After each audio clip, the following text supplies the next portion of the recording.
Welcome to Week 5, the North American LCS Spring Split. And here comes Scarra. Damage out on Sneaky, and Cutie Pie survives. So last time, Scarra destroyed me pretty heavily mid lane. I want to return the favor to him this time. They have to be happy about that one. I think it will definitely be one of our easier games, but that doesn't mean we're going to win. Wow, Boy is just getting fed right now. Elf bars of XDG are completely shredding. Curse looks to make it 2-0.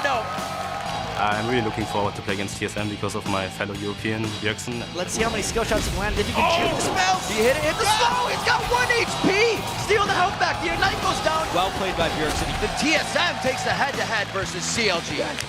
TSM versus CLG is always hype.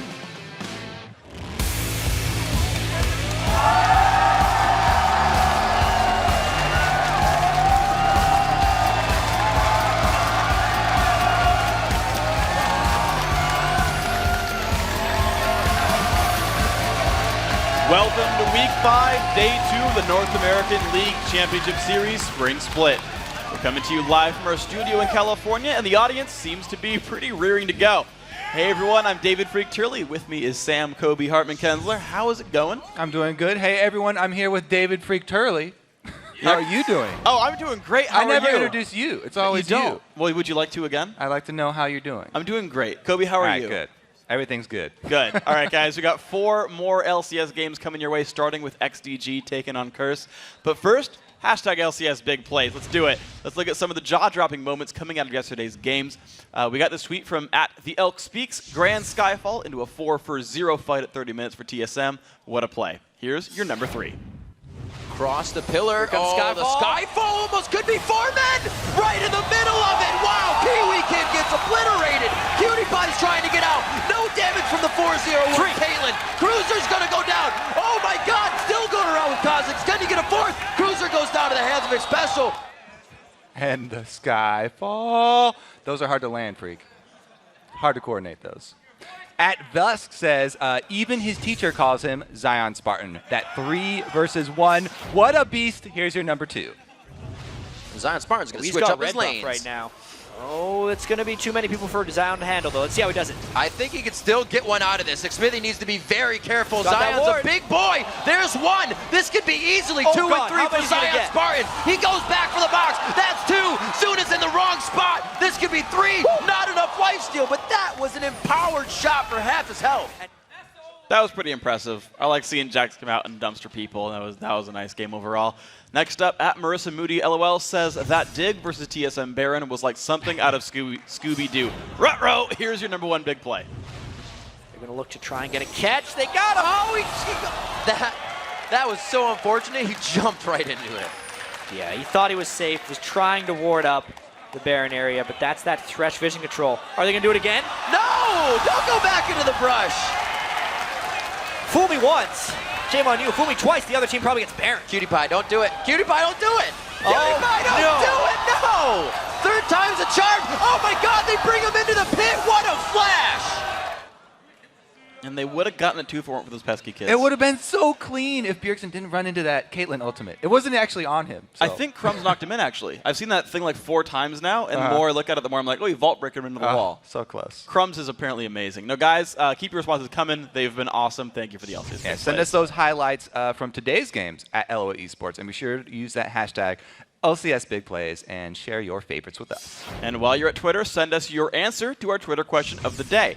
What North American LCS player champion combo would you be most afraid to meet on the Rift, and why?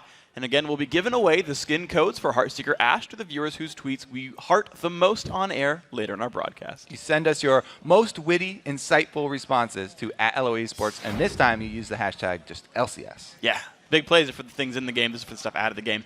Now, for a look ahead at today's action, let's send it over to Riv and Jat.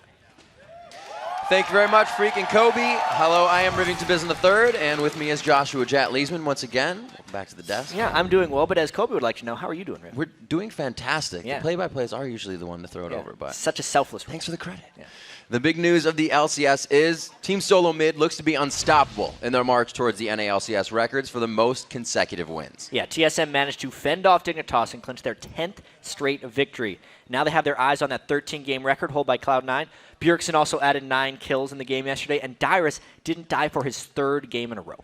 Well, we'll see if they can make it 11 games against an old rival who are showing new strength, Counterlogic Gaming. CLG finally has its full roster, and they took a decisive win over Cloud9 yesterday. They showed strong communication and the ability to make responses to pressure. So these are things they're going to need when they face TSM at the end of the day. Yeah, taking out first place is going to be a big deal. While CLG moved up to share 3rd with Dignitas, Team Coast snapped a 6-game losing streak to move up and tie XDG for 7th place. Yeah, and Zion Spartan deserves a lot of credit for that victory yesterday. He helped carry the team to victory. He tanked up a lot of stuff on Jax, and he also had several one-man assaults on their base that match. Jax is a champion who doesn't see a lot of love from the LCS players. Zion Spartan showed he can work. Well, he definitely got some love from the LCS Big Plays. And Coast will be playing later today against a team who continues to introduce new champs to the NALCS, Evil Geniuses. Yeah, Snoopy's Volibear was very successful in that game. It gave the team first blood. It kept the other enemy team off balance. He kept a lot of pressure on, and I'm really wondering, we've seen Soraka,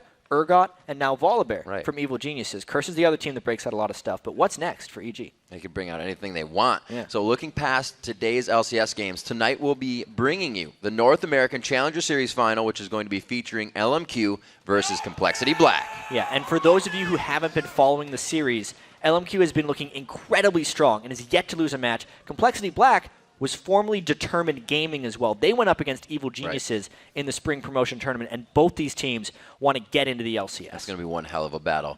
First, let's see how the teams stack up coming into today. In first place and showing no sign of slowing is Team Solo Mid. Yeah, then in second with 8 wins and 3 losses, we have Cloud9. After that, it's a tie for 3rd place with Counterlogic Gaming and Team Dignitas. Then it's a tie for 5th place with Curse and Evil Geniuses, both with 4 wins, 7 losses. Yeah, and sharing that 7th place spot is a tie again between Coast and XDG. And we'll see how that changes after our 4 matches today, starting with XDG versus Curse. Then Cloud9 looks to settle a Week 1 score with a rematch against Dignitas. Yeah, after that, we have 2 teams hoping to ride a wave of momentum from yesterday, Evil Geniuses versus Coast. And we conclude the LCS day with 2 old adversaries facing off. The show match, really huge match between CLG and TSM. And after that, we have the best of 3 showdown between LMQ and Complexity Black in our NA Challenger Series Finals. We'll be hosting that live in our studio, so do not miss it. Remember, you can get the entire season schedule at lolesports.com, as well as in-depth interviews, box scores, videos for all of this season's games, and statistics sure to make you hit at your next dinner party. You can also grab your tickets to attend one of our game day tapings and see your favorite pro player in person. Just click on the tickets link for all the details. And after you secure your spot, let us know who you think will win today's games. Click on matches at the top right, go to Week 5, and lock in your vote. Now let's send it over to Freak and Kobe, who are with 2 guys on a collision course in the mid lane. Thank you very much, Rue. We want to welcome Cloud9's High and Dignitas' Skara to the desk. Welcome, guys. How you doing? Good. Doing pretty good. Good. So coming in, you guys are facing off in about an hour in our second game of the day. High, you first, and Skara, how do you feel about this match? Well, I don't know. It went pretty bad for me last time around. I don't really want to remember that, but hopefully this time around it goes much better. So if you'd mind, take it a little bit easy on me. You know? I'm hoping it's more like last time, but it probably will be a pretty tough game for us. Now, last time you got Gragas, Skara. Yes. And that is definitely a champion that you know inside and out, one of your favorite champions. I want to know, in the laning phase, is there any way that you can actually pressure Gragas or take advantage of him to sort of do anything up against him just in laning phase early? I think it's all like up to just skill. Like if you don't play your champion well, like I think there's a lot of champions that can beat Gragas in lane, but most of the people don't play the champion like that great. And or better than I do on Gragas, which is why I win the matchup. That's a good answer. I didn't expect you to give out any secret weakness for Gragas. And to be fair to that, like we saw Faker play Riven against Dada's Gragas and kind of pooped all over him. So like what he is saying is right. Riven can win, and I think does have the favor against Gragas. But I played it pretty bad. I was too scared of him early game when I should have just jumped on him, and then he hit 6, kind of killed me, and the game was kind of over from there for me. So it's pretty accurate for him to say that's a pretty skilled matchup because Faker kind of pooped on Daddy. He kind of showed it. Okay, so then I have a question for you guys to press you further on mid lane. So High, you've been a professional mid laner for about a year. Before then, you were a professional jungler. Now, Skara, you've been a mid lane for freaking ever. You've been around for a very long time in the competitive scene. Is there anything you think people don't know because you have this wealth of experience in the mid lane? I actually don't think experience matters like too much going into every season because the game changes at such a fast rate that you really have to just be very adaptive. So being like very experienced doesn't give me too much of a benefit. In fact, I feel like a lot of times people saying that a person has like more experience than the other person shouldn't really come in as a factor in terms of like 1v1 matchups or just like playing the game out. And if anything, like Faker is a great example because he started playing competitively this year and he's like world champion, OG and 2-time champion as well. So speaking of the ways that the game changes, Lulu is a very popular mid champion right now. Has either of you put in enough games on Lulu to walk us through the pros and cons of her as a mid laner specifically in the current state of the game? Well, a good reason for why she's so strong is because of her passive. A lot of people, you have two options of building Lulu. One is the way I'd like to call it the Zamfira way, because he's the one that does it. He likes to go magic penetration on Lulu. He rushes sorcerer boots and kind of just auto attacks you to death with his passive. And the other way is the Korean way technically. They like going Grail and more defensive items and less magic penetration and just kind of harass you down with EQ. But she's a pretty annoying champion relative to the fact of her 1v1s. She's super strong in that. And if you build a tank jungler or like a damage jungler, like full damage, the Lulu makes her super tanky. So then it's just like her lack of damage is made up for her jungler's damage. I don't know. She's a pretty annoying champion to play versus personally. But. Scar, what are your thoughts on how you bring Lulu into a team? I think she's the next support utility mid laner. Like, you go back into some old seasons, you saw Ori see a lot of play, and Ori's always been something that's like support utility.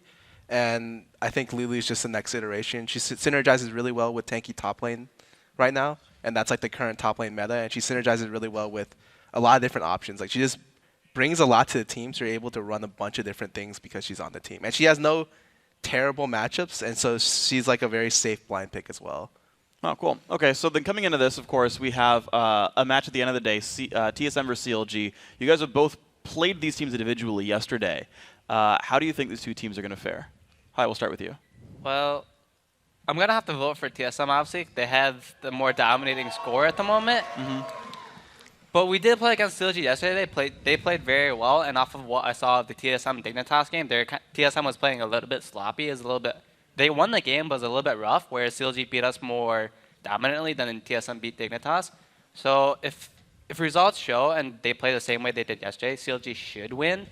But potential. Let's see how that goes. Potential. Dignitas, how about you? I think CLG is a team that just snowballs really, really well. Like they know how to take a lead and just roll with it. So I think, like Dexter said, everything kind of revolves around the early game for them. Like, I feel like if they don't die going to level 6, then like they've got the game, not in the bag per se, but very much in their favor. But if they can get like impacted off like an early drag fight or like the second blue buff or something like that, like going to a small skirmish where TSM comes out ahead, CLG has a really hard time recovering from that, I feel. So when we had Dexter up here, we interviewed him and we asked him about the matchup, and he said he thinks that Link can really handle Bjergsen well in the mid lane. What are your guys' thoughts about that mid lane matchup? Well, I don't think Link will die 1v1 per se. It's very hard for you to actually die 1v1 mid unless you're trying to kill the other person as well, or you're just underestimating how much damage they do. But I think the main thing is that you're going to have to watch out for mid lane. Bjergsen likes getting Adwin to gank from him. He will get blue buffs whenever he wants, and he kind of gets the lane revolved around him or the game revolved around him. So if TSM gets Bjergsen rolling and gets the game going in their favor, it's very bad for CLG. But if Link doesn't die and Double F can beat bottom lane, which is going to be a very interesting matchup actually, bottom. Oh, yeah. The 2v2, which are supposedly the best bottom lane in America. But yeah, they just got to watch out for the mid and bot lane. Top lane is going to be a farm fest, I imagine. But Scar, you smiled and nodded at that one. Yeah, like there's not much to say about the top lane. Like I feel like there could be something that happens top lane, but I feel like bans and picks will make it so top lane stays pretty stale this game. And so the TSM snowballs their mid lane pretty much, and CLG snowballs their bot lane. So it'd be interesting to see how exactly like which strategy prevails. Like I feel like it's close to a 50-50, but I also have to give the edge to TSM by a little bit. Okay. It just depends how the early game plays out. Like the first 6 levels would be crucial for this game. All right, guys, thank you very much, and good luck in your match today. Hope both of you win. I know only one can, but we'll hope for I don't both think that somehow. works that way, Yeah. Magic will be in the air tonight, guys. Now, of course, we got to take a quick break, but when we come back, we're going to dive into our first match of the day. Last time they met, Curse took the win against XDG, but we'll find out history can repeat itself when we come back.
I definitely think that the fact that we play a huge variety of champions makes it so that it's harder to ban us out in Champion Select, because what happens if you ban out three niche picks and then we're just playing the strong stuff, the OPs right now. So I definitely don't think that we're exploitable in terms of picks and bans. I think it's just going to come down to play inside the game. Welcome back to the NALCS. It's time for 7th place XDG Gaming versus 5th place Team Curse. We'll see if XDG fares better against Curse's deep champion pool in our first game of the day. Jat, these are two teams who've been trying to get some sort of momentum going. Right, and yesterday XGG struggled horrendously in the early game against Coast. It's kind of been the name of their season is early game failure because they feel like they've improved their mid and late game. You know, if they can improve their communication early, things might start coming together for XGG. An example was yesterday Zuna's underwhelming performance on Pantheon. He provided very little early game pressure on the lanes, and then when XGG started finding fights in the mid and late game, they were too weak to win them. Curse is also coming into this game off a hard-fought loss yesterday and will be looking to correct their mistakes to end this week with a victory. Exactly. Curse was really close to winning against Evil Geniuses, trying to warm his hands up a little bit, but they let the game get away from them by going overly aggressive at the wrong moment. St. Vicious is supposed to be adding that shot-calling edge, but they had a lot of 4v5 initiations, which you never want from a team that's behind. We'll see what they can do today. Cop seems absolutely ready and ticking for this. One of the things that coming into this game is we get to see what the change is of the junglers being in the bot lane. One's an AD carry, one's a support, but we'll see how they fare down there. It's going to be interesting. That's a good point. You actually got an AD carry jungler in Next Smithy and a support jungler in St. Vicious. So maybe a lot of tactical plays from that lane. We had Link talking yesterday about how being a jungler helped him play his other roles better and made him really understand how to synergize with the jungle more aptly. I'm not sure if that's been working so far for XDG. Right. It has been working decently for St. Vicious so far, though. Well, as the teams make their final preparations right now, let's send it down to Kobe on the red side, where he is standing by with Curse's new coach. All right, thanks, Riv. I am here with Zekint. So first off, how has the transition been from playing to coaching gone for you so far? It's been pretty good. I mean, mostly I'm just helping out with management stuff. So I've been making sure the guys get up on time, making sure that they get all their food eaten and stuff. And I mean, I offer a little bit of advice here and there about just like the game, but for the most part, I'm just taking care of them. That's good to know. Are you spoon feeding anybody? Saint sometimes, you know, occasionally. I gotta ask, have you been working on any specific strategies? Maybe warding up Baron, getting vision around that area of the map, or anything specific for XDG? Nothing in particular for XDG specifically, but I have been making a little bit like a playbook for them. They, you know, some little few strategies they can use. And are you still playing as a support, maybe in solo queue or something? Are you still working to get your spot back on the team? How is that working out? Oh yeah, definitely. I'm still playing like solo queue a good amount. Probably gonna look to stream a little bit and stuff, but been playing a lot of top lane, some mid lane, some support. But you know, try out everything. So you are looking to get back on the team or not? Maybe. Good answer. All right, what's your prediction here for the upcoming game? Like, how is the early game gonna play out? Do you think you guys are just gonna run away with this one, or is it gonna be rough? I don't think the early game will be too action-packed, but I think once mid game comes around, we'll definitely take it. All right, well, thank you, Zekent. That's enough from the coach. Now we're gonna send it back up to Jat and Riv to get the game started. Thank you very much, Kobe. Let's check out the starting lineups and get it going right away. On the blue side, it is XDG. It's going to be Benny in the top lane, Zuna in the jungle, ManCloud in mid, Smithy at AD carry, and Bloodwater on support. On the red side, it is Curse. Quas in the top lane. I will dominate in the jungle. Voyboy in mid. Cop on AD carry, still shaking the hand warmer. And St. Vicious on support. He's always been a dancer. You can look back to PAX. I know there's a video thing we did on PAX, and he's sitting there going like dancing around, doing his hand thing. But he's actually a very quiet person if you go to talk to him. He is. He's always needed to have a vocal support with him. Yeah. You know, whether it was Edward last season, that didn't work out as well as people thought it would because Edward was supposed to become a bit of a leader for him, and you know, it didn't really synergize the way they expected to. St. Vicious, let's see if that's a happier relationship. So far, it's actually been pretty good for these guys in that bottom lane. And it's something you got to give Cop credit for as well because he himself has had to change play style, but he's also had a lot of supports going right around. Cop has overcome so much criticism for that team because especially when Curse was top of the LCS Spring Split 2013, everybody thought Cop didn't deserve his KDA numbers. It was just he was too passive of a player. Like 36. And he has done a lot to pick up Raven and more aggressive AD carries and really show his worth in the LCS. Wukong finding himself on the ban list along with Yasuo, any of those really aggressive champions that Voyboy or Wukong or Dominic can get their hands on. No thank you. Absolutely. So I expect an Olaf ban as the last thing from Curse here. Oh dear, that's something that has actually been banned 9 times against XTG in 11 games. The 2 times it hasn't been banned have been 2 of 3 XTG victories. If they don't pick Olaf here, I will be very surprised. Little mind blown if they don't. They're taking quite a bit of time here. Smithy has favored Sivir quite a bit. They will first pick that for him. But like you said, that Olaf is really up there as well. I mean, if Curse hasn't played it that much, Voyboy used to be a big Olaf player, but now that he's a mid laner, they could potentially not favor it. Yeah. I Will Dominate, I haven't seen him jungling Olaf. But really, if they want to pick something here, it better be something they take directly away from Curse. When Zuna has had a good start, the team has still faltered. We see Smithy having the good scores, but that has just been on an okay game from everyone, so they really don't have anything to bank off of. He's really been around for the ride when they're doing well. Exactly. To get good scores. They're really taking the time. Of course, it's Olaf. They need to. Come on, Benny. He's just smiling. He's like, we faked him out. Everybody was thinking we were doing something else. So looking to see what Curse answers with here. The Pantheon is gone, and so is the Wukong for Dominate. But there's quite a few things up that are left because of those focus bans.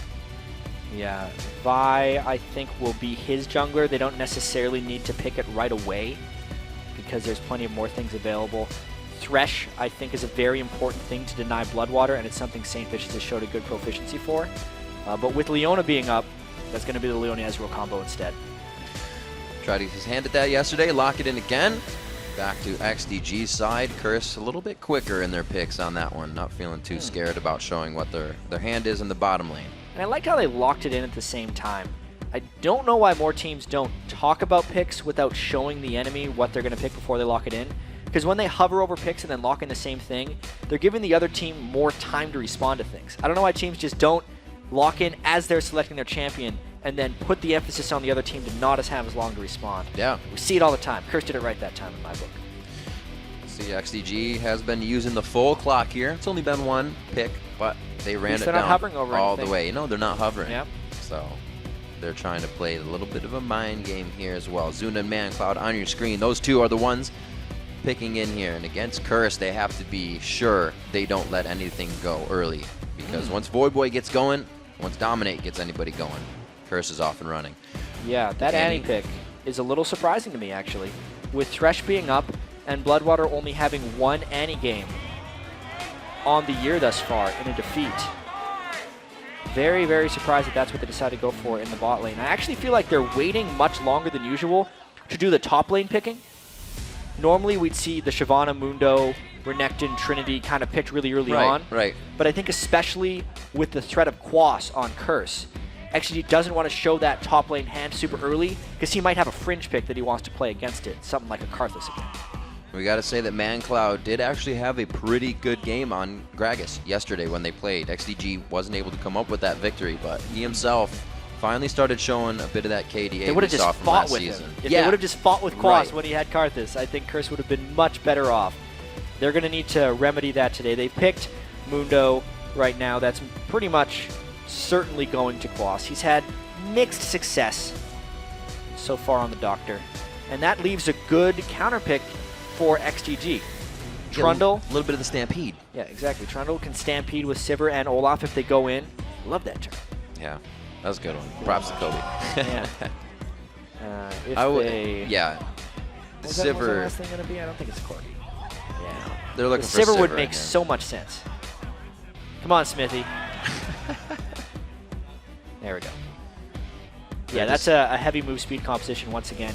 And they're going to hopefully get the Annie in range to land a powerful stun, and then they would all kind of fly in afterwards. I definitely like the team comp XGG has put together thus far. The Sivir comps, especially in the NALCS, have showed so much success. And leave quite a bit of power to Voyboy, as this is regular for them to leave his pick for the last one. Yeah, and again, he brings out Vladimir. Played it once already.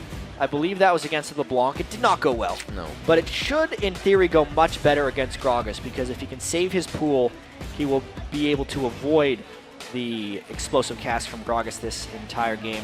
I'd say there's a pretty bloody game, I think, is what we're going to be going into here, because obviously we talked about XGG's team composition, how it's Sivir ult to get Annie in range, to stun, and then everyone just kind of starts blowing up if they decide to go in. Whereas if you look at Curse, so much hinges on St. Vicious' synergy with I Will Dominate, because those guys have to be able to land the CC in order for Voyboy to get his damage out. You don't see too many mid laners without crowd control be successful, just because crowd control from the mid lane is so key. That's true. With that Vi and the Leona, they do bring a bit of that crowd control back, and it'll be interesting to see if the mid lane's focused, if they try to kind of go on to ManCloud and get him out of the way, since he was a bit of a factor in XDG's loss, which is weird to say, but he was. Exactly. ManCloud, we talked about so much yesterday how he has not had a good season so far. He really needs to turn it around now. His Gragas had a decent score when he played it. So the fact that he's back on that is a good sign, I think, for XGG overall. And Vladimir theoretically shouldn't provide too much threat to him. Maybe he can have some time to roam around. All right, well, the game's about to get underway. Let's check out who you at home have voted on to get this game in their pocket. According to LOASports.com, 83% of you think that Curse is going to take the win. Yeah. There's been a trend in the past of XGG just never getting the fan vote. No. This is one of those times. It's a 3-8 team versus a 4-7 team. Curse has looked much stronger in some of their losses, but it's definitely not one of those 80-20 games, in my opinion. No one's helping them get that New Year's resolution of the vote. They want the vote on their side. They want the vote. Well, they got to show that they deserve the vote and see what they can do. They usually start to do it at the end of the split, get themselves towards that top area of the standings. See if they can do it here in the middle of the split. XDG coming out on blue side, Curse on red. We are here, week 5, day 2. Let's get game 45 underway. Yeah, I'm paying attention to this mid lane matchup a little bit. You can obviously see just the Doran's Ring and a boot start for Voyboy. He's going to try to use that extra mobility to dodge some of the Gragas barrels. There's also, ManCloud is looking to fight early on in the game because he's bringing the split penetration runes. He has Magic Pen and Armor Penetration. This happens every game, and they walk away from each other. But the Gragas has brought Armor Pen and Magic Penetration, along with what looks to be ability power quintessences. So that's because Gragas mixes physical damage and magic damage so much in the early game. He gets the AD from his W, as well as spamming spells. We'll see if Voyboy can keep his distance with the transfusions and stay out of that body slam range. Looks like Saint and Cloud going to meet each other right here. ManCloud still just playing it very safe. I don't even think he's even chose a skill yet. No, he has not, even with the sight of Saint. No need. Nope. They got a stun. You might consider skilling up body slam first, just to get the damage and the slow out. I got a ward over the wall. And another one. Interesting, too. Bloodwater's sitting up there with him, and they're quite close. He hasn't even leveled anything or gone for the stun as well. So check that out. XGG, some pretty aggressively placed wards there. They have vision of both of Curse's major buffs at the start of the game. It would be rather bold to try and invade, but that's actually what they're going to be able to try here. We don't get very much of this lately. If this doesn't succeed, it's going to put Zuna far behind early on. But see, this could end up being a smite race. That red buff is getting low. Curse running away. We saw TSM be doing a bit of this yesterday. Voyboy should have came up red. to help that out and just push them away, but he's not. He's staying in lane for the farm. Have to watch and see if ManCloud actually starts to move up here as well. Looks like the action is actually going to be paused for a quick moment here. We'll see who has to get something fixed Cobb, out. Actually, who has the quick problem. Yeah, you can see. Taken away from the action in that top lane. One of our first invades, too. I know. Like maybe the third one we've seen. So infrequently. Yeah. Yeah. It's an interesting decision as well to do a delayed 2v2 invade like that, because I think the trade-off that XG was willing to do is either they have a slight edge in that red buff because they've invaded 2v2 and they assume Curse has taken a bit of damage from the red buff, therefore they'd have an edge. And if Voyboy came to give Curse the edge, it would then give ManCloud the advantage. So they're kind of putting Curse into a forced decision, even if it's a dangerous play by XGG. And it fits into their older strategies where they only want to get ManCloud going. Right. Therefore, if Voyboy were to peel away and help out that situation, it would give ManCloud an edge. But we just got to figure out what's going on here. Be enough of a distraction to maybe not get kills, but make the lanes have to act on it. That's what XDG is trying to really get ahead on right now. If they can get this red buff, well, already they've kind of given Dominate a problem. We've seen Curses somewhat moving back off of this red buff. Everybody patiently waiting to get back in. And so far we've seen in the top lane, Quas and Dominate going for their red on red side. And Benny and Zuna just trying to steal it away. And so far, Curse doesn't look like they're reacting too well to it, and it's something that Curse needs. The early game that Dominate was affected on his Gragas when he lost his blue buff. Did not go well. Yeah. A little more dependent, but you could get the same thing here. I Will Dominate has definitely had some bad games in the past when his jungle is messed with early on in the game. Hopefully this is not another one of those times, and he's just sad to think about this. They're in the midst of a 2v2 battle right now. And they can't talk. It just got paused. They cannot communicate talk. with each other, lest someone try and pause to communicate a strategy in the moment, which is very, very against the rules. But it's been a cop issue. We'll hope that gets solved real soon, Riv. Just Cop getting a quick restart on the client and get himself back in so he doesn't have any particle effects that are affecting him in the game. You can see him talking QA, making sure everything is clean. Pauses come out. They let QA know. Everybody's quiet. And then we pretty much just get back into the game. Curse is looking to get another win here in the head-to-head. First time they faced off against XDG, they did get the win. We'll see if they can do it again. XDG, we saw them break their streak of losing. I was going to say losses. 2 words at once. Losing losses? Losing losses. Yeah. And now we'll see if they can get themselves back into where they need to be, the top of the polls, where they are at the end of the season. Yeah. Well, usually. at least XGG is trying to make an early game play in this game. That's something they've really failed on doing for a lot of this. But I believe we're going to be getting back into this game very shortly. Seeing what See if Curse they can make do. an early game play. See if they can. Yeah. We had a lot of action around that red buff. Curse is looking to dominate this red buff still. You can see it on the big screen there. The crowd waiting and ready for the first blood to come out. And it looks like XDG will not actually get the kill, but they will get the positioning they wanted. Yeah, they pushed him off the buff. Let's see how quickly they can take it now, because you can see I Will Dominate covered a lot of ground already, making it all the way over to the other blue buff. And Zuna still has to take this. They're going to end up getting their buffs around the same time. Now the question will be, Benny... No, I thought Benny was a jungler for a second. Zuna gets the red buff. It's all good. Ah, no. Benny puts his hand up on that one. And actually, as looking at the bottom of the mini-map here, it was Smithy and Bloodwater completely pushing Comp and St. Vicious into the turret. So if Dominate wants to go for that red on XDG side, he's not going to have any help. Yeah, it'll be a very interesting choice whether they can try and get that one back in. I don't want to talk too much about the potential jungle invades. Obviously, the players are communicating with the referees as best they can while these issues are trying to be solved. There's a lot of tactical play coming out very early on in the game here between the two junglers. Well, it's something we've been asking for. Everybody usually just stands in the line of scrimmage, the trinkets going out as soon as possible once that cooldown comes up, and everybody just kind of hangs tight. Yeah, but with the 2 deep wards that XDG has placed, it is basically a tell that they're going to go for something early, which is why it was quite surprising that Curse decided not to secure or put any extra defense in for their buffs, instead just kind of letting themselves get bullied out of that. Olaf and Trundle are stronger at level 1 than Mundo and Vi, which is why they're able to make that 2v1 or 2v2 play. Still not something we've seen much of, and I think teams should be doing more of that. Yeah, the decision to call the audible, it really just has to happen. Sometimes you're going to get the kill off of it. Like you say, the following the good call is, how's it go? Okay, so the saying I like to say is everyone following a bad call is better than half the team following a good call. Because if half the team follows a good call, it will always fail. But sometimes the bad call can work. Sometimes the bad call can work. That's usually what we see with Pantheon man drops. Oh, it's a bad call? We'll all go in on it anyway. Tons of kills. Not going to get any of that this game. The red buff to Zuna. We're back on the Rift. We're back to get this game going. We're only 3 minutes in, and we've already had quite a bit of action. Zuna's going to go actually straight for his red to make sure that it is not going to get any funny play. Yeah, smart move there by Zuna. So his early game jungle Olaf definitely panning out. His mana is going to run a little bit low, but he doesn't care much about that. And this will now be on I Will Dominate to clean his jungle and catch up in experience. Vi generally doesn't gank too well before level 6, and he's going to be delayed in that. Curse needs to be able to stick to the lanes regardless of this early harass. That's the man cloud we're used to. Yeah, those are those split penetration runes coming into effect.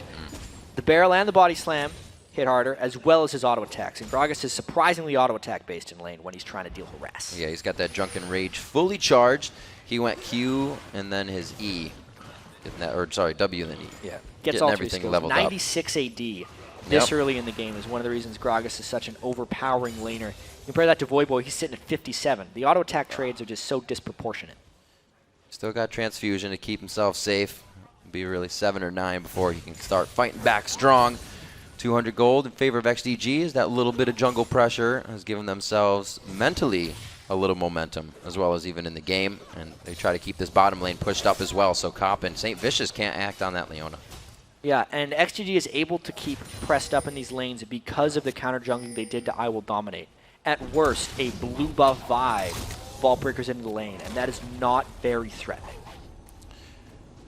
Zuna has actually gotten himself around the jungle, as we see Quas giving himself a little bit of breathing room here versus Benny. Quas was able to get to his lane up top as Benny was kind of tangoing in the jungle before for the red, so he's got a bit of a level advantage.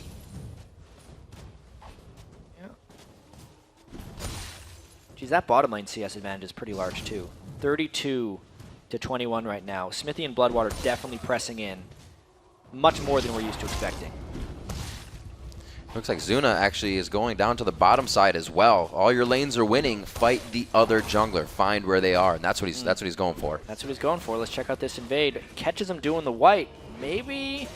I mean, Zuna's got to be careful here because his bottom lane can't go through the turret to support him. He's trying to be an annoyance here, but it's putting himself in a lot of potential danger. He was spot on with the positioning of Dominate. That lane of Xmithy and Bloodwater is pushing it, so they kind of give him an idea, a little bit of a sonar on where Dominate may be. 6 minutes in here. Quaz has it in his favor in the top lane now. Zuna approaching middle, but it looks like Boy already had himself in a good position to get out of that. Surprising Zuna's not farming more of these mid lane creeps right here. You can tell there's a concerted effort by XTG right now to get ManCloud more involved in the game. Maybe a bit of a throwback to last split where they were actually winning a lot. I'd love to see more of that action out of XTG. Yeah. ManCloud is somebody that they need to get going. We've seen him try to pull out the Kale, the Gragas, Yasuo, Ziggs. He's one of the mid laners that's pulled out numerous amounts. 7 champions so far. I believe the highest we have is 10 right now with Pole Belter. And ManCloud's been trying to make it work. You know, he's being criticized, and he says the meta hurt his champions. But I wonder how much he said that. It's it was an off excuse, I believe, by Zuna one of these days. Right. This game, though, Gragas, it's now his most played champion in the LCS. He's yet to win with it, though. So people talked about Shifter's 0-3 Katarina just because it's an off-brand pick. Just because Gragas is in vogue right now, the 0-3 for ManCloud is slowly improving on that champion, has seemingly a strong lane matchup against Boy, but is yet to pull ahead in CS, really. ManCloud's going to want to keep pressing on that. 0-3 is bad, but 0-4 would be a disaster. Yeah, it's not something, especially when it's on one of your better champions. Teams are going to feel all right to say, yeah, we'll give it to him even if he gets going and focused. If we shut down the other lanes enough, the team won't have the communication to come in and make everything work. So it's a little scary when a staple pick like that becomes something you can't rely on. Yeah, he needs to get more solid with Gragas. And sorry about all the pauses, folks, but we're going to get back into this game, in and out all the time.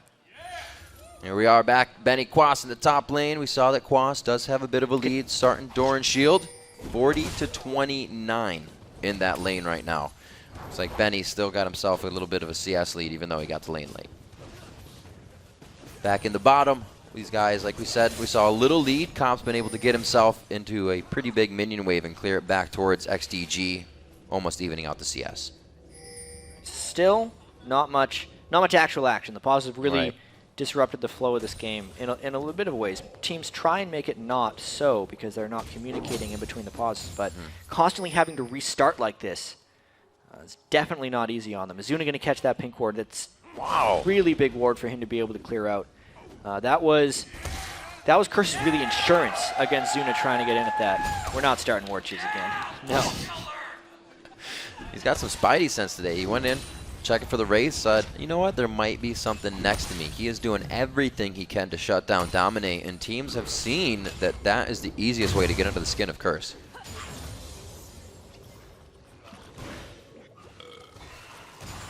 Level 6 is in the mid lane. Finally, a pink ward just below as well, so Curse was focusing 2 pink wards there.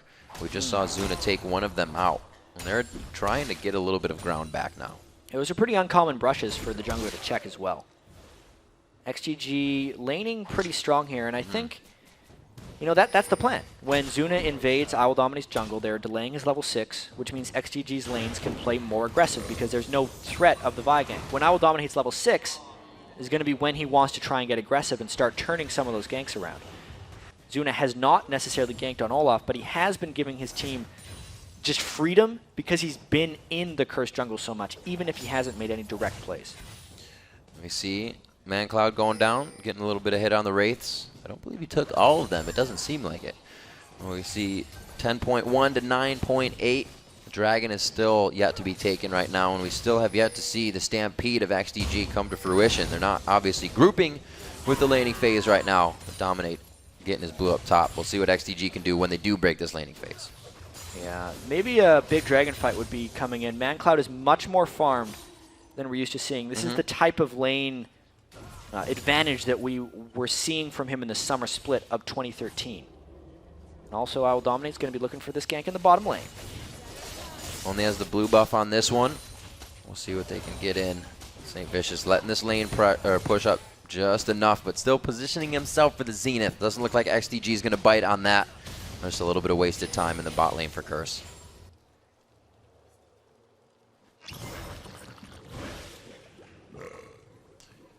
400 gold lead. It's all that ManCloud and team are working with. It's pretty much his, the 81 CS lead, a bit of that red buff we saw in the beginning by Zuna.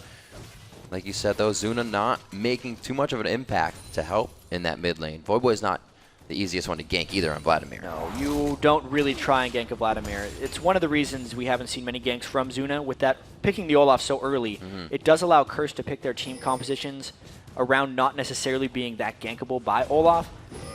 Not going to gank Mundo very well. Ganking an Ezreal lane is next to impossible, and same with a Vladimir. Curse has picked actually very safe lanes, even if they were getting pushed in a little bit. They're very difficult to gank. Interesting that XDG is no longer going to use the timers or the buffs to get back onto Zuna. They just go back to regular ganks in the lanes on this. This could be their brute force gank in the top lane, though. We've seen a lot of Olaf ult straight up turret dives because he gains so much resistance and health from that. Then he can ignite down Quas's ultimate if they decide to get that. Zuna's moved all the way up into the top brush. So it'll be interesting to see if they can get the creeps in the right position. Quas is keeping the lane farmed enough that they're not actually getting the opportunity to surround him around the turret. He's got a Giant's Belt on his first back there. See what he can do. Did not have Very to teleport back to lane, so if he does get taken out, he can get back. Won't miss much. They'd have to go now if they're going to go.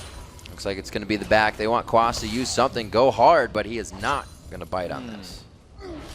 Indecisiveness there by XDG. They were probably waiting for a counter gank. They were hoping that because he was playing so aggressive that I Will Dominate would be there, but it wasn't the case. A little bit of a different game from the junglers we've seen in the form of aggression. Dominate usually within the lanes by now, even if he was hit up. We saw a bit of that on Gragas, but he's had a pretty quiet Vi game so far. Yeah, especially considering the last Curse game against EG was such a bloodbath. Curse is the type of team to play incredibly aggressive in the early game and just create action all over the place. But at the same time, we talked to Zekant right before the game, and he said he was expecting a very slow laning phase in early game from Curse. There's a big chance they had a bit of a post-game meeting and were saying, all right, let's take less dumb initiations, and they're just trying to play this safe. Knowing they have a Vi jungler as well, they really hit their power around level 6 or 7.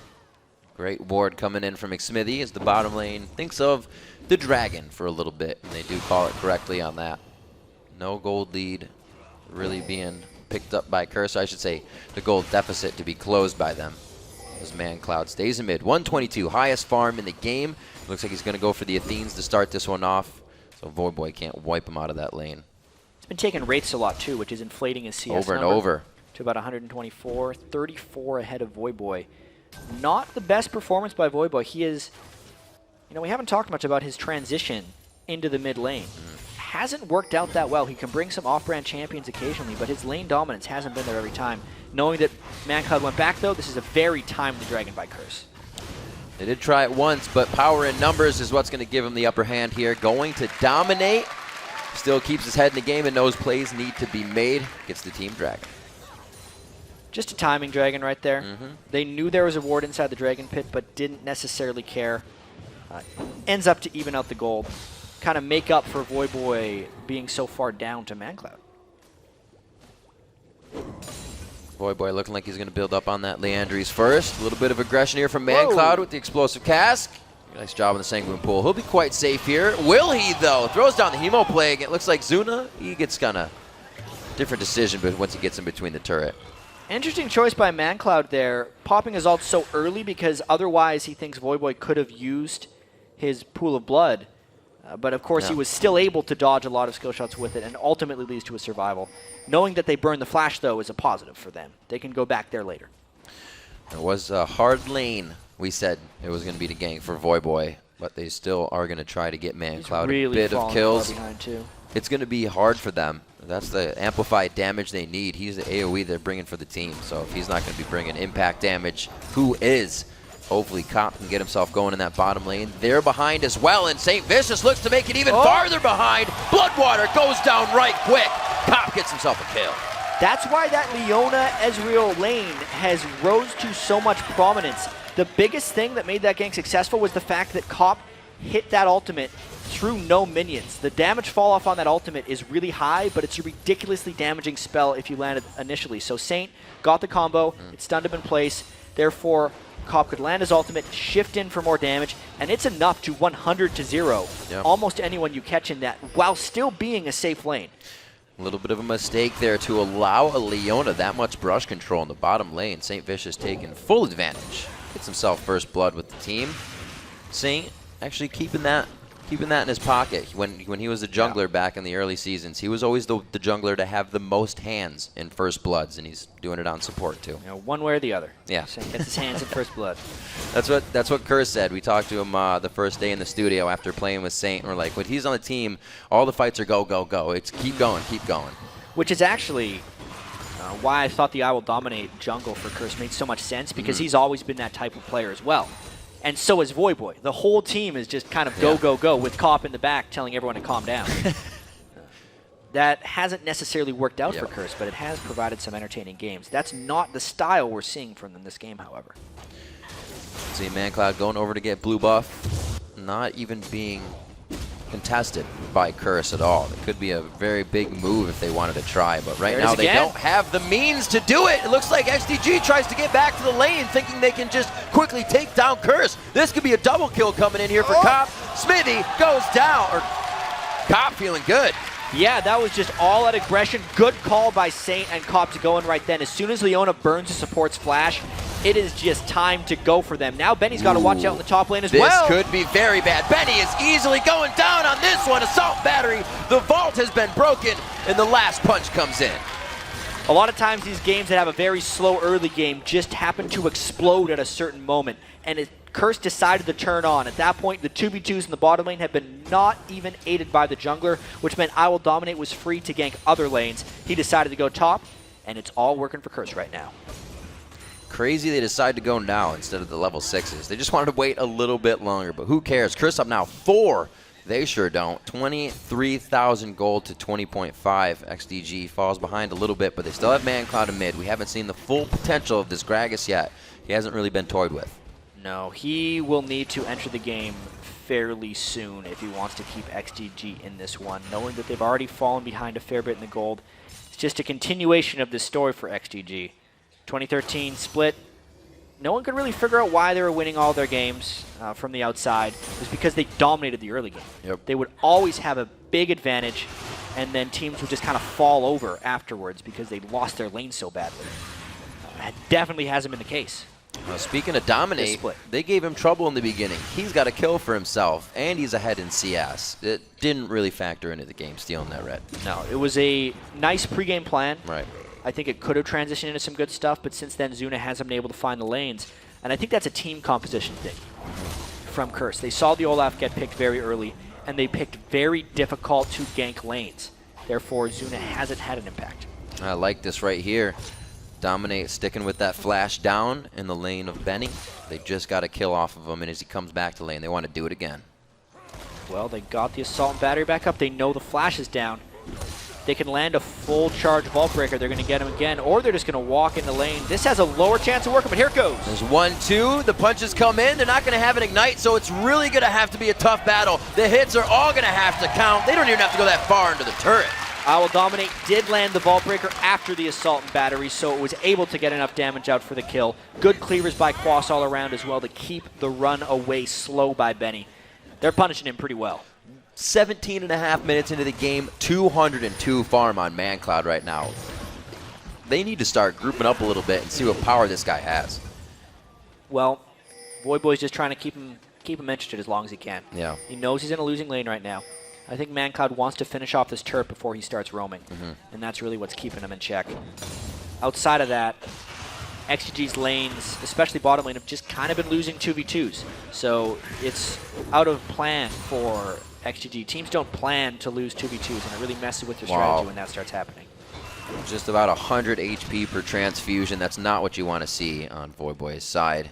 He's probably not liking that matchup at all. ManCloud feels comfortable enough to get a 1v1 for himself if it happens here. The team just waiting off in the fog of war.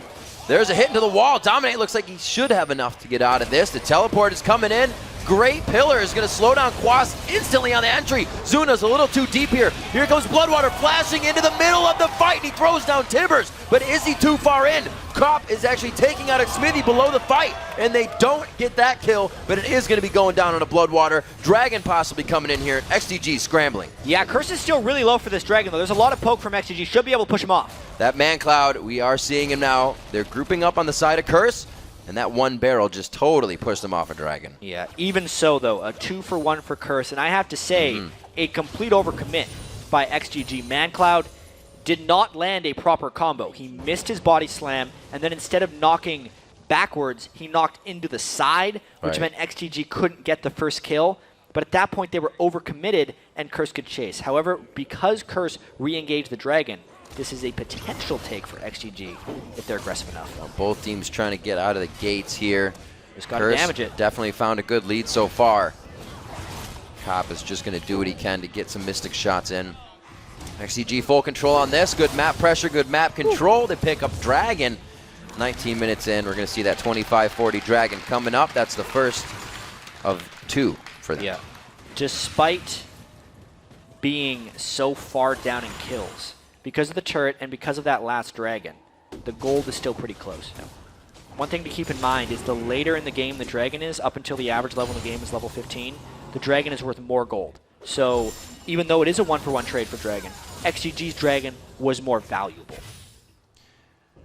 Definitely what they needed. We said both of these teams are looking for momentum.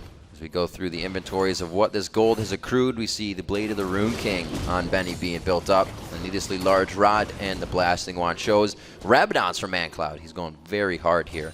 He doesn't have to worry about the Zanyas, so he's looking for the power. And he needs it. He also needs to be able to land those spells in succession. Gragas is an incredibly difficult champion to perfect. And ManCloud has not shown the proper combos as of yet when playing that. He had a really good barrel in a Baron fight yesterday where he was able to nearly blow up the entire Coast team. But it wasn't enough to take him to victory because it was actually, in that game, Zion Spartan who got completely out of control. They're going to have to worry a bit about Quas getting a bit out of control against Benny here because the few Owl Dominant ganks have really messed him up. Yeah, Quas 103, keeping up in CS, still trying to be a factor in the team here. Dominate has had quite a factor in the top lane. We'll see how that transfers somewhat towards this mid-game now. We're at 21 minutes in, and Curse has a pretty demanding lead. Mid-game now is where we actually said XDG has had better communication, but can it be from, I guess not this far down, but this position? Yeah, they're not where they want to be, but they're absolutely not out of this game yet. The fact that they'll still have Zuna's Olaf, who's fairly farmed. You know, they have an incredibly farmed Gragas, who could maybe turn this game around if he lands his skills properly.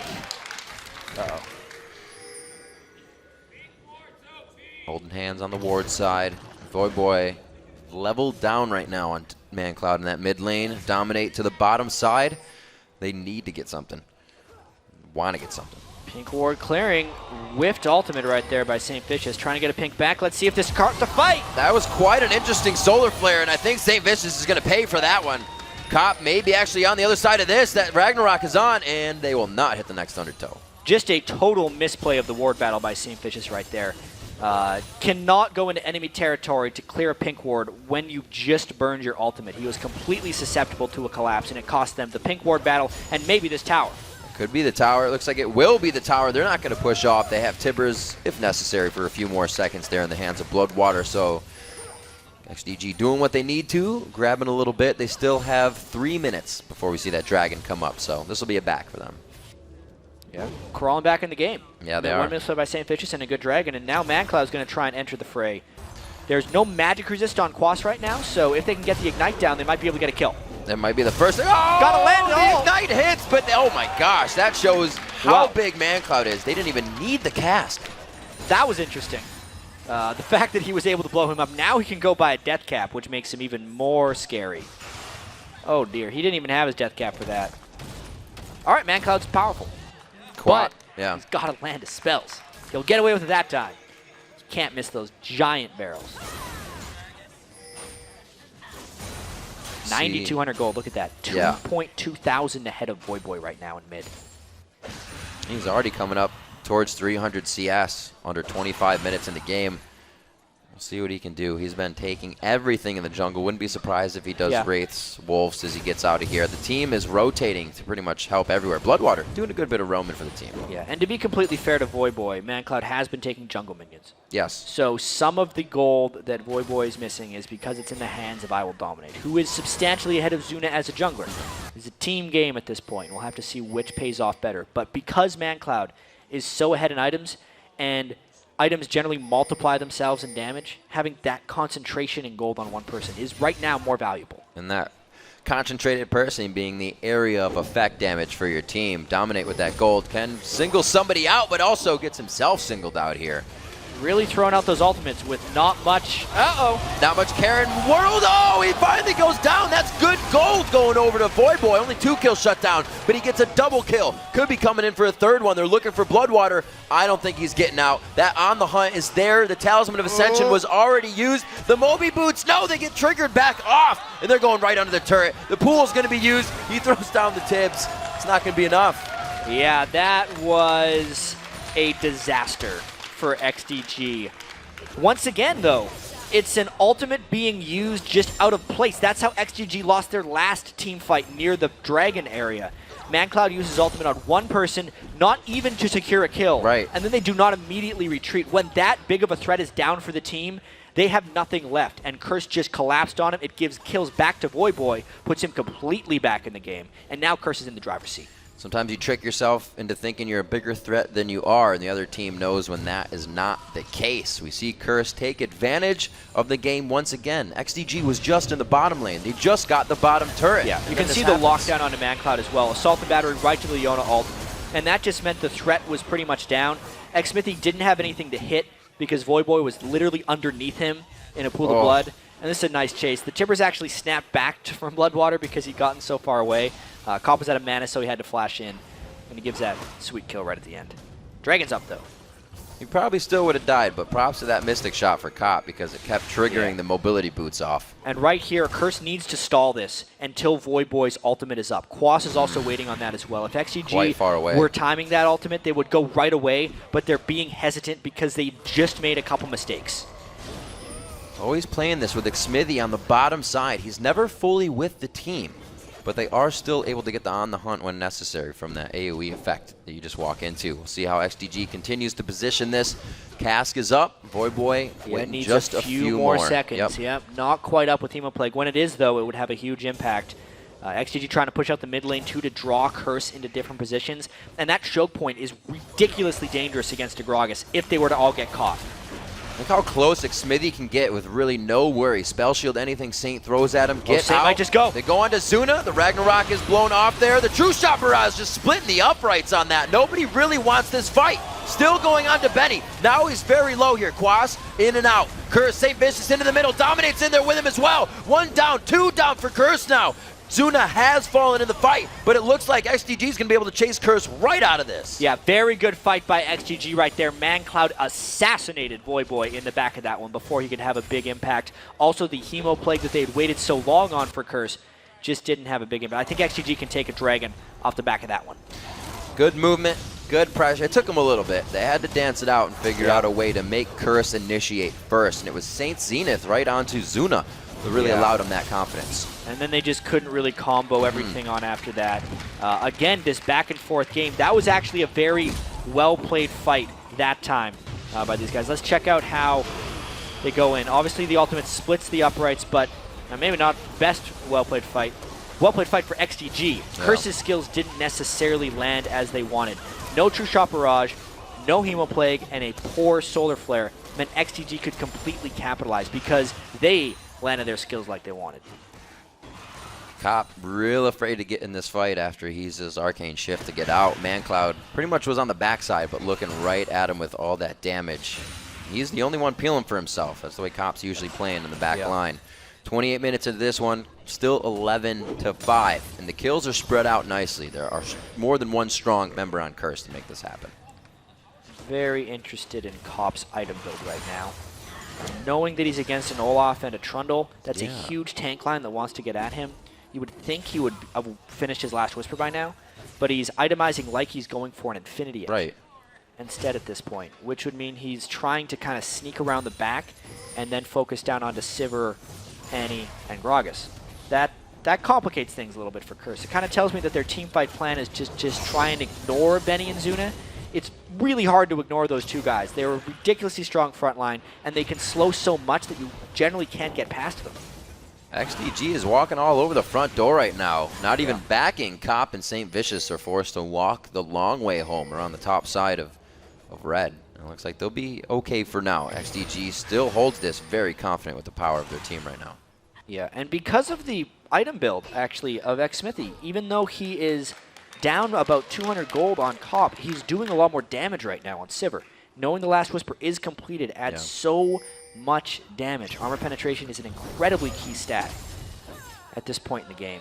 Just not working. Right now, though, Curse trying a bit of a split push, and XDG trying to make headway in the mid lane. XDG has been able to semi-use this composition to its full effect. All the fights have been face-to-face. They haven't had to use the Stampede to really initiate anything that would take Curse off guard. Yeah, so hardly they at all. still have that trick if they want to kind of pull it out. Curse may not be ready for it. Benny in the top lane. He will back. It looks like it's going to be good coverage. Smithy Bloodwater to the top side as Quaz may get this bottom. And what's actually interesting about the Sivir in this case is since Curse is itemizing and playing like they only care about the backline of XTG, they're more just using the move speed to kite backwards on Curse and finish them off as they come towards them. It's not so much about running through Curse since they're running such that hard-to-gank team that we're talking about, or even hard-to-catch team. They're waiting for Curse to come to them and then responding. And quite an interesting build. Voyboy obviously still going to do damage, but he's not going for huge burst. Rylai's, Leandri's, and then he's got Triforce on both the Vi and the Ezreal now.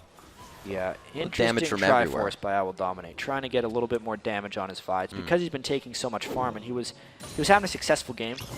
Oftentimes you'll see junglers who really want to try and take over, fit that damage item in with the rest of it, but really they need to start winning the game right as they build that damage item. Because they've picked a mixed build path of some damage and some defense, it doesn't multiply well into the late game, and the scaling on it actually isn't that impressive. 332 CS, 31 minutes coming in on the clock. ManCloud still trying to make himself even bigger, and he's gone, I wouldn't say glass cannon. ManCloud is a big man on Gragas, but he still doesn't have too many tanky stats to help himself in these fights. Bet you go Zonya's next. Yeah, needless to large Rod working towards that. 501 ability power. ManCloud's ability to land his skill shots is most likely going to be the deciding factor in this game. So much of XTG's gold is concentrated onto him, and there are so many squishy targets on Curse. There's no magic resist on Cop and no magic resistance on Voyboy. If ManCloud could reach them, I think it decides the game. Well, XTG is still staying quite split. This is really what we saw them doing, kind of baiting out the Baron when they thought they had a lead, trying to force their opponent into something that they wanted. Talisman of Ascension, and nothing was used. No, both Talisman of Ascensions go off. That's going to be a St. Vicious going down. He's trying to ward again. You really have to question what he was doing up there. That was another time he got caught. This time, though, ManCloud gets caught as well. Oh, he uses the cast, gets Voyboy out of range. He actually might have saved himself. He's hiding in the red pit. Oh, Dominate jumps over the wall, and they do find him in the game of peekaboo. Zuna and Bloodwater trying to get back to Xmithy. He's stealing all the life back that he needs, but Voyboy can steal life better. Bloodwater and Zuna are being chased out of the fight now. Everybody's just flashing to flash to get back in range right now. Zuna finally falls. Curse goes coast to coast with some kills. Yeah, and Benny is nowhere to be found. This will be a Baron take for Curse. you really have to question right there. It's a game of cat and mouse. Everyone hide and go seek. They're getting caught in the wrong places. First off, St. Vitus get caught, but the big one is ManCloud getting caught. So much of his damage was burned trying to escape, and this fight is a perfect example of how much of XGG's damage and investment is into ManCloud. As soon as he went down, XGG is screwed. They have to completely run away from everything. Voyboy completely took out Xsmithy from the flank, and there was no escaping the chase of Mundo and the Rylai's on the Vladimir. Unreal. One of those situations again of thinking you're a little bit bigger than the rest of the people around you, sitting in that bush, waiting to zero somebody out from 100 to 0, and he actually finds a little bit more than he wanted. Curse starting to gain themselves back a 2,000 gold lead. Kills still in their favor. They only have one turret. Yeah. They haven't been really able to act on anything after these kills, so we'll see if that starts to happen. They have Baron now, so big things. Well, it's an objective game. There's so much gold sitting on the map for Curse right now, but this fight could be absolutely huge if St. Vitus decides to go in for a quick engage, knowing that they have the Baron buff. But even so, right now, this game is very, very difficult for XG to close on because they're in a position where they've already pushed in the turrets. So it's not like they can control objectives to get gold back. But Curse is actually stronger in fights, meaning they should be able to take some of the map control with them. And there's so many objectives still for Curse to take. It's just gold that has been sitting on the map that they haven't collected yet. Now when they do, their lead is going to balloon. All right, now this just strengthens that fact right there. Curse surging with power now. They move down the mid lane. We just saw On the Hunt being used defensively from Dominate just to get away. Curse is going to flex their muscles now, coming up to these turrets. Voyboy, needlessly large rod for him, so he's finally starting to build out that Rapidons and get a huge burst of power in.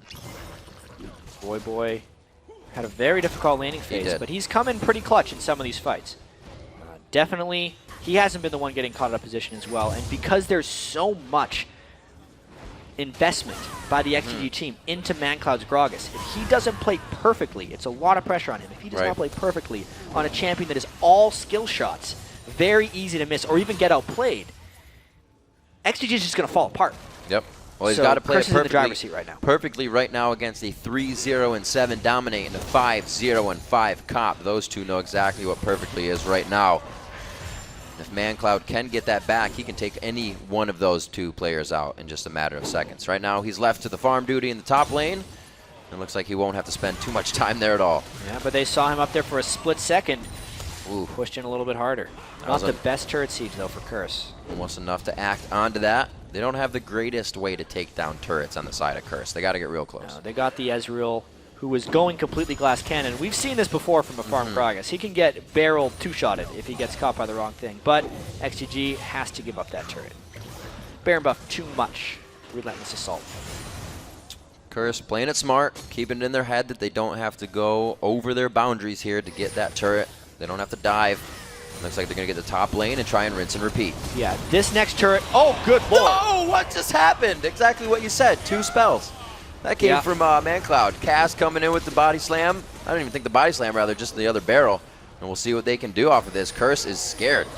Yeah, that's the moment for XGG and try and retaliate. St. Vicious there picks up a Banshee's Veil. Probably a good call.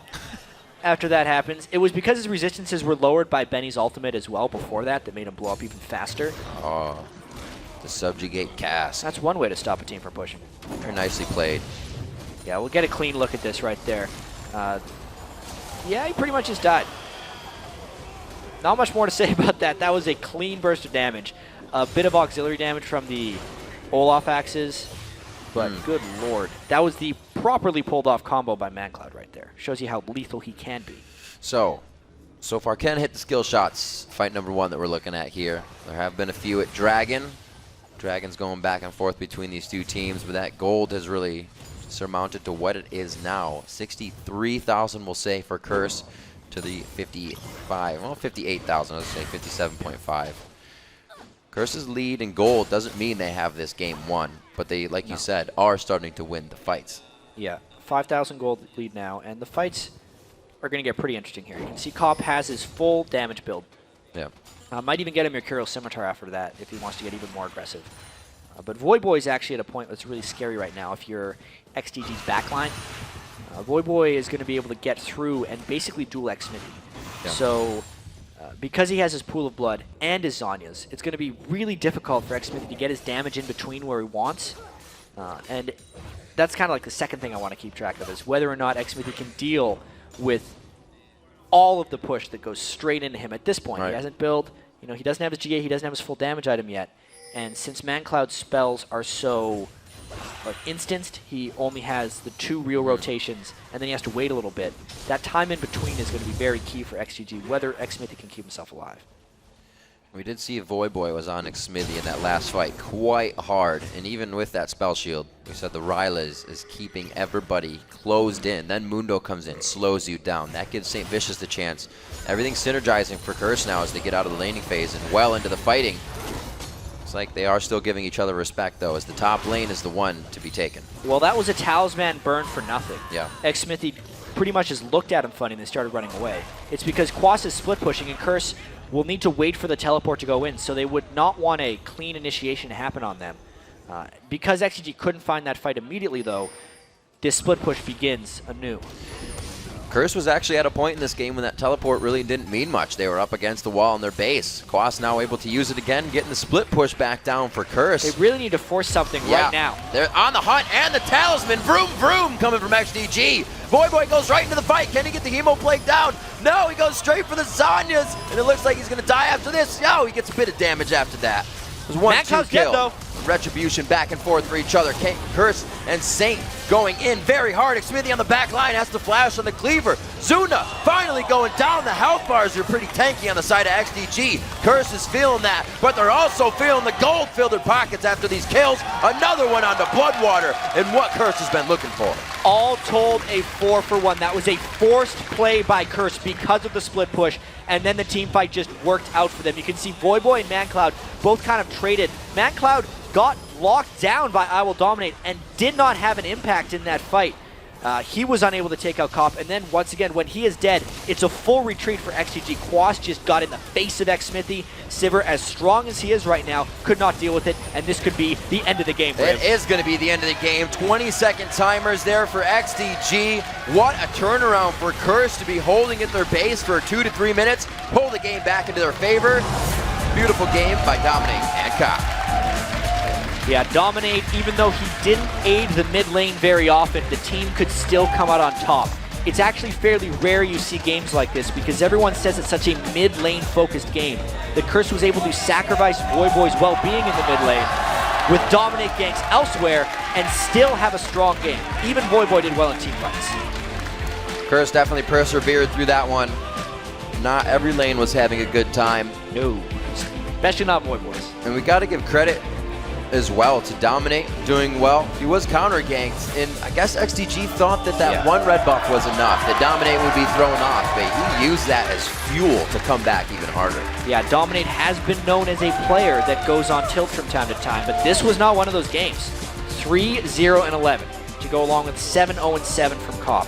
There was a few little hiccups in that game for Curse. Definitely a lot of work left for them. St. Vicious got caught out a couple of times. I can count 3 actually, just off the top of my head, but the rest of it was good. He knew to get advantage. A lot of the shot calling coming from his way. It's a very difficult role to play when you're trying to shot call for others and still worry about yourself. Common mistakes. And very interesting the way that they dealt with Mandatory Cloud and just not go near him. Allow XDG to get really antsy, throw off the On the Hunt and the Talisman, and just wait for that to wear off. As farmed as ManCloud was that game, 400 CS, but only 4 kills and assists if you combine them. Right. 3 kills, 3 deaths, 1 assist.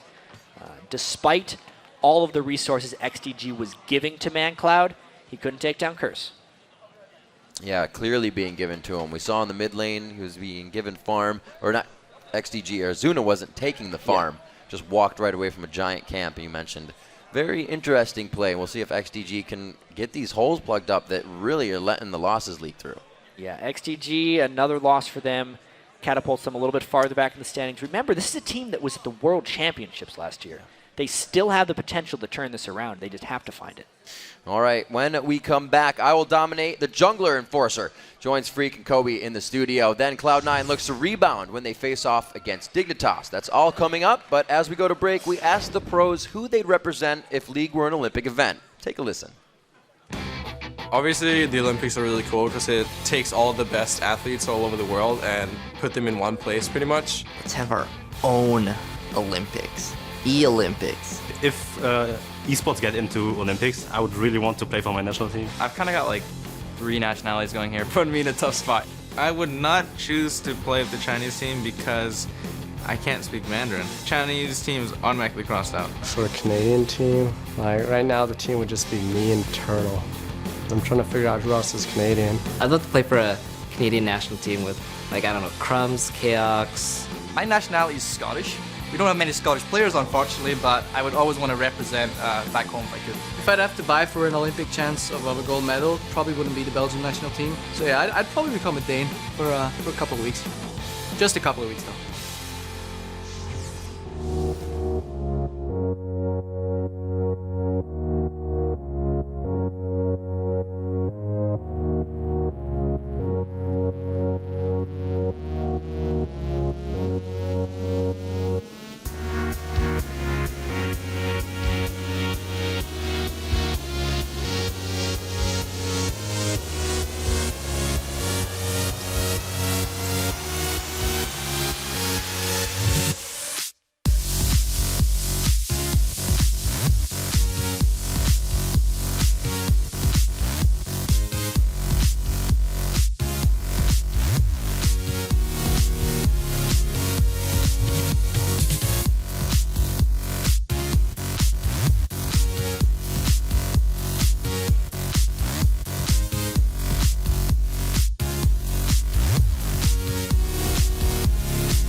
Welcome back, ladies and gentlemen, to the North American LCS Spring Split. We want to welcome Team Curse's jungler, I Will Dominate, to the desk. So, first of all, congrats on the win. Did it go the way you thought it would? It didn't exactly go the way that we thought it would. I actually came into the game planning to play Wukong, and I was surprised that they banned it out because I haven't been playing it. I actually haven't even won a game in LCS on Wukong yet, but I guess they were like scared of it, so they banned it out, so I ended up going with Vi again. Okay. And the commentators are actually talking about Jungle Olaf being a really prized first pick, kind of talking about jungle picks here, because that's like the big thing that Zuna's going to play. Were you concerned about that champion at all?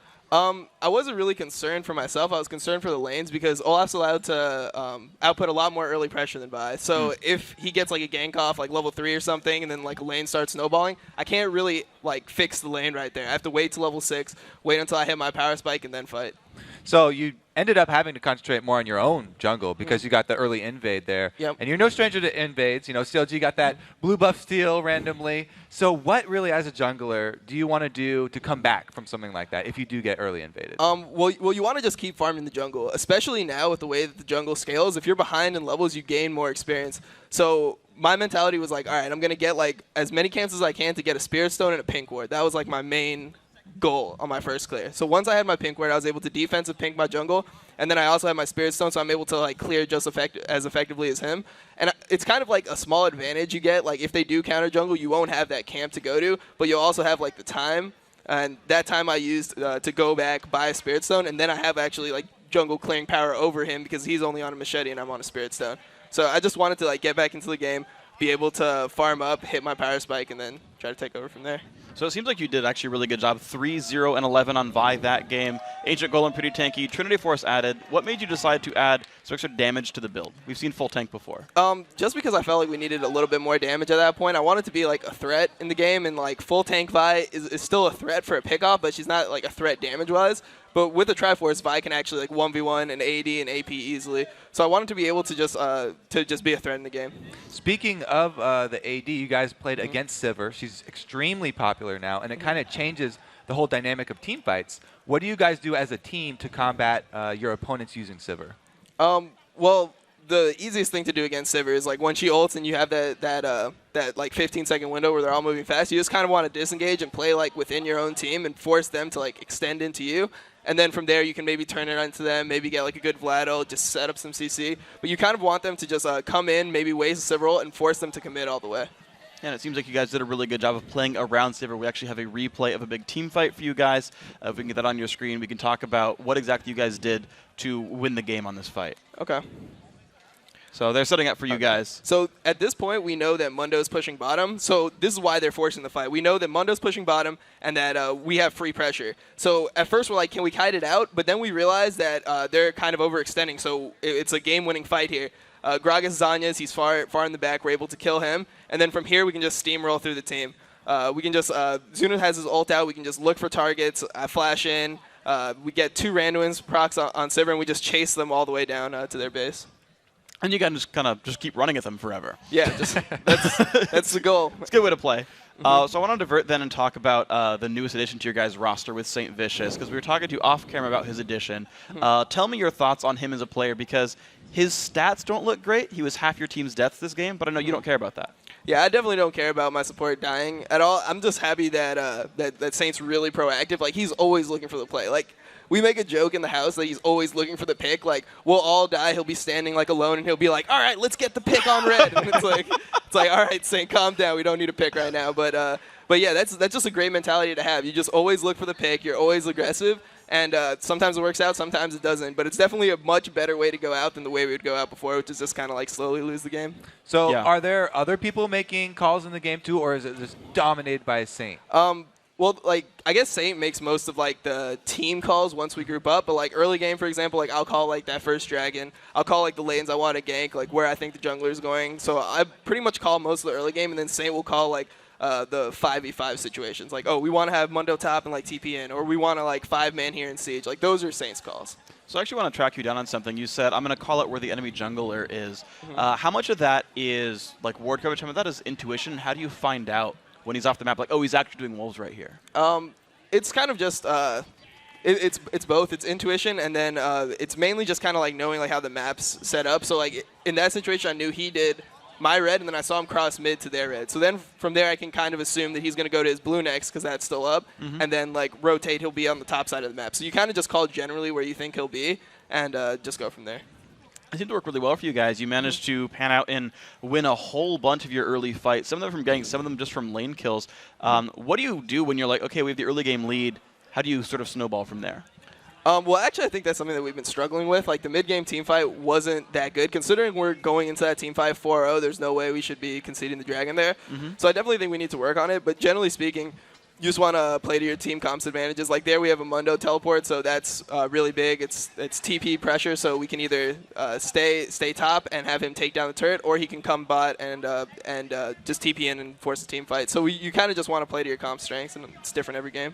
Are you guys working as a team on vision control at all? Because it does seem like sometimes when teams come back against you, it's people getting picked off. And that's really, everybody has to have input on that. And with Zeekend out, have the veteran support there is not available. Yeah, I definitely think that vision control is something that we lack. Just normally the mentality that you have, especially when you play like support and solo queues, you kind of prioritize like items over wards.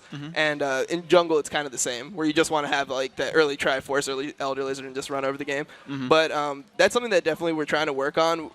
We definitely want to be able to control vision and force fights that are definitely on our terms. Because a lot of the fights that we force mid-game are still just like even fights. Like they see us, we see them, we just look at each other for a while, and then we just like fight randomly. There's not much to it. Well, but at least it looks really flashy. You get a bunch of kills. Yeah. Why is it that the solo queue play style of buy a bunch of items, be a carry yourself, doesn't work in competitive? Why can't you just like buy 8 Trinity Forces to win the game? I mean, you can do that. There's a time and place. It's just a lot of the time the game's more even, and in an even game on junglers, for example, tank stats are normally more viable. So I'll only really build damage if I like know I'm gonna snowball, and that was like a rare exception where I kind of just like I was feeling it in like the early game. I just like had like good vibes going. I'm like, all right, I'm gonna get a Trinity Force and like kill people. Yeah, kill channeling people. the freak. Yes, I was a fan. I'm glad we got you on the desk for this You one. can't actually hold 8 though. You get them with the team. You would have to sell 2. That's worth it though. You can swap out the trinket for one. And then, yeah, go from there. don't you know? Yeah. You get a boot enchantment as another one. It's extra slot. Yeah. So actually, I want to talk to you then more about your Trinity Force Vi, because it works so well. You talked about being able to 1v1 the backliners, 1v1 big carries. You got a whole bunch of picks on ManCloud, it seemed, running around. How do you find kills like that? They seemed really important this game. Well, it was mainly just because that was what I was looking for. Like, ManCloud was the big guy on their team. Like, he was huge. He had, like, a bunch of CS. He had his Grail, his Void Staff, and his Death Cap pretty early into the game. And everyone else was generally weak. Like, we got a bunch of kills top, a bunch of kills bot. Zuna was behind in the jungle. So we knew that, like, if we kill ManCloud, we'd probably win the fight. So a lot of the communication was like, all right, look for ManCloud. If you can get him, just kill him. And that's pretty much what I was looking for. Were you ready to like set up on rotations? Were you able to get in his mind, know where he was going, or was it fortunate? Not really. There was a couple times where I tried. Like, I would try to like ward something. I knew he had a red sweeper. I'm like, oh, he's gonna clear the ward now. But he was actually pretty smart about it. He kind of sensed that I was gonna be doing that a couple times. So he didn't. So he actually used his red sweeper, but he didn't even clear the ward because he like had it in his mind. Wow. So yeah, I was pretty impressed by that. But yeah, I definitely think that that it's mainly just go for him. It's mainly just like dive him and try to kill him. So before this, you mentioned that you were planning on using Wukong coming into this. He has, sort of a similar ultimate where he could do the same thing if you're looking for ManCloud. But it's also AoE. Would you have done sort of the same strategy if you were on Wukong, or would that have changed? Would you try and peel more or something like that? It depends on how the game was going. If I got like counter jungled really early on Wukong, it probably would have been a little bit more detrimental than it was. So in that situation, I might go tank. It would just really be how the game's going, if I can get off the successful ganks, and if I feel like I can build the item efficiently. Because I want to have it by a certain time frame. Like, I don't want to be like finishing my Triforce at 30 minutes into the game and have no tank stats. So just kind of feel it out.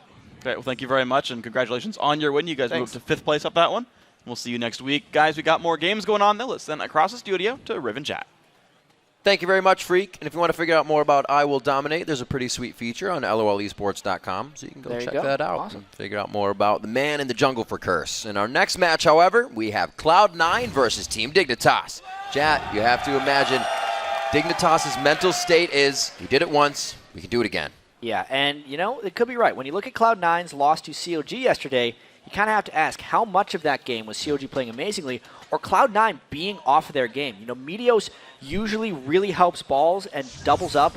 Then they take over the game. He was paranoid with bottom lane last game. Yeah. Could not get himself involved or transition his team. There was a lot of strange plays by Cloud9 that we need to see if they can make up for or if it was just COG being amazing.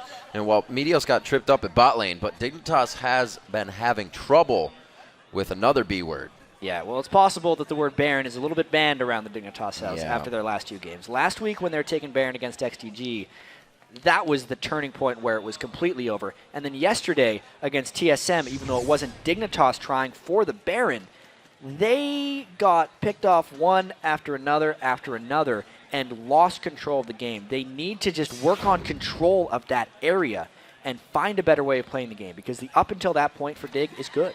Right. Well, it was a huge upset in Week 1 when Dignitas took Cloud9 down. But the boys in blue and white think they've learned from their first defeat and are ready for the rematch. Last time we lost against Dig because we fell really behind mid. High had a few solo deaths to Scar, and then he got snowballed on with Viganks after that. Well, we had an oversight in the ban pick phase. We gave a player his favorite champion by far, and that's not something you should do. Gragas is Scar's favorite champion, and he's really good at that. They'll probably be a little bit more cautious playing us this time, and they've definitely fixed some of the flaws in their gameplay that we exploited. So this would be a much closer matchup, I would think. We need to make sure we don't lose pressure early game, because they're really good at like just taking a little bit of pressure and turning it into objectives. I'm pretty sure we'll be okay this time around. I don't know if we'll win, but the game should go much better as long as I'm not sitting mid dying every 30 seconds. Well, we saw Scar and High chatting earlier. We'll see if we can get the Riven Gragas matchup they were talking about. Most games go better if you're not sitting in mid dying every 30 seconds. This is true. Yeah. Sound advice. I learn something new every day. All right, let's check out the starting lineups. On the blue side, it's Cloud9. Balls in the top lane, Meteos in the jungle. Mid is High, AD carry is Sneaky, and Lemonation at support. On the red side, it is Dignitas. Cruiser in the top lane, Crumbs in the jungle, Scar in mid, I'm a Cutie Pie on AD carry, and Kiwi Kid on support. And this should be an interesting champion select, but every champion select is interesting. Crumbs and Meteos share quite a few of the same junglers, have both been the ones to try Fiddlesticks coming in the NALCS. So Crumbs having a bit better of the win there. Absolutely. I think Gragas ban was pointed out right off the bat. Meteos and Crumbs sharing the champion pool is definitely very interesting. Vi will be highly contested, I think, amongst these two guys. I wonder with Meteos whether he's going to try and go back to the Lee Sin. He has had such an amazing week last week when he was playing. Yeah. Really synergized with their early game jungle control where Meteos would, with the rest of the team, push up really hard and just take over the game. They never found that opportunity against COG yesterday. That COG Cloud9 game was a bunch of fights where Cloud9 didn't have more people than COG. Right. That's not like them. When they play League of Legends, they are almost always the ones that force and have more people in a situation. Well, coming into that game, kind of ate my own words saying it was CLG's lanes to win, because you see Balls in the lane. How often does he lose that? Not often. Even if the team loses, Balls is on top. And with the loss of that game, he was still up in CS. Everyone talks about how dominant he is on Renekton as well. And he was dominant in that game as well. Yeah. He just wasn't able to make anyone else farmed. Yeah. And can't give your farm away. There was a really, really fast Shyvana on the other side, thanks to Sivir and Lulu, that shut them down. I wonder if they're going to do something crazy like that. And we see the Kassadin ban out already. Like we said, we'll probably see the Lee Sin, the Gragas. High mentioned just in the video that we gave it to them the first time they beat us. So it would probably be in their best interest to get it out of there. Yeah, we're going to see the ban restart in that last game. There was a weird little thing. Someone couldn't ban a champion. So the first ban should still, I think the first ban will still stick in. They're talking about it. Kassadin's going to be banned anyway. Too much. Kassadin is going to be banned from the red side team, pretty much 100%. Gragas has to be banned as well. Yeah, it's just a little too crazy to leave that up for Skara. We see that wheelhouse champions are something that players can get back on. Look at Zuna when he gets his Olaf. Last game isn't the best example, but well, he had been dominant those are crazy games. Up until then. Way better than most of them. Scar's champions that he generally falls back on are generally Gragas and Karthus. He has a little bit of Katarina from way back in the day. Most likely not seeing that here. Right. So back to picks and bans. Kale is going to be the first one out they do not want Scar to have. This allows High to be a bit more of an assassin, possibly. We'll see what they decide to go in the end. Yeah, it makes the most sense that Cloud9 would target Skara. Yeah. It's a tried-and-true strategy against teams when they play against Dignitas. Skara is criticized fairly heavily, much like High used to be, about a diminishing champion pool, which is a self-perpetuating problem when they play each other, because there's a chance we're going to see all of their 6 mid lane bans if they decide to leave Elise on the board. We can technically say that's a mid lane ban, we'll call it. She used to be a mid lane. Yeah, not quite. Elise banned as well. Yep. That makes sense. And then 2 supports. No, I'm just kidding. So Elise does go out. Meteos will not find that. Cloud9 did have a loss when Meteos had that Elise. And Elise in gets through, but they take it. Exactly. Possibly. I think they're going to do that because they want to deny it from Meteos. Also, Crumbs has a hankering for playing Lee Sin this weekend. It was banned against him when they played TSM because he is very, very good at Lee Sin. He's going to try and show Meteos how it's done, I believe. But the fact that they're sitting on it and not locking in makes me think someone's still making his decision. They're looking down the line. We're all looking at Cutie Pie. Cutie Pie's the one talking right now. I like how Scar and Cutie Pie are talking to each other, and Cruiser and Crumb's just like, what do we do? Just tell us already. This is an in-depth conversation here. You see they're sitting back. Gonna break out the coffee in a second. Scar's going to have the last word. Dignitas loves to run something that can be a factor when your team's off split pushing. And we'll see the Sivir pickup. Doesn't really lead to all that, but it could. We'll see what the composition comes in. The Stampede, a likely thing. Well, Cloud9 had a lot of trouble against Sivir yesterday, and for a team that is so invested in finding fights, running people down, turret diving, it's harder to do those things against a Sivir. I think Sivir is going to be an ever popular pick against Cloud9 because it is very good against the Cloud9 playstyle. As soon as Jinx kind of fell off, people stopped playing her. They were like, Sivir, yes. Let's build compositions around that and run people down so they can't get away. Waiting on Cloud9 to pick it out here. It's going to be High and Meteos on your screen from left to right. That's Meteos. I'm seeing him right now. We'll see if he picks for himself. Usually they will. And whoa, the Pantheon coming in the first time for Meteos. He will go for that. That's exciting. He's trying to match the early game power that Lee Sin is going to bring. And they also pick Caitlyn, who is probably the best AD carry you can pick against Sivir. Such an immense range advantage and can also shove back at Sivir. Two very, very important things. We'll get to see if Sneaky and Cutie Pie match up or if Dignitas is going to try one of their lane swaps. Dignitas has been the team that does lane swaps with Jinx, and they've been going up into the top lane, blowing through the extra fast tower pushing, extra turret damage reduction.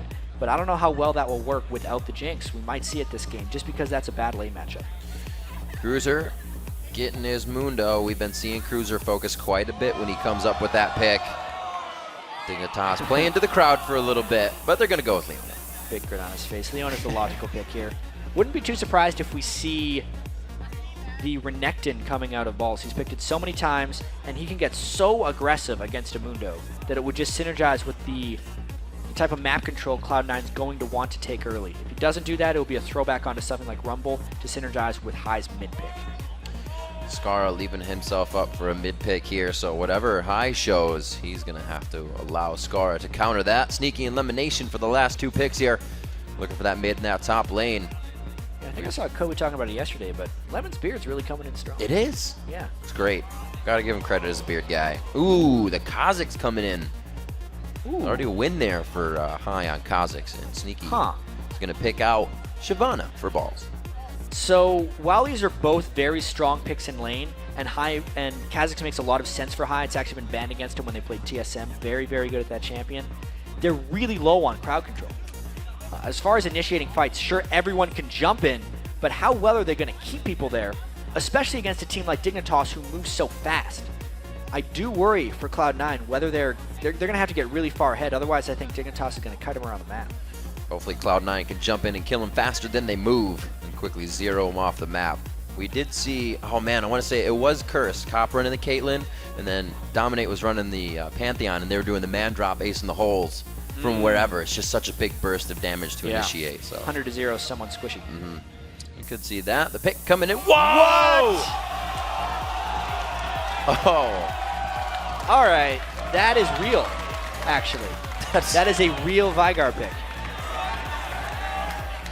So, damn, couple things. As far as disengaging, Vygar has the longest, I believe, stun left in the game. When he maxes his event horizon, which is his stun, I believe it's 2.5 seconds of circular stun, which since Cloud9 doesn't have much crowd control and everyone's going to be jumping in, when you jump through the event horizon, you'll go through it, but you'll be stunned afterwards. The crowd control will stick with you. Right. So that's actually a tremendous disengage if Dignitas wants to try and get that. Since he'll be moving quick enough because of the Sivir, he can do that. Also, he could theoretically burst down Kha'Zix right as he comes in because Kha'Zix is so quick in and out. But Vigar can like lock him down with the stun so he can't jump out afterwards, then just blow him up. Primordial burst right in the face. As the teams load onto the Rift, let's crunch the numbers to see who you think is going to take this next match. I know everybody's clicking after seeing that Veigar pick. What does It's Veigar do? 67%. I think Cloud9 is going to take this. Yeah, that's not as high as a percentage as we're used to seeing from Cloud9 fans. They usually get a little more love, but Dig they've been showing that they can step up. Kind of want to pick up Veigar's character sheet and just try to so I could get all the knowledge. I was not expecting this. Obviously, his ultimate is one of just the biggest nukes in the game. It's very much like a Syndra ultimate, except it's just one burst instead of a whole bunch of them. Right. Damage-wise, it's very comparable as far as single-target ultimates. Can pretty much blow anyone up if he catches them properly. But I'm interested to see. It's such a dangerous pick against Kha'Zix, Riv. I love seeing a Veigar that can hit a nice stun with the Event Horizon, the Dark Matter combo, if they can time the W right, because it's quite a long time charge for that spell to fall. But we got all the time in the world to see it here as we get into Cloud9 versus Dignitas, our second game of the day here. Week 5, day 2. We are on to the Rift. And we've also seen a lot of success from teams who pick first-time champions. Yeah. It's a weird stat, but it is completely true. It seems to, we saw the Volibear the first time Urgot Soraka got broken out. It was incredibly potent. This is going to be fantastic. So squishy. Skara. Hardly any health. 437 HP, and he goes with the consumables, as did High. Yeah, very squishy. If a Pantheon looks at him funny, he's probably going to die early on in the game. But the burst damage is absurd. His ultimate has a 1.2 AP ratio. Vigar's one of these older champions that just people haven't touched on in a while, so there's a few ridiculous things left on his kit that he has access to. He has so much weakness inherently with this, and there's so many things teams can do against him to punish him, that he's allowed to have those 2.5-second stuns when he maxes his Event Horizon, or his 1.2 AP ratio on his ultimate. Well, he's got his work cut out for him. He's trying to make a mark. This is the second Veigar we've ever seen in the North American LCS. So Skara. Yeah, it was Nijaki who played it before, I believe. Way back. Would be the Jackie. Minions have spawned. He loves his Veigar. Again, the back and forth. We get a glitch in the system and we see the same thing up top every time. Another Mundo version on a matchup, but really this invade.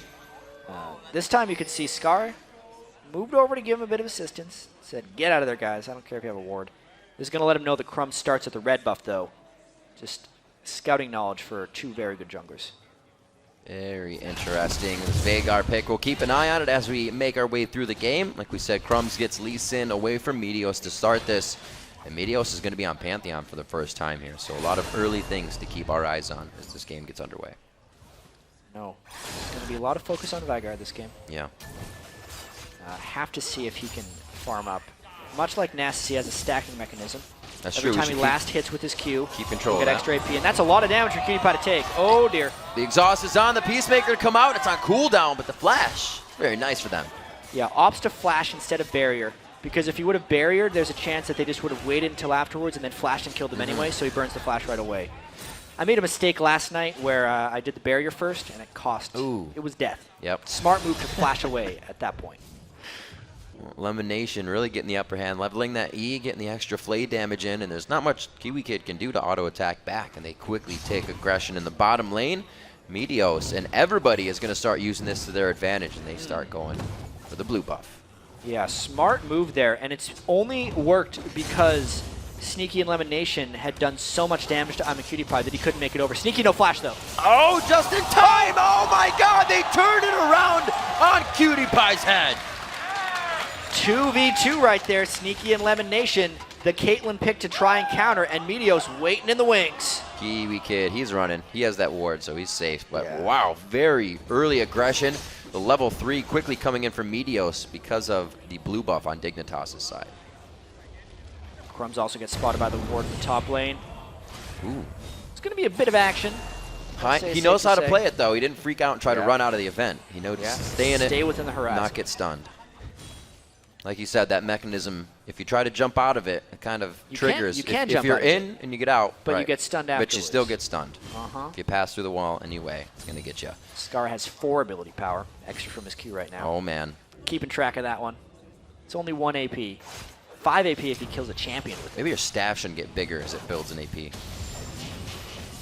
A little bit of a walk-in here. They're doing it very slowly. Dignitas has to just kind of take this. The flashes are down. The damage is coming in slowly, and they walk in another kill for themselves. The lockup onto Kiwi Kid. He's only got so far to go, and not another death sentence to be written for him. Oh no. That lane for Dignitas is starting really badly. They had no summoners, and Cutie was way too far from home. It was a smart return gank from Meteos. He just pretty much stayed there, which caught Dignitas off guard. But he still shouldn't have been there. Sloppy death by Cutie Pie. Super early aggression coming in here from Sneaky and Lemonation in the bottom lane. For Cutie Pie's first Sivir game, he is not having a fun time. Yeah, and you can also see the Relic Shield got picked up after the Doran Shield by Kiwi Kid. Right. Oftentimes you'd see them start with the Relic Shield instead of a Doran's. This time he gets it after because he still wants the gold generation. But if they're losing the lane that badly, it's going to be hard for him to actually get the gold shares out. Scar getting a little help from Crumbs in the mid lane so they can push back high. He's also a factor they need to shut down in this game. So far, he's not going too crazy on CS. They're both pretty even. Cruiser balls in the top lane, still level 5s. Looking at their experience bars, they're not looking like they'll hit 6 anytime soon. But we'll see if Meteos comes up here, as most teams do, and try to get the early aggression onto Mundo. Well, that'll be the story here, because that's usually what Cloud9 has been doing so far in this 2014 season. And Balls has gotten a lot of harass down on a Cruiser. He generally keeps his lane opponent quite low, and it's how he's been so dominant in the top lane so far this split. But early on, no real action up top, because Siobhan and Mundo don't generally kill each other. They need jump out. Again in the bottom. A lot of action go down here. Crumbs finally has something to say about it. He's going for Lemonation on the backside, goes for the flash. Oh, Sneaky was the bodyguard in between. Do they have it enough to get it down the boomerang? On the way back, Cutie Pie gets himself a kill. A incredibly needed return kill right there, even though Crumbs missed his Sonic Wave at that point. They knew Lemons was a bit overextended, and they ended up catching Meteos unawares for the gank. Skara goes back his first by 2 Doran's rings. He needs to stay a little bit healthier. He was pretty squishy. Oh, another early dragon by Dignitas. This is one of their trademarks. It's really funny how Dignitas has such great dragon control, but such terrible Baron control in their games, because they almost always get that early dragon. They're very good at it. Always knowing the right moment to peel off. Crumbs has a great eye for it. Very much so. The sub 7-minute dragon into the sub 7-minute gank coming in for Cloud9. And they do go top. They do go for Cruiser. That's what happens. Balls kept him low, even though he had hit level 6. He hadn't popped his ultimate yet to heal up. They got the Ignite down to diminish the effectiveness of the Mundo ultimate, and they secure a very, almost trademark Cloud9 top lane dive.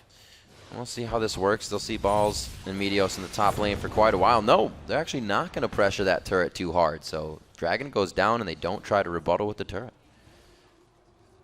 Not really a possibility to, because they'd gotten that gank top lane. So not extra stuff to push bottom. Cutie Pie really going all out to try and have enough trading damage, because he's getting slaughtered in CS in that lane right now. About 25 to 49, because Kiwi Kid shared a few, but he picked up that Relic Shield late. They're playing that so far back. They're even almost behind Dig's minion wave coming in here, trying to get the zone defense going on, and they're doing a great job. Lemonation's pressure of that early flay damage from his auto attacks has really set up this lane nicely. Along with Meteos, he made an early presence bot lane, and we were saying he kind of left it alone last game. Yeah, well, he tried to get it going last game. Right. Against COG, he was just so ineffective with it. This time, though, Pantheon, much more straightforward ganks. Don't have to worry about any of those pesky skill shots. Just jump on the guy and finish him off. Now that he's level 6, too. Yeah, he's going for the Lizard. He's going to be able to build that up. He has the 2 long swords waiting for him. He's finishing Wraiths right now. As we see High jumping in onto Skara, but he finds himself some crumbs here, and he goes in for the Sonic! And the resonating strike as well, the kill. And getting out of there with the kick, that was the Event Horizon stun full burst by Dignitas, and they get the execute from Crumbs when he flies in. Nicely done. Veigar keeping Kha'Zix under wraps as of now, out-farming him, and the jungler gank helps him get a kill.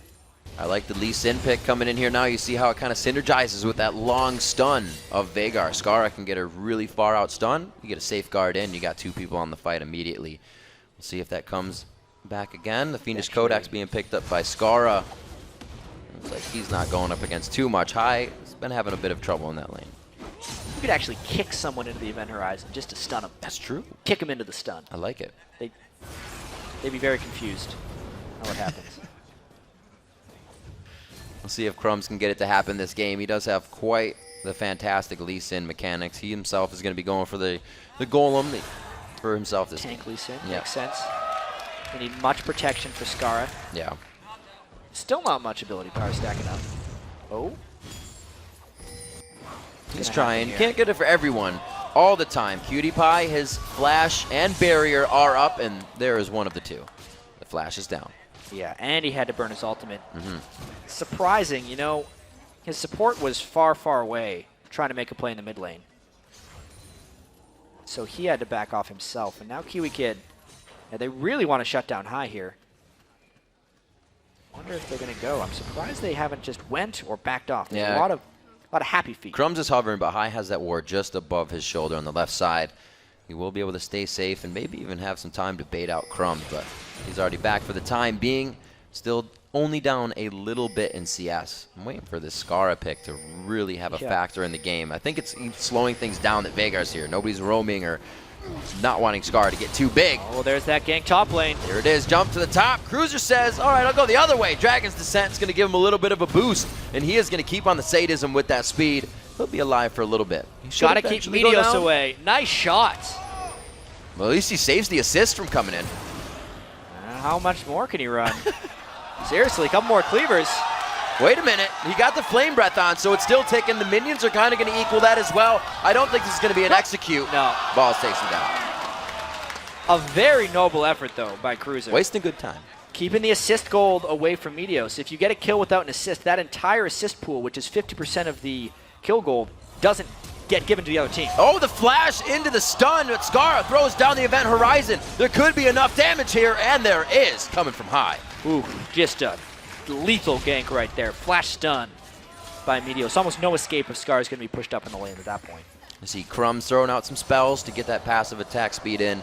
Take out the pink ward a little faster, get himself to safety. But right now, he's playing in the danger zone. He is in C9's jungle, which they've done quite a bit of warding in.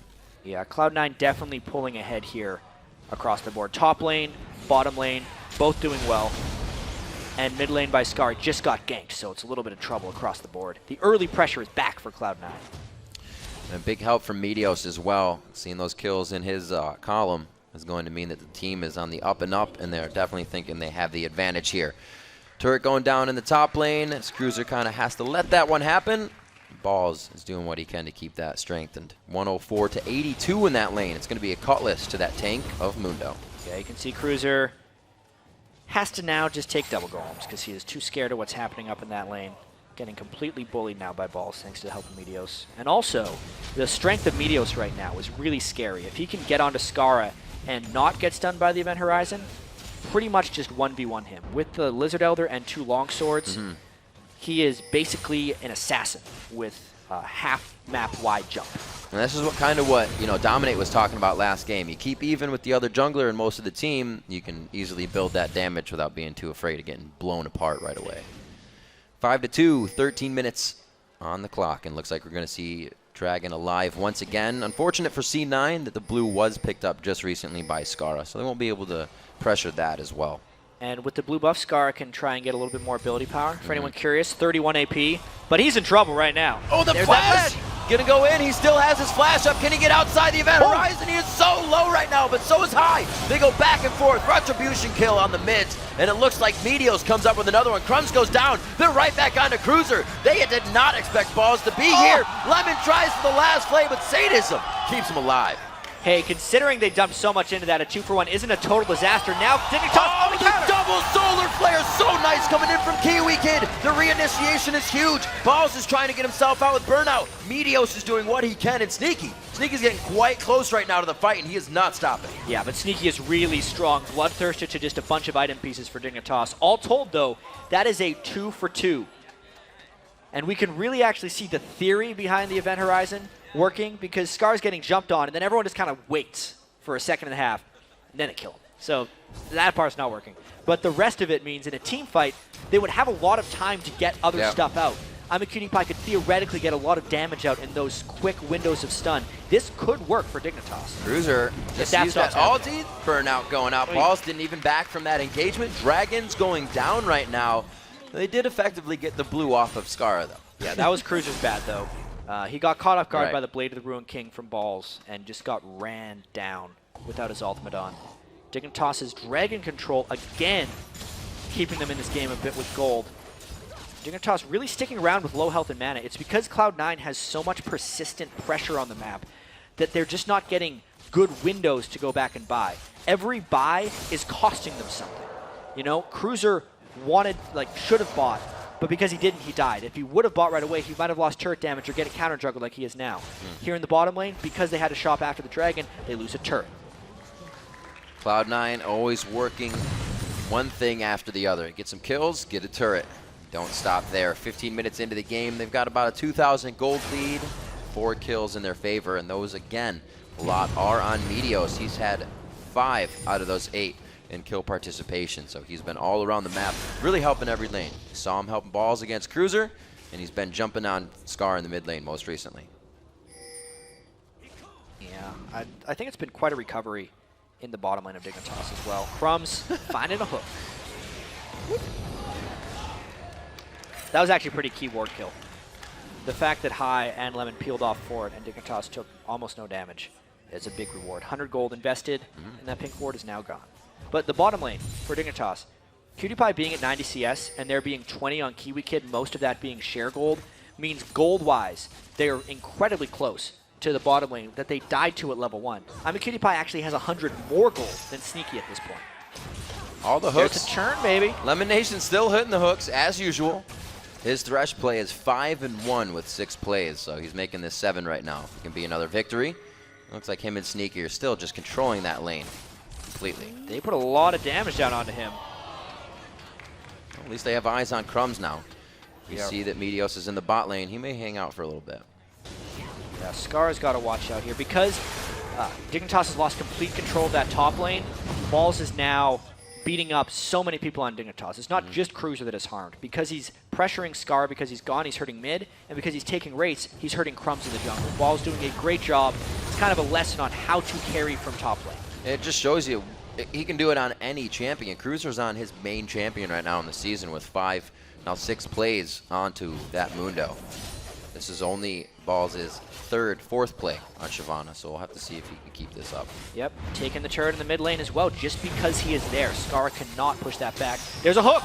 Going in on a Cutie Pie. He is the main focus. He flashes out on the hunt. Is there? Oh, but he goes down in the end.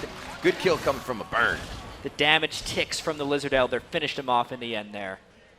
Very close kill, and somebody's got to stop this mid lane push. I don't think anybody's going to be able to. Burnout's going to hinder that a little bit, activating the damage coming in, but they get off. Scar's not able to throw down the Event Horizon, and they live to fight another day. Yeah, these relentless pushes by Cloud9. As soon as they get some harass or get someone low, they can just keep on coming. Sneaky with his huge range as well, just trying to get these turrets down. The fact that it's 3 turrets to 0 means Dignitas needs to start winning a couple fights, otherwise the gold lead will continue to accumulate. They've lost their other turrets, their jungle is vulnerable, and the more Cloud9 is farming the lanes and both jungles, the more they're going to pull ahead. Their jungle's vulnerable, and it's also being shared quite a bit here. Cruiser has nothing to farm as his lane's fully pushed. We just saw Crumbs, or rather Scara, leaving the top side and coming down to get this blue. So everybody's trying to soak up what they can. They'll have a few minion waves coming in here as Cloud9 isn't going to be able to push too much more. But with Dragons in their favor, 3 turrets, they're only waiting to get the next kills. Yeah, Scar just picked up his DFG as well. Because he's gained an extra 56 ability power from his Q stacking, he's sitting at 260 ability power already. in that game. Scar will hurt if he can get his combos off in this game, and Dignitas is hanging on by a thread right now. There could be one more fight for Cloud9. If they win it, they have the map control that they could take Baron, and that would just turn the game on its head. Still going to have to get himself in there. Very scary situation for a tiny little Veigar. We'll see if they try to blow him up immediately. They have the team for it. That is on the side of Cloud9. Looks like Meteos and Lemonation using that pink ward to their advantage, trying to get a quick pick on somebody. But they're not quite finding it at this point. Dignitas isn't really in the we're going to make the moves mode right now. They're in the let's figure out what's happening. Maybe some moves in mid. Kiwi Kid trying to come in, and we see that the Pantheon was immediately stopped there. This is bad. There's the jump. The flash goes out. Kiwi Kid, Peacemaker from the backside. The ace in the hole. Going to be taken down high. Good damage there. Could they keep going into this fight? Oh, getting exploded by Skara. Whoa. Great damage there. Skara's still on the backside. Lemonation goes down now, and it's going to be Sneaky trying to come up with a kill. Still going into the fight. Dragon's Descent's going to be enough to take down Cutie Pie. Thought he was actually going to be able to put on another shield and stop that Dragon Bite from coming down. Everybody is going down except for Skara, only because he's got the range to stay out of the fight. Really, really strange fight right there, Riv. It ends up being 4 for 2 when all is said is done, but it was so close to turning around for Dignitas. If Cruiser was a hair tankier, he would have finished off both Meteos and Sneaky. Scar was pushed back, and you actually got to see how quickly he blew up High. I actually thought High was jumping in to kill Skara, and one of them disappeared. I thought it was the other way around. But Scar came out on top in that one. Glad I wasn't the only one. Yeah, check out the shock on this one. So Kiwi Kid goes down, but watch the burst on High as he jumps in for this next kill, because Scar DFG combos him off this stun. He's gone before he lands. I thought that was Skara dying. Yeah, and then he flashed away, which made it seem like he disappeared. That almost turned it, because behind them, Cruiser came in, and it was just so incredibly close between these guys. Obviously, Meteos with the last bit of mana. It was actually Balls that finished off on the Cutie Pie. So close. If Scar could have gotten a little bit past Balls. It was just Balls being the middle of that fight. Completely stopping Scar from getting to the backline was very important. And the unkillable gets out unkilled again. 4-0-6 for Meteos now in this game, and he is everywhere he needs to be. Actually stopped the ultimate coming into that fight quite quickly as it was initiated. Making the right calls. And during that replay also, Cloud9 took the Dragon. Yes. Which is the most valuable dragon of the game thus far. It scales with gold as the game continues, meaning that that lead that we were thinking was going to balloon is starting to. 5,000 gold this early in the game is very dangerous for Dig. They have to really find picks. I think the straight-up team fights are a bad idea for them. And we see High, I believe, going for the Hydra build again, along with that Hex Drinker to keep himself safe. He's the one that favors the Hydra over that Bloodthirster, kind of single-target killer. See what they have in mid and see if he can get kills still. We'll see it coming in. He's already got 3 for himself. Between this game and last game, Jungler and 80 carry, doing good things for themselves. 4-0-6 for Meteos, Sneaky 3-0-3. It's really for Dignitas to answer now. A little bit on the back foot. Yeah, Sneaky trying to make up for his poor lane against Sivir yesterday. All right. Just harassing down Scar. Headshot. Not quite. Just in the hole. Oh, here comes Pantheon, though. Great jump, great Event Horizon. I think there was a bit of miscommunication there for a second. Kiwi Kid's going to be going down in this. Crumbs is on the side to do what he can, but it's only for moral support. You could tell Kiwi Kid tried to protect Scar there, but he didn't need protecting, and it just cost him his life. That's what you get, right? You haven't played with Veigar in a while. No, everything's fine. I can stun their entire team, and it's not my ultimate. We're okay, but not everybody's on the same page. Yeah, this could be a very, very key moment here. Cloud9 clearing out pink wards, going for Baron because Cutie Pie is gone and Kiwi Kid is farming. This is a nearly impossible Baron hold by Dig. They might just have to completely give this up. Look out. That just missed. Good ward coming in, though. Cutie Pie is going to get this bottom turret. They go over onto Crumbs. Deja Vu, and the Baron engagement's over the wall. How does this keep happening? On to Skara. High goes back into the pit. Very low. He was actually the one tanking. Cruiser wants a piece of this. It looks like Crumbs is on the outside. He's very low, but could go for an attempt. Yeah. It could just be another jump over the wall. Yeah, it's going to be a jump over the wall, and a Dragon that's very hungry. Ball's going for another kill. Gets it in a 2v1 situation, pushes it out into another 2v1, and they don't even want to fight. An inhibitor turret is going down, but will Dig be able to even pressure this later?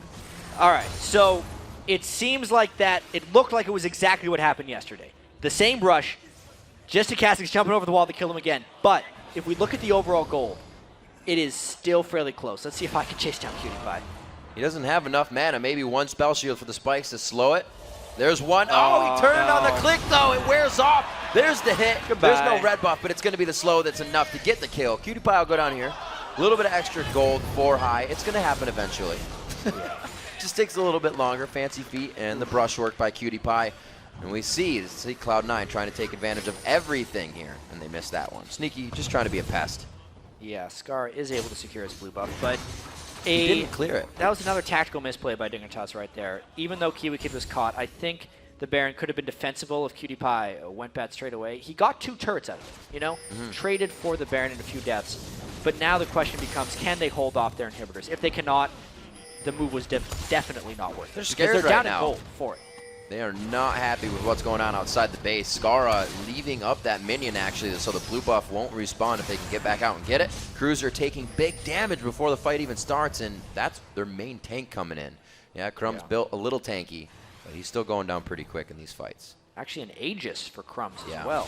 So trying to get a bit of team utility. The dive comes in right now. Wow, Balls is the first one in, and they make Balls be the focus, so Meteos can get a good hit on the man drop. The teleport is in from the base. Here comes Cruiser. They're also stages. He misses the cleaver, though. Back in the fight in between 4 people. Looks like Dig has a good grab. Oh, no. What a hook coming in from Lemon Nation. High takes full advantage and comes in with a quick kill. Zeroing out that, and it looks like it's going to be Crumbs going down as well. A double kill coming in for Sneaky, and Cloud9 turns another fight around in their favor. Dignitas had the fight defended. Then they went back in. Again. One after the other. You're too close if they can see you practically with Cloud9 right now. The inhibitor going down. The clock is pretty high on that death chamber, but it's only for Skara. He just recently went down, and everybody's coming back up. What an unfortunate fight there for Dignitas, because it looked like when they were able to kill Balls so early on and just burst him down, watch the burst they put. The DFG from Skara just into destroying him was amazing damage. At this point, once Cloud9 is out and Cruiser teleports in, just stop. The other team has Baron. It is a close 4v4, and there is a reset heavy champion on the other team. PewDiePie gets caught because he chased too far.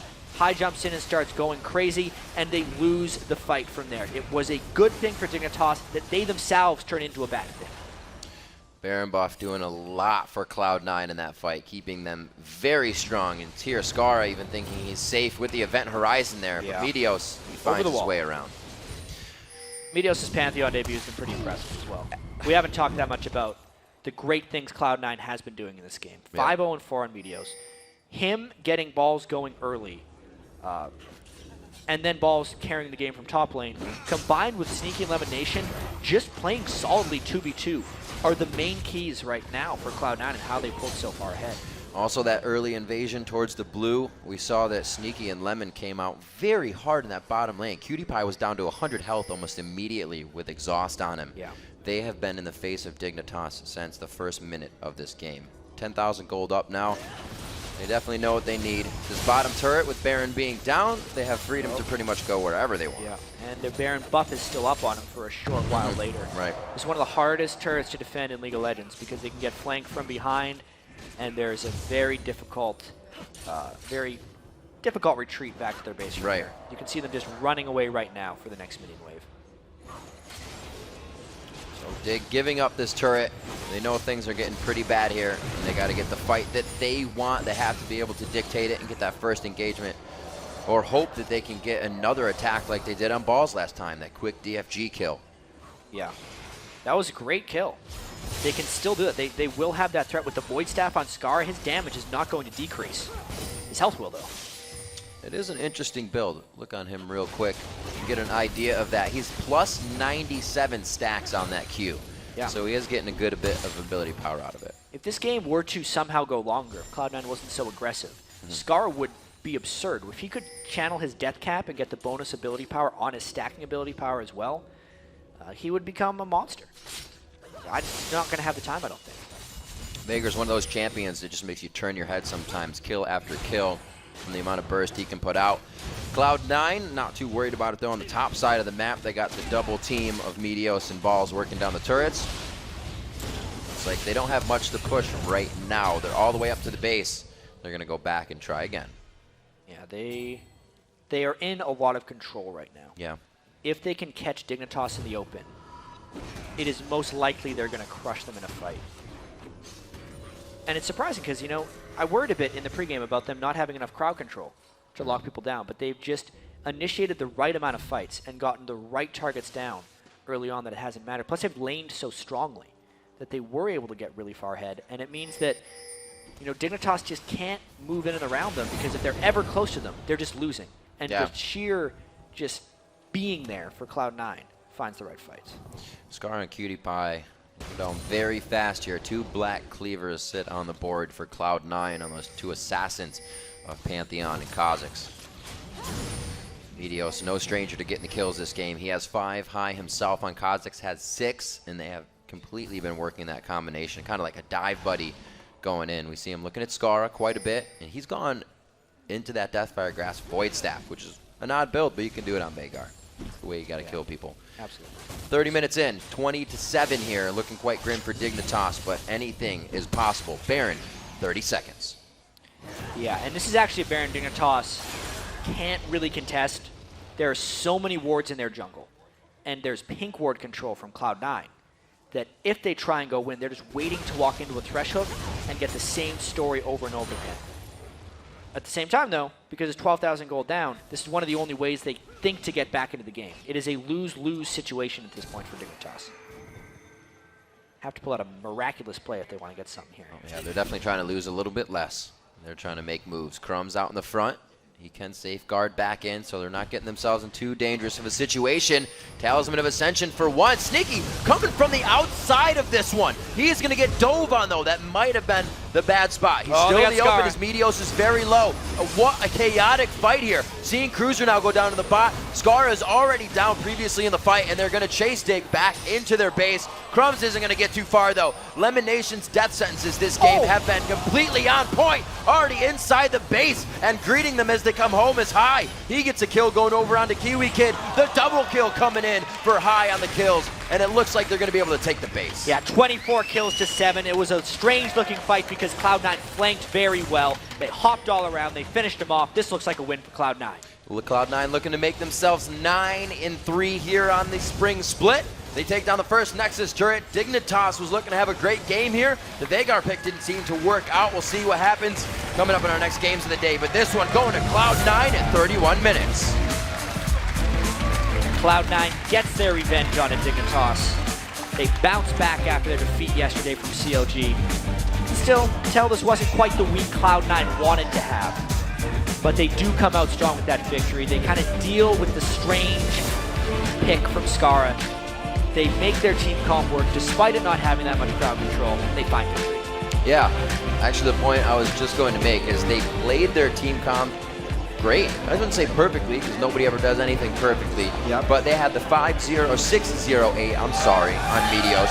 5-0-7 coming in for Sneaky. He's only had 2 Caitlyn games before. He makes it 3-0 on that now.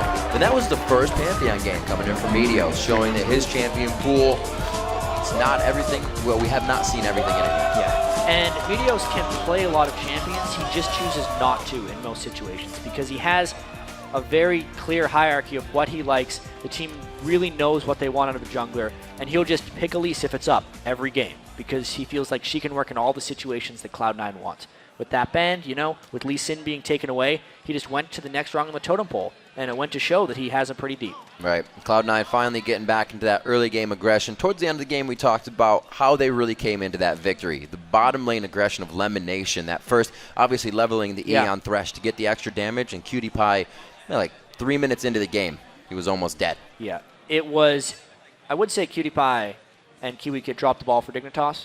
And Sneaky Lemon Nation definitely had a fantastic early game. They knew they were going up against a Sivir. You know, they had struggled against Sivir so much against CLG. Right. They had the night to think over the matchup. They said, all right, Caitlyn this time. They'd actually banned Caitlyn against CLG, so they didn't have that option. It was a good pick. It was an absolutely good pick. Remember to send us your favorite moments from this match to @LOL Esports and use the hashtag LCS Big Plays. All right, we've got to take a broadcaster cooldown. When we return, Cloud9's deadly bot lane duo, Sneaky and Lemon Nation, join us in the studio. Then Coast has a shot to tie it up against Evil Geniuses when both teams square off in our next game of the day. Stay tuned.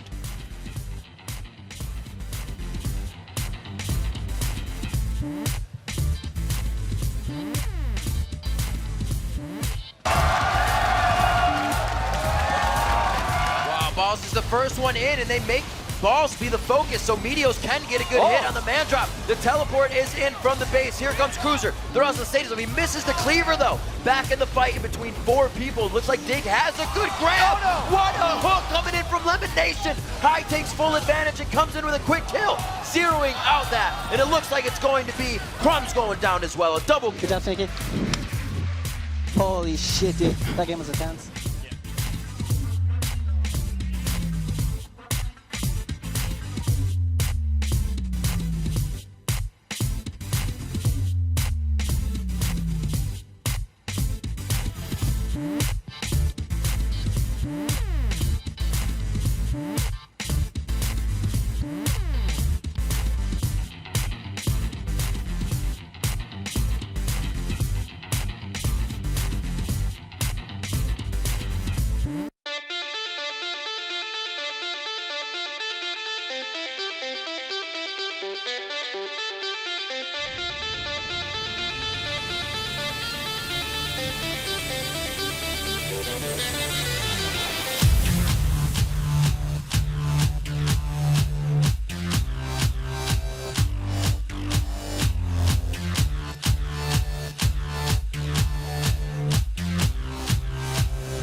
Hey everyone, welcome back to the North American LCS. I'm here with 2 victorious players here, Sneaky and Lemon Nation from Cloud9. So what were your thoughts on that win coming into this one? It was a pretty good game from us. We dominated bot lane, and I'm not really sure how mid lane went, and top lane went really well for us, and then jungle was okay. All right, so then contrast your bottom lane from this game to last game, because you guys had an incredible time in lane here. And a very unfortunate one when you placed against CLG. So what was the difference here in this lane? Well, Caitlyn dominates Sivir more than any other champion in the game. Okay. And also, they just didn't have as much jungle pressure either. Like in the CLG game, Vi basically never showed herself, except for bot lane. Yeah. This, we had a lot more vision. We could do a lot more things. So you guys were forced to play very passively in that game? Yeah. Yeah, okay. we were playing a lot more even than we were this game. So do you think people should ever pick Sivir if Caitlyn's available in Champ Select, or is it okay? Is it worth the risk? It's a huge risk. With Caitlyn available, she absolutely dumps your Sivir. So having that available to the enemy team when you pick Sivir is not a good option. But I think the matchup could still be okay if you manage to survive. If you don't die in lane, you should be fine. Yeah, Sivir still does outscale quite a bit. Okay. So there's that. There is that. So then I want to ask about some of the other champions in this game. Veigar showed up for Skara. Do you guys expect that at all? No, not at all. Like, it was completely unexpected. But I do think it's a good champ. Yeah. It definitely could work in the future. What did it do to you guys? What did it make you change? I had to play a lot more back because if I ever got stunned by Veigar, he could just insta-burst me, but that never actually happened, except for the mid-tier we were diving, but he wasn't anywhere near me. Okay. Lemonation wasn't even written anywhere in the book, just anything you told your team? Yeah. I mean, his stuns last so long and so AoE, it makes diving them very difficult. Yeah. Like, you saw when we actually dove the mid, he got like a 4-man stun on all of us. But we were so far ahead, it still worked out. Okay, so then let's talk some more about how that duo lane went, because you guys, after getting early kills, like, how do you stay ahead so much? Like, how do you play the lane to ensure you've got the biggest edge possible? Well, there's a lot of different things you can do. Like, if we're winning lane like that, it opens up the possibility for me to leave a lot more, since he'll be a lot safer just to dominate the lane by himself. Otherwise, we can just push down turrets, go elsewhere. Like, there's a lot of different options. Okay. Yeah, a big part is being with your team after you're ahead, because then you can push your advantage on the other lanes rather than just your own lane. Yeah. So then let's actually move on to some of the fights in this game. You guys mentioned Veigar being really scary and whatnot. We have a team fight. Around 19 minutes in, you guys are pushing the second-tier mid-lane turret. Scar gets a double kill. It's a really close fight. What were your thoughts kind of coming into this battle as we go into this? I don't particularly remember this that much. Oh yeah, we saw a Kiwi Kid out of position, so we kind of just went on him, seeing as he flashed out and just dies immediately. I don't really remember that much else from this. Yeah, let's see how it goes. Couple of picks. Oh, Scar gets hooked. Okay. Yeah, he gets his stun off right as he gets hooked, though, so he can't follow it right away. Yeah. And he blows up high really fast. Yeah. He does a lot of damage at this point. Are you okay, like, waiting around because Veigar's pretty high cooldowns? Like, if someone blows up, you're like, whatever, Veigar's off the map for a while? Yeah, that is true. Okay. You guys kind of run through. It looks like Balls has a fairly incredible game top lane. I know you mentioned at the beginning that top lane won pretty handedly. Yeah, you guys put a lot of emphasis on him? It's not really us, obviously, because it's Medius' job to go put emphasis you as a on team, him. you've got to be ready for that, right? Yeah, it depends a lot on the matchup. If it's like a better matchup, they may dive every now and then. But if it's like a losing one, he'll maybe ignore it. I'm not really sure. I feel like you guys tend to pick winning top lane matches a lot. I feel like I don't see Balls play Mundo much. You play Siobhan and Rekna a whole bunch, two big lane bullies. Is that a conscious choice? Well, I think it's just other teams value Mundo a lot, even though he's a losing matchup to most other top lanes right now. So like they'll pick Mundo really early, and I've seen that happen a lot, and we just let them do that. Yeah, it seems like from the interviews I've had with you guys really want to play these very aggressive teams, right? You're trying to change your style around, and you're playing very aggressively. Is this working out better for you guys over time, or are you still learning it?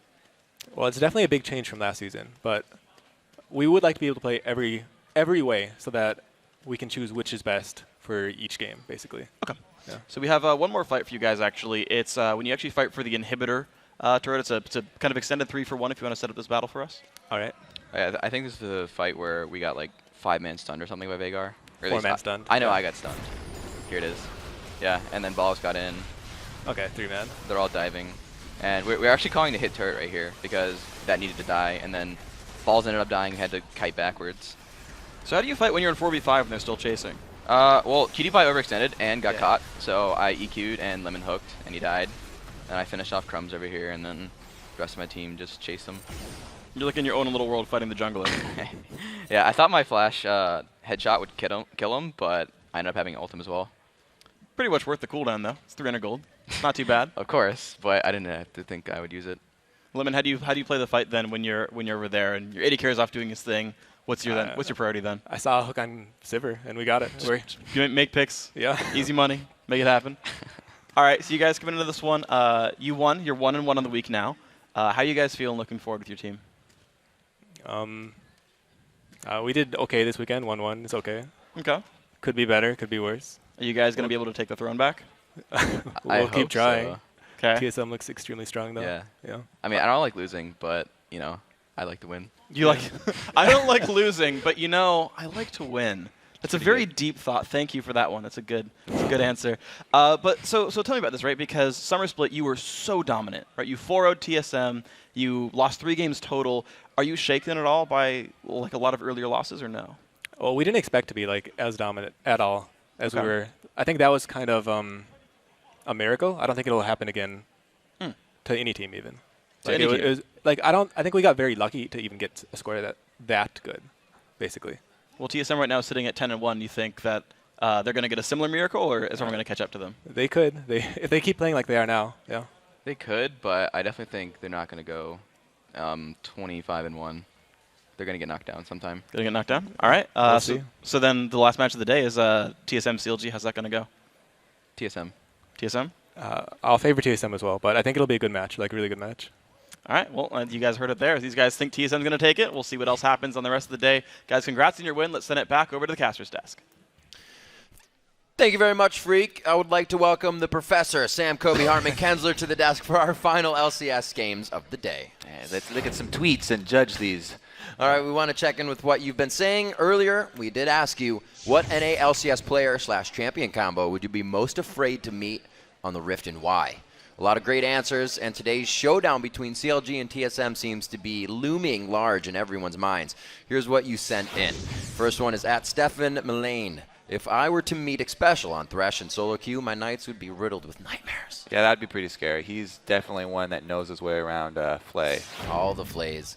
The next tweet is, GD, it's me, LOL. Doubleless Vayne. I always seem to feed Vayne anyways. I don't need the world's best Vayne to help me with that. It's like boxing with shadows there. Double lift, actually, you might have a better chance boxing with double lift than you would with Vayne. Only if you start in the brush and you have to make him face check. Boss Hog says, come on now. Best answer here is Dyrus and Shyvana. 29.5 KDA this season. Who wouldn't be scared of that lady Vox Dragon? Yeah, I'd have to be scared of a dragon, of course. And Dyrus has had monster games on her. Dyrus shows up with any champion he wants to in just the day, and he's like, yeah, I was up in top lane. You're like, yeah, you won the game. But thanks, everybody, for all your answers, and to all of who had your tweet aired on the broadcast, you will be receiving skin codes for our new Heartseeker Ash skin.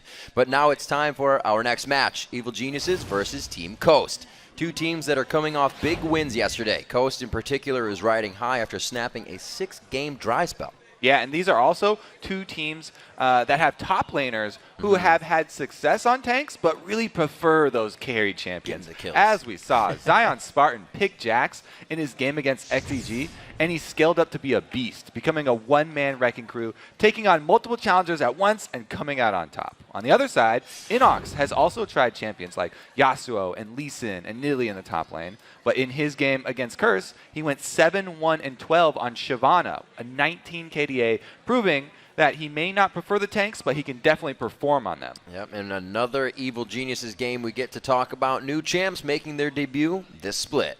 That's right. Snoopé pulled out a jungle Volibear to take part in the Stampede and pulled off a 6.5 KDA versus Curse. To give you an idea of how hard this team is to ban against, Snoopé has played 8 different champions in 11 games, and Pobelter has played 10 different champions in those 11 games. So they'll pretty much just take whatever you give them, mix it up, and come out with a new plan each game. So many champions. And while EG has earned a reputation for being unpredictable in the NALCS, they are looking to more than surprise comps to get the upper hand against Coast. I think that EG is kind of like a wild card, and they're really not afraid to try new things. I think Coast a little bit in between. They can have really good games and then really bad games. So maybe we can look to concentrate on top lane. I think Inox is a pretty good player, but he's kind of new to the top lane role, so I may be able to abuse that more so than I would against a more experienced top laner. The biggest thing we're trying to work on is my synergy with Pobelter, and then also team comps. So we really need to focus on what our team comps are going to achieve after we get out of the laning phase. As long as we are the one making the plays, we should definitely pull through and take the win. A lot of if we, should we, could we's. And synergy. And Synergy. It's an easy one to get out there. Let's check out the starting lineups and see if these teams can get everything they said in the books. On the blue side, it's Evil Geniuses. Inox in the top lane, Snoopy in the jungle, Pole Belter in mid, Yellow Pete at AD carry, and Crepo at support. And on the red side, it's Coast. Up top is Zion Spartan. In the jungle, Nintendo X. Mid is Shifter. The Wiz Fusion is going to be AD carry. And Daydreamin will be supporting. So how do you go up against somebody that's picked 10 different champions in 11 games? I think at that point, you don't really worry about target bans because he's going to play whatever he gets. Still going to get. Pobelter is definitely a diverse player. So I think you just ban out the things your team doesn't want to play against. For most people, that's like Kassadin and Kha'Zix and things like that. Maybe it's Gragas or Ziggs. Oh, there's so much. The list just keeps going on. And the versatility of a player like that on a team is very, very good. Yeah. Or Soraka or Urgot. Or Soraka or Urgot. We see Inox on the end here. We kind of talked about them wanting to play, more of the carry champions as opposed to the tanks. But he had a damn good game on that Shyvana. So we'll have to see. Yeah, I mean, a lot of people finding so much success on Shyvana. Yeah. Seems like even after the adjustments to her, very, very powerful in the top lane. If you can make something happen during that mid-game stretch where she really hits her stride. He's one that does things for himself, too. Moving down the line, we see, talk about Snoopy. He just said, I'm trying to work on my synergy with Pole Belter. And that's a big thing. A lot of teams are trying to work on their jungler mid-synergy, XDG mainly. Teams are really trying to get this one as a factor because the people see the mid as where you carry from right now. Yeah. I feel like people keep on saying synergy. They're just like, I need to gank mid more. That's basically what we're saying. Yeah, we need to gank mid more and more effectively. As long as they can communicate their ganks and set up their CC, then that's what they're really looking for there is kills in the mid lane. Get them rolling. And I think everybody remembers Zion Spartan from Coast last game on that Jax, an absolutely huge monster coming in strong, split pushing all game, 3v2s, 4v1s, 7v1s. Yeah. He was the man in the ring to take down. I like how he would just take on whoever came to fight him, too. And he'd start killing people, scratching names off the list. He's like, come on, keep putting the quarters in. I'll take them. Yeah, even though he's only got like 50 HP left, he's like, yeah, I can get one more. So close. Well, it was great play, too, because of the Nidalee, right? He was calling for Shifter. He's like, you need to heal me. And then he comes in and finally gets the heal in. So at least they have the synergy there. We'll see if it keeps coming through. The bans to come out. Yasuo has been finding himself on that ban sheet quite a bit. Nobody wants to just find Yasuo mid-game and get blown up. Yeah, Yasuo, a highly prized mid-lane champion at the moment. Similar to Kha'Zix. Okay, we're getting a little bit more targeted here. Taking off the Pantheon early. That's the early game aggression. There's still so many junglers, though, that put out very strong early game ganks. Elise, there's two going to keep going. Vi is still out there to be banned out. The Olaf may actually go through this game, something that's semi-heavily banned against Coast. Nintendo likes that. The jungle last ban going in here for Team Coast, and Evil Geniuses will be able to show us a little bit of what kind of hand they're bringing to the table. Yeah, I'm surprised that Gragas still on the table because Pobelter, that's definitely one of the champions he's had a tremendous amount of success on. And Olaf is going to be the last one. So Gragas will be up, but they go straight for the hover over of Soraka, and that would really give away the bottom lane. Yeah. Because every time they take Soraka, they take Urgot. So that would be a lot to put on their first pick. Yellow P, everybody in the past 2 weeks have been choosing so much Sivir. They get a little of their own Soraka medicine there. Call the stars on both teams, and he's going to pick up Sivir again. I really would like them to lock that Soraka in and then take it top lane. Because it's actually a strong top lane that they're all talking about. All the pros are, every time we talk to them after, like, yeah, you know what? Soraka top lane, it's such a big bully. Only thing is you need jungle support. All right, well, somebody use it and call a jungler and have communication. See if I don't know if that would let Zion be a carry for his team. Pull that out. Because we're already making that step back towards the old meta. Dignitas, years ago, with the Lulu mid, Soraka top. They ran that combo so much and so well that people had to ban those supports against them because they were playing them as solos. Lulu's already made her place back in mid. All that's left for it is Soraka to make a comeback There top. was a lot in that time, too. They were doing Fizz top and all sorts of things. Wild, Wild West. Oh, the Wild, Wild West, indeed. Snoopy and Pole Belter here to get some selections in for themselves. We've been saying that Snoopy, with the new champions, has been finding the big W. That was on Mundo the first time he really picked it up after not playing it for 3 months, and Volibear as well. He seems like he's just so relaxed all the time. He's like, okay, yeah, we need to tank now. Sure, give me Mundo. I haven't played in 2 months. Don't care. I'll be fine. That's really what he came from, right? He was the Maokais. He was the Cho'Gaths in the jungle anyways. He was that tank. Was ready to just be a support all day.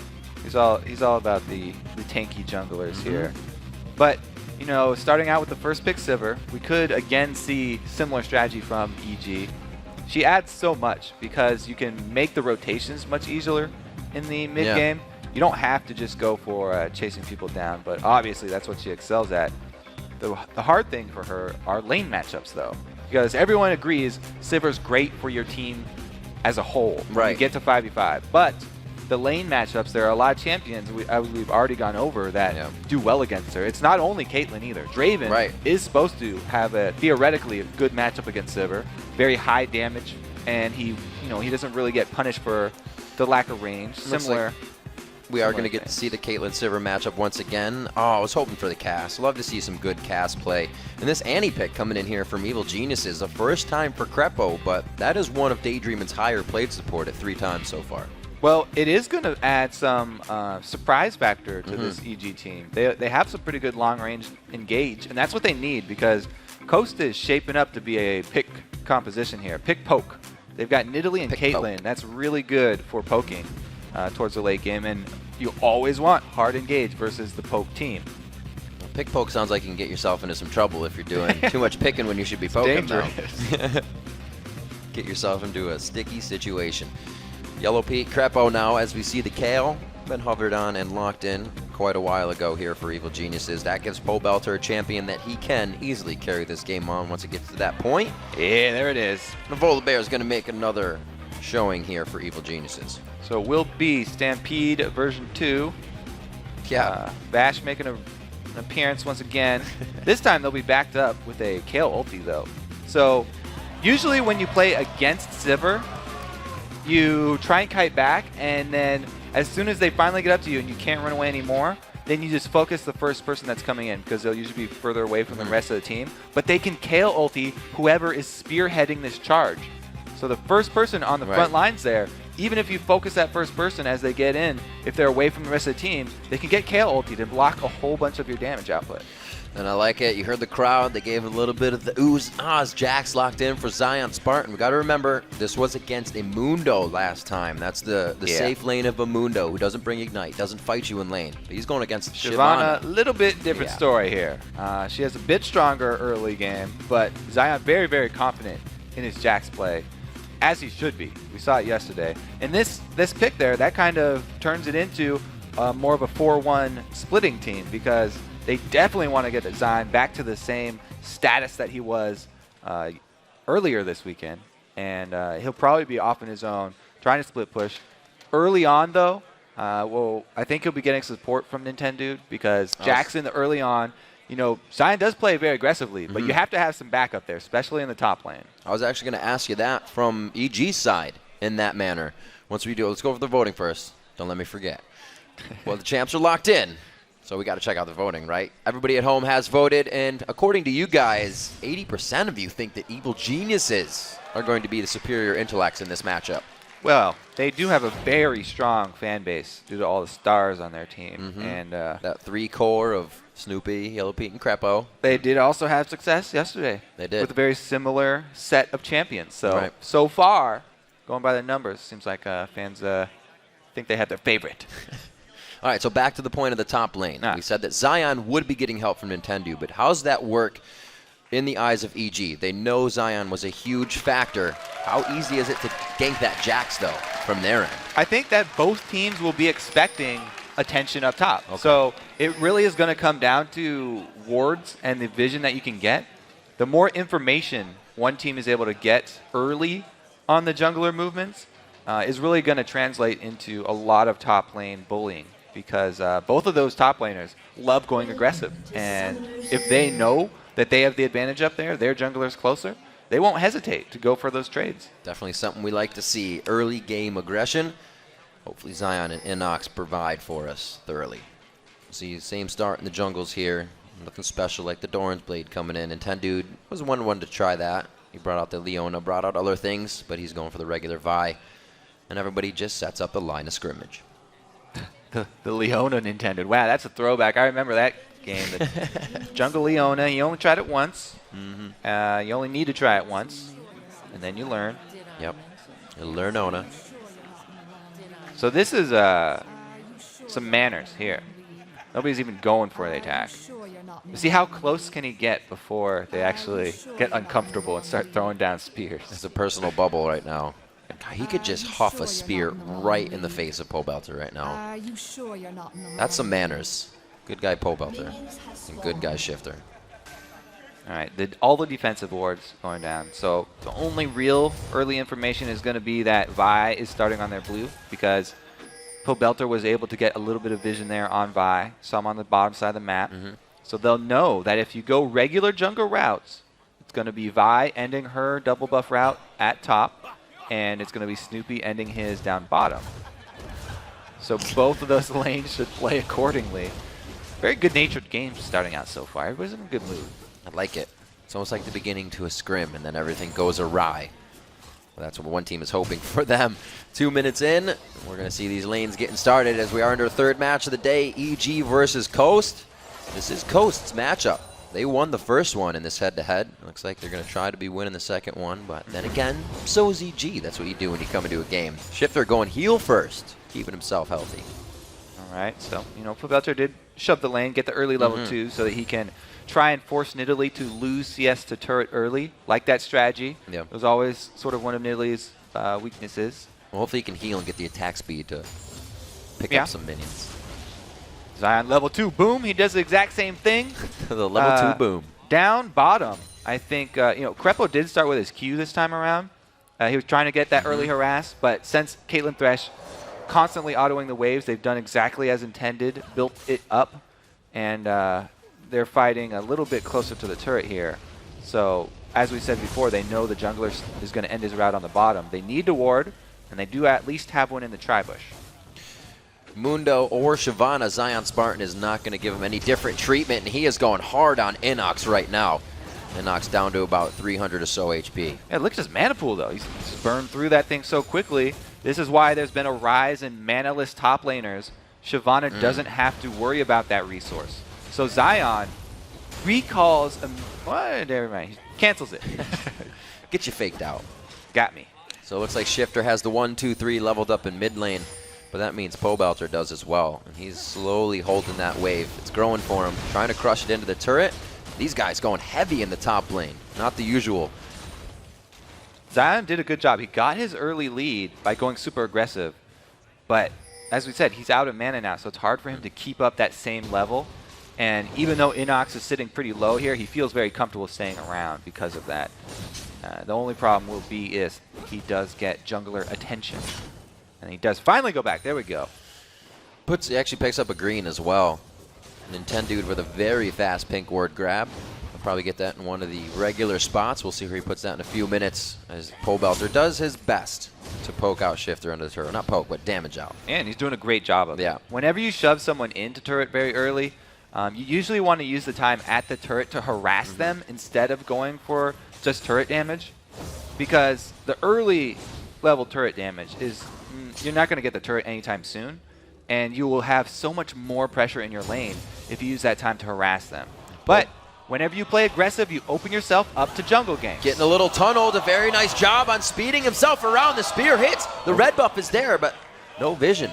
That was such a good play by Pobelter. Even though he took a large amount of harass, he saved his flash with that move speed buff and the dodge on Vault Breaker. That's pretty much all you have to do for the early Vi ganks. If she doesn't land Vault Breaker, there's not going to be damage behind it.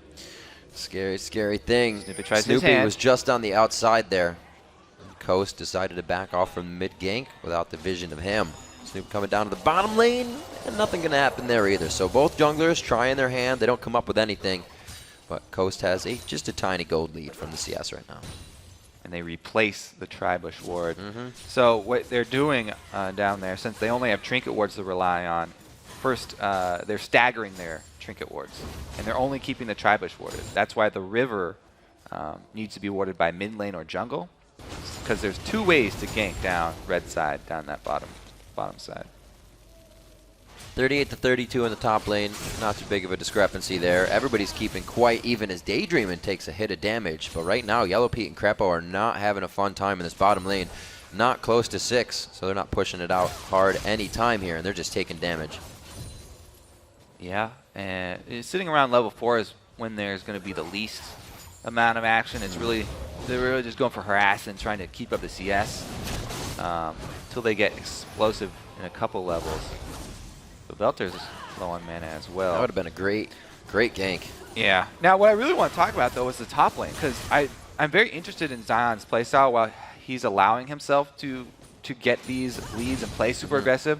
What he does is he shoves it all the way in, gets his little bit of a lead, and then he's backing. He's backed twice already. He's taking so many frequent trips to the fountain that he's not being punished because there's a small window for the jungler to gank him when he's shoving up, when he's going aggressive.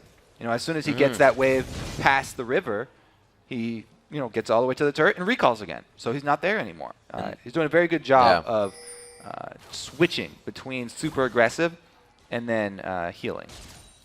And NACS doing a great job winning those 1v1s we just saw in the top lane. Burnout giving him a bit of advantage because he takes out the minions on Zion's side, so he's got a few more minions in his favor, but the full fight is not looking good. Yeah. Once the ultimate is thrown on, Zion Spartan has the upper hand. Gets that first blood by seconds. Snoopy down bottom, immediately answered, and since that aggression was down bottom, the Dragon's up for dibs, but it was a jungler-less? No, right. It was just a solo kill up top. That's how you're going to say it. See where they can go. Snoopy looks like he's trying to get himself into position. We'll see what he did down in the bottom lane. Walked right past Wiz Fusion. Easy kill there. Bite him in the head. Just quick bite coming in from Yellow Pete on the kill. We'll see. Dragon is still left up after that. Watching the replay. 1-1, like you said, just a few seconds off of the first blood. Those feels you get when that happens in your game. 8 minutes here, and really the gold lead has been all evened out with no turrets taken down just yet. Too early. Plus, what we missed in that is Snoopy seems to be wearing the blue of Team Coast because his blue is still up. So he can save that and give it over to Bo Belter. That's a really big point in this game since Nidalee relies very heavily on blue buff. The big points of mid lane Nidalee are sustain and just not being shoved out of lane and constantly throwing spears and healing. So she's a big presence in lane just by trying to force the other mid laner out. She's not one to sort of set up ganks or anything like that. But there's the answer. Yep, they were privy. They knew what would happen. They have the ward right down on their blue buff that was placed when Snoopy took it. Good hit by Shifter, and EG is actually going to go ahead and move on this. Taking Dragon here around 9 minutes into the game. We'll see a 15-minute Dragon coming up. We'll see if they can keep control of that as well. It almost is going to be quite timed with that blue buff, so they may try to pressure on Coast as well. Very good decision by EG. They see the invade on blue and decide to trade it for Dragon. Snoopy does get leashed in and have to proc his passive, but that will be it. Still pushing up on the turret. We just heard this from Balls versus Cutie Pie that Caitlyn completely beats out Sivir in lane, and right now he's only got a 11 CS lead. They're not doing anything huge with this. I mean, as long as he doesn't get killed, it seems to be okay so far. Crepo's trying to sort of flaunt his power now that he's level 6. He has the possibility to go for the tippers, but Daydream as well has a lot of answers if they decide to go super aggressive. I'm interested to see how Shifter can do again on this Nidalee play. It wasn't the factor of Bjergsen. Didn't have quadra kills coming in, but he is still very proficient at keeping the poke game going and doing the right things. Well, they put a lot into his mid lane Nidalee here. They traded Dragon for this blue buff that he's wearing. So he really needs to make use of it and gain control of that mid lane. As we said before, Nidalee's all about the sustain in lane and just outlasting her opponent. Shifter's one of the ones that can do that. He's got quite a big champion pool, and usually he shows pretty well on each. It shouldn't be any different this game. We see roaming down the bottom lane now from Nintendo's Coast. Keeps looking to put things in their favor because they're just a little bit behind at the moment. Now, this is a dangerous proposition. And that's why they don't actually go through with that gank. Because as we said, Crepo's sitting on his stun. Anytime Annie's just sitting on it, she has a lot of threat. Especially for the turret dives. It's just going to allow a little bit more damage from Wiz Fusion, being safe. Ooh, Snoopy's going up top here. So even though Zion's bullying him, Inox has pulled in the jungler. We saw Zion Spartan in previous 2v1s. He's going to go, oh, he's using the blue suede shoes in the brush this time. Back and forth, he makes sure he gets flipped the opposite way so he can jump back to his minions. Very nice job, but it's going to be one last hit coming in. Is he dead? Oh, he gets the jump away. The flame breath. It's just too hot for Spartan. So Zion does at least make them use the flash from Inox. And also there was a roam up top from Pobelter because it wasn't quite sure if they were going to get it. And answering top for mid damage here. Probably be a lot more damage on the top lane than they'll get down here. With that heal from Nidalee, they can definitely get some good damage on it and prep it up for a little bit of gold to be picked up later. But Inox will be picking this up for the entire team. You're going to have a nice gold lead and a bit of a kill lead. EG have also called the switch here. Annie roaming up top to try and help defend that mid lane, which left Sivir down bottom. This is not actually the worst situation because Sivir has amazing wave clear. Tibbers misses. Fine, Tibbers, a good flash by Shifter, but a good flash still means a flash down, so they may revisit that in just a little bit. We did see, like you said, that roam from Crepo, which leaves Yellow Pete by himself. And being down in CS and not getting crushed by Caitlyn is maybe the reason they did that. Well, yeah, as I said, she's got great wave clear, so she's not in the worst situation that you could be in the 1 versus 2 bottom lane. It's like both junglers going for the golem. Going to be quite tanky this game. Snoopy is still doing quite well. He has 2 assists for himself. He did have a hand in first blood with Volibear in the last game he played it, which was his last game. So with this, they look to continue controlling the game. Zion Spartan's still a factor, though, for Coast. We're watching him very closely. He's not having the game he did last time. Well, he was just out to a really, really good start. It was just the jungle attention, as we said, can swap the winner of that top lane pretty quickly, but he's not giving up on it just from one gank. What you want to do on Jack's post level 6, auto attack twice some minions to get your ultimate charge up, and then you leap in when you already have your Empowered Strike ready from your ultimate, and then you also use the W. So you get a huge burst in a trade, then go back to auto attacking minions. All the minions. Looking at the CS around the board, it's actually quite close. One of the closest games that we have had. I think the biggest discrepancy you have here is between the junglers. That's because Snoopy has 2 assists and he's been out in the lanes trying to fuel them. The blue buffs going to be coming up quite soon here. There's one coming up on the EG side. The timer is had by Coast. We'll see if they act on it. Yeah, both teams stealing away each other's blue buffs. Do have the timers, but there's it looks the ping. Like yeah, they've got a ward in that side of the jungle too.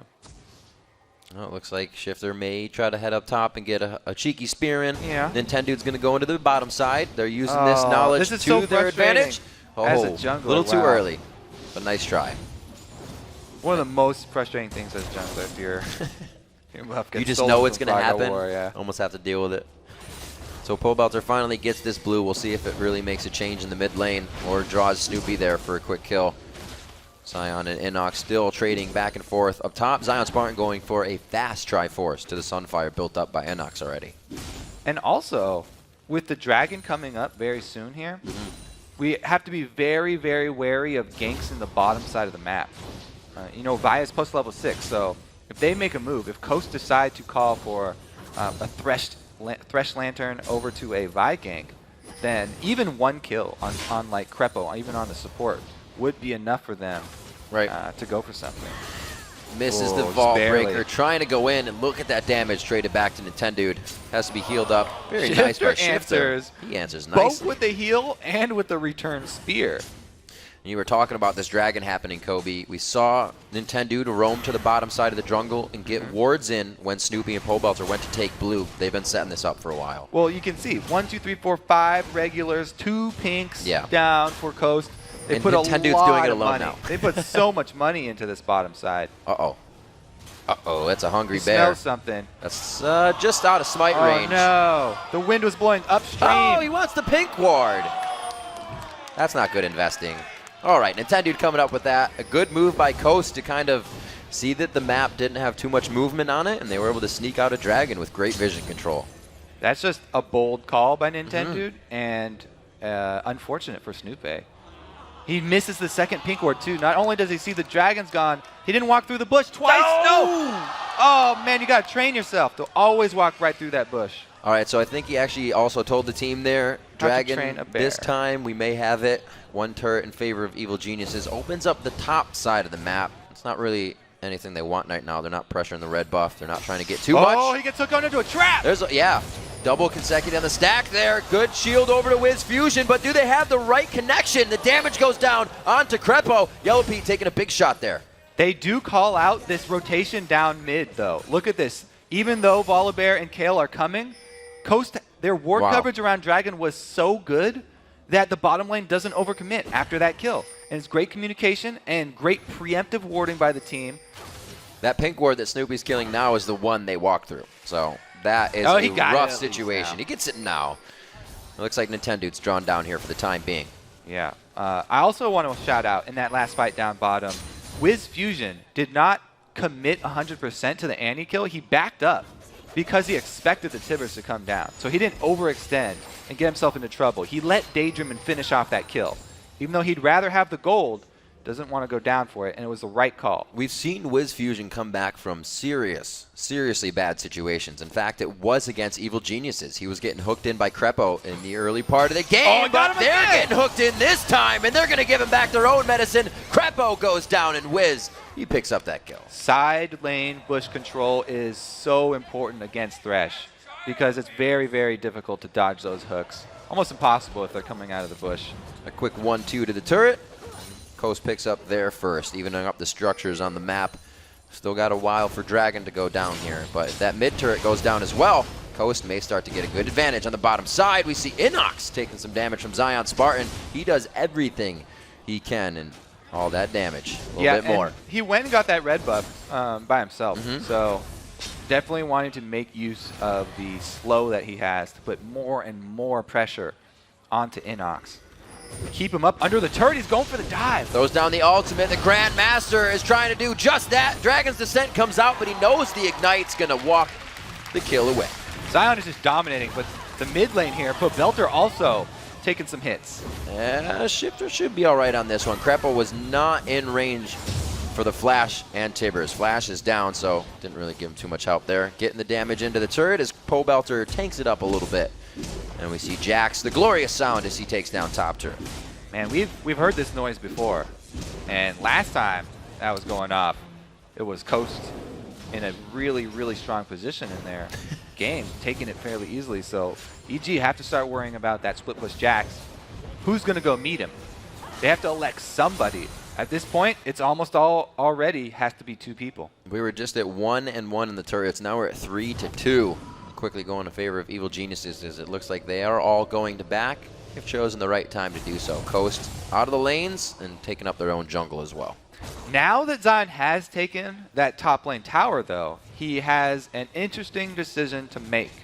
Will he rotate, or will he try and press his luck in the top lane by just warding up that entire blue side so that his team can be the one controlling the blues? If they control both blues, that will be huge for their Nidalee. Well, if you look at Shifter just placed a pink down, meaning they would have had 4 pink wards in their inventory. They are taking control of the map as much as they can right now.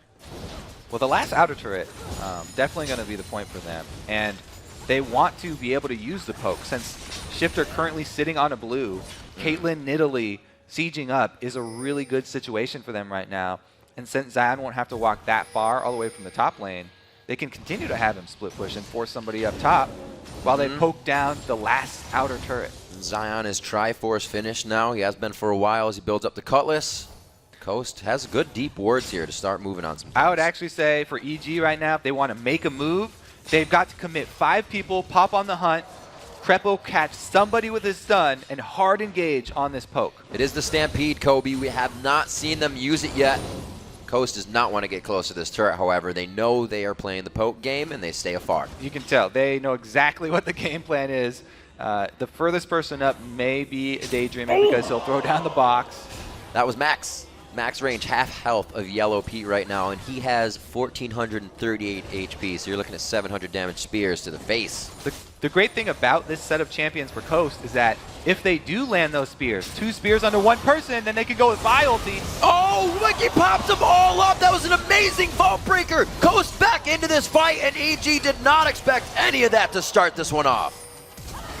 Oh, they're still going. They take down the bear, and there's only 2 left. Pobelter under the turret, does not have intervention up anymore. Zion's just swinging the baton in the air, and he gets out with the lantern. Great move by Daydreamin'. All right, so they got the turret, plus the 2 kills already. They should easily be able to stay here because Blue Buff Nidalee heals going to sustain them. That'd be a scary person to keep going on. Oh, very nice job by Shifter. Picks himself up a kill. He hooked that one over his shoulder. They didn't expect it. Oh, he's got to click the lantern. 2 now. Got it. Daydreamin', the support of supports. Great job. So they rotate over to Dragon because EG are already respawning. This early in the game, death timer's way, way too short for them to pressure and stay at the turret. But that's a huge amount of gold and the timer that they'll keep. So let's look at the fight again. It was the amazing Vault Breaker right into 3 and then into the Assault and Battery. They just dominated with the counter engage there from Nintendo. And man, chunks coming from Shifter's spears are already being a huge problem for EG. Zion's back in that 3v1 mode. He knows he can go hard in these fights. They did a bit of damage to him, but he can still get out without it really being too scary. Look at that, 220 to 188 in that top lane. He has taken off. And it's really this combo, too. It's not just Zion on Jax. It's Shifter on Nidalee. Jax benefits so much from attack speed that when she heals him, she's also increasing his offensive capabilities tenfold, at least. Well, that's an exaggeration, but... What was it last time? You know, Shifter was fighting somebody and Zion was like, I need you to heal me. I need that attack speed. He's like, I'm fighting the support though. I was like, what do you mean you're fighting the support? This whole team does what they need to do, and it actually worked out for them. So the communication is there for Coast. We'll have to see if it can stay there. They're 7-2 right now with a 4,000 gold lead over EG.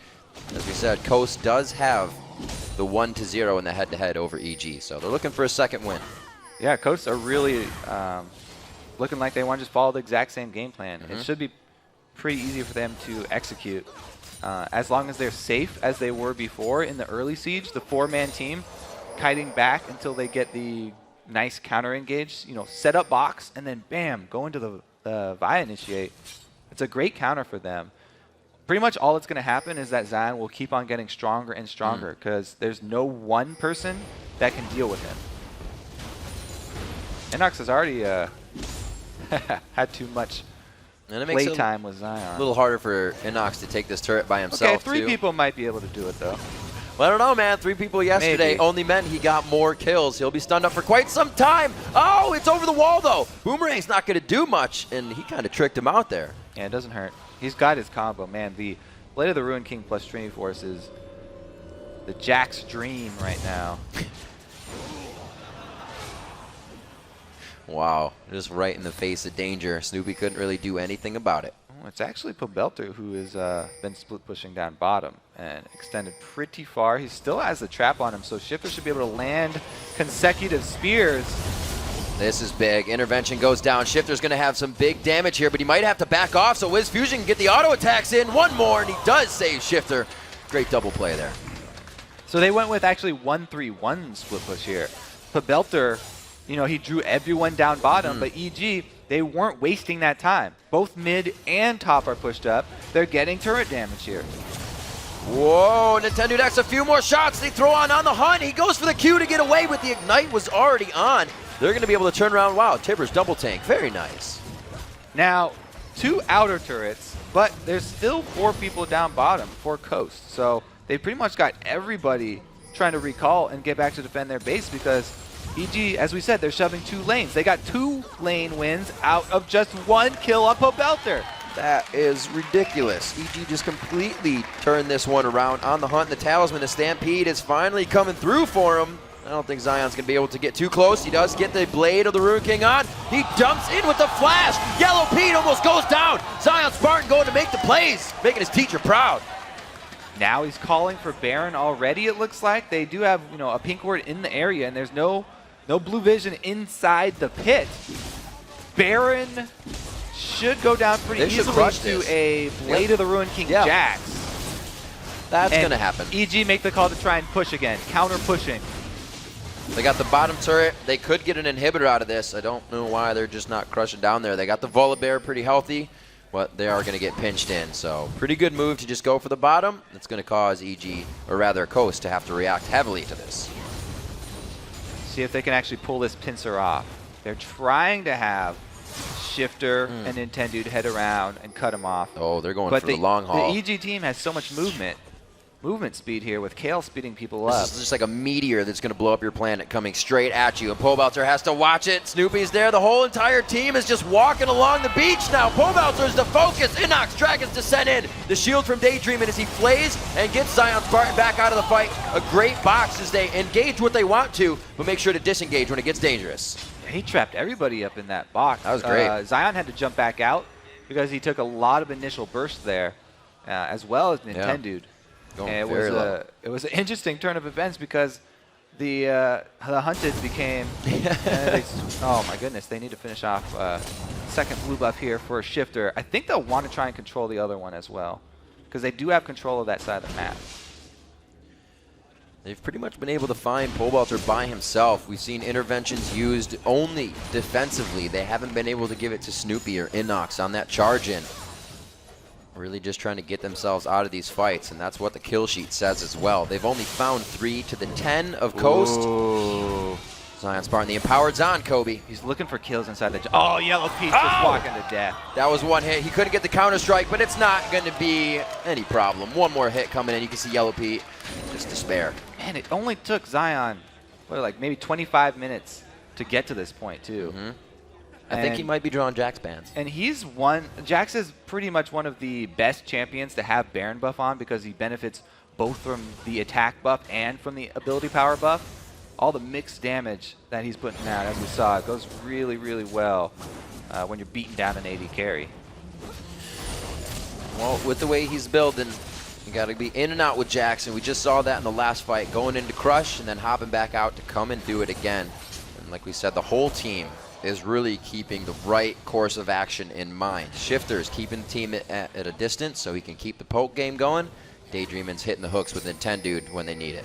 And again, so Coast, they're in a great position right now. Of course, they've got plenty of poke to rely on for this siege. But the way they got to this position, they got the Jax berry fed.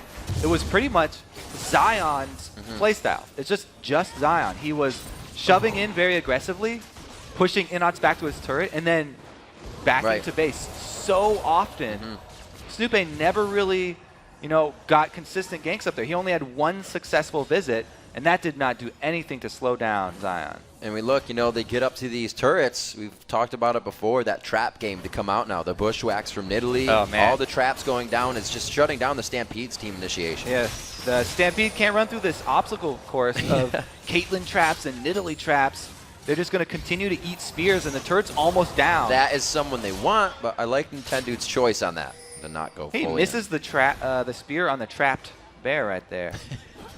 It's a fairly large hitbox. That's all right. He got it when it wasn't. Now, once this turret takes a couple more hits, they also have the tools for initiation, because Vi is ready to go in. He caliber netted the Timbers attack. Amazing play there by Wiz Fusion, ready for the fight. Yellow Pete gets a good kill with Pobelter going in onto Nintendo. Zion Spartan was in the bottom lane. It's a 5v1 on a Zion Spartan, and that's what it takes. So what's on the board for EG to take right now? Shove up mid for an inhibitor or go for Dragon. They definitely want minion wave advantage, but to get there, they would have to run through Nidalee Spear after Nidalee Spear after Nidalee Spear. If Crepo takes one more spear, he's dead.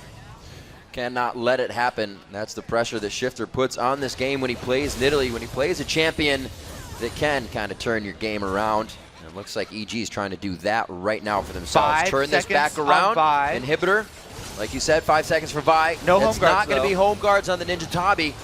And it was going to be a slow hit on that inhibitor, but they take it down, and EG, after just holding and staving off such pressure. They need to book it now.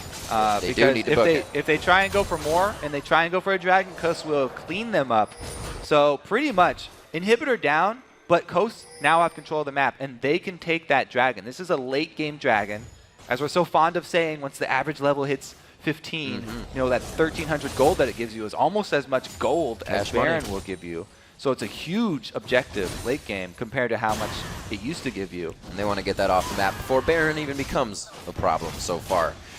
2 Randuins here on the side of EG. That's going to help synergize with the Stampede as they initiate it to keep Coast right in arm's reach and keep those kills coming in. Pole Belter's ready to start taking down turrets as well as champions. The Lich Bane's finished as well as the Nashers, and he's looking to build more damage as the Void Staff gets completed. Oh man, Nidalee with Deathcap, Void Staff, and Fiends, that is the cannon of damage as well. Those are the 3 items that really mean death for any support or AD carry who catches any more than 1 spear. A lot of people considering that Zion Spartan hurts here. You see a lot of the Ninja Tabis, not a lot, but both Inox and Snoopy choosing that. At this point in the game, he doesn't even, you know, try and control his character either. Just inside a minion wave, just auto attack at will. Free will jacks. If you get the last hit, that's great. If you don't, oh well. Apply face to keyboard.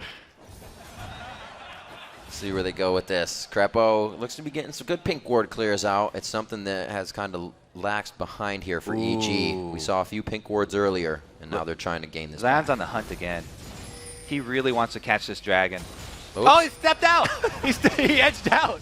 Well, time to go now. Red buff. There's the Randuins, and it's going to be ticking. And wow, he is trying to synergize every skill. He got the jump with the Dragon's Descent. These guys are just buddies right now. Crepo's going to take that. Nice guy. They got the Talisman activation. Speed is such a big part of the EG team. That's a really big cooldown for them. Pobelter, though, he's knocking at the door. Somebody has to answer. There's a heck of a lot of farm going to every champion in this game, and it's making people quite big. We're seeing a lot of 1v1s, a lot of this split pushing happening by Pobelter. He's now in the top lane as opposed to previously in the bottom lane. Everybody back to soak up the resources, grab the buffs, and then back to fighting. So I like what EG are doing here because they don't have anyone who can actually fight Zion, but Pobelter is a decent split pusher himself. Empowered by that Lich Bane, if left unattended, he will take a building extremely quickly. So they're sending him to whatever lane Zion isn't in on the side, and just creating pressure on the other side of the map, trying to trade gold evenly as far as the split pace game goes, and not actually fight until they get on more even ground. Kale's being picked up here by Crepo, keeping somebody safe, keeping somebody going, a little healthy, a little out of danger. Zion Spartan has been flash initiating into these fights. You haven't really seen Nintendude initiating with Assault and Battery. It's just Zion Spartan's already in fighting 4 people by the time everyone else gets there. Yeah, Zion is level 18 there. He's maxed out as far as experience goes. So he's 2 levels higher than anybody on the opposing team. That's what split pushing will do for you. And this is even after the changes to the minion waves. He's got all that solo experience, but no teleport. So no teleport means dun dun dun. That's right. It means you are in the bottom lane, and EG wants to start posturing here for Baron. They're going to set up for Coast to get a little weary about this, and you can see Coast starting to adapt. Everybody's seen all the highlight reels from yesterday. Several teams losing many members around the Baron. They actually leash him and get a lot of damage on Snoopy from the Baron plus spears. Oh man, that was not in the books. And that means Zion's going to have a lot of time down at this bottom turret. All of their Baron pressure is now gone. What, did you get health back from your passive? Sorry, ace in the hole. Zion in the bottom lane. He is going hard on this turret. The Dragon's Descent tries to kick him away. Able to clear out the few bit of minions there, but we also have Coast doing Baron on the top side. Now Zion backed up right as Pobelter was coming down here. Zion does not have wards in this small lane. If Pobelter gets down to Zion, they're going to kill him, but their team will at least get Baron for it. Oh, he flashed on that one, but the slow was applied after. Very unfortunate there. Very slow, but steady Baron taken over by Coast. Yeah, Zion gladly gives his life for the greater good. This is getting intense here. We got an open inhibitor on the side of Coast. They do have Baron now, so they can kind of turtle it up and get a good push if they need it. But if EG gets one solid fight, they can wreak havoc on this base of Coast. Yeah, Coast, they're only going to sit on their heels until Zion's back up. Then immediately shove back down because they want to make use of the massive poke that they have. It's like where he's at right now. It's like he's not missing Baron. But he will. He died when they got it, so the rest of Coast is going to have that second Baron of the game. 3 out of 4 Dragons. They've been in pretty much full control. EG has been resorting to the split push to get back into this. He will be remembered for his noble sacrifice. Let's see where Coast decides to go for here. They have complete vision control of the top side of the map, and they see a turret that needs to be taken down. So it looks like we're going to get Zion to the bottom, Coast to the top. They proceed back. Like you said, once Zion is back, we're into the action.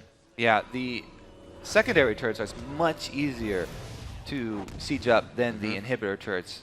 Not only because of the walls that are around the base, but also because of the regeneration of those inhibitor turrets. So even if you get small auto attack poke down onto the turrets, every little chip does count on the outer ones.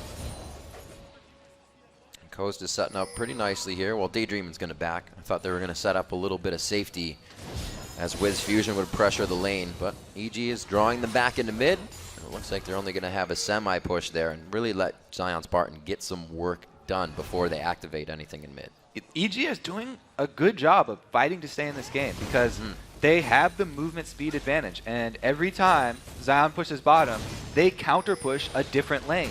So there's always at least one lane pushing in EG's favor, which causes Coast to rotate again, and it's making problems for them trying to finish out. And it's all taking a little bit longer. Usually you see the split push happen, a teleport come in, and then a fight, but everybody's got to walk everywhere on this. There are no teleports to come in, so it's very weary as the split push starts. See that Zion is pushing that lane, making sure that he's not in any danger, and only going farther when he knows that EG is off, kind of doing something else, trying to defend on Coast. Crepo just watching his ward die. So sad. Do what he can. He'll have his sweeper in a second. He can get it back or get somebody else's ward. 40 minutes we're coming up on this game. We're the longer ones in the day as these two teams both trying to get in each other's base. We already have the inhibitor turret, as I said, down on Coast, but they're working with Baron right now. The second one they've grabbed in the game, and they are just grabbing up more gold. 6-6 in turrets on the map as they approach the front door of EG's base. Now, Crepo does have flash this time around. Ooh, barely gets out of range. So that was a really good movement speed buff for him to get out of range of that spear, because they really need Crepo to land the flash tibbers. If they can get that hard engage onto the Nidalee, Shifter will go down very quickly if they CC stack him. And NACS doesn't want to get close enough to Zion to get beat on with that stick. Just the slow roll right now. Coast not trying to put themselves in a dangerous position, and they have no reason to. Zion Spartan is so big in the bottom lane, 4-3-1 on the game. That's what they were looking for.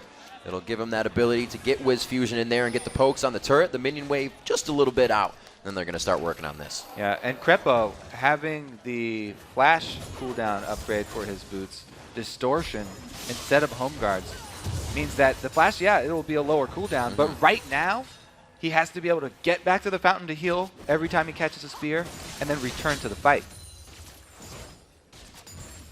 Moby boots will help a bit.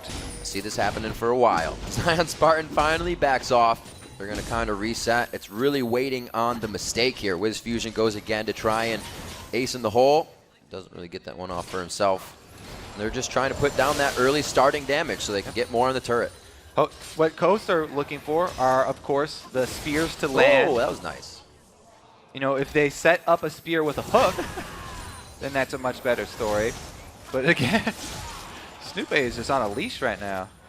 Yeah, he's not going Daydreaming's got anywhere. his number! Oh, he got him again onto the trap! Oh my Deja God! vu! There's the passive, but they want to initiate onto this with Snoopy being very low. Does EG have the focus to win this fight? Daydreaming and the rest of the team backing off. Oh Shifter on the my. outside with a beautiful spear, threading the needle on that one. And it looks like they're going to be able to get the damage they need. The bottom turret falls for Zion Spartan, and they are going hard on this. in yellow beat flashes onto Wisconsin. Oh, Nintendo's right there. They go 1 for 1 very quickly in that engage. Wow. Meanwhile, down bottom. Okay, Zion knows, so much attention up top. That means nobody else will join the fight. I'm all alone with Inox.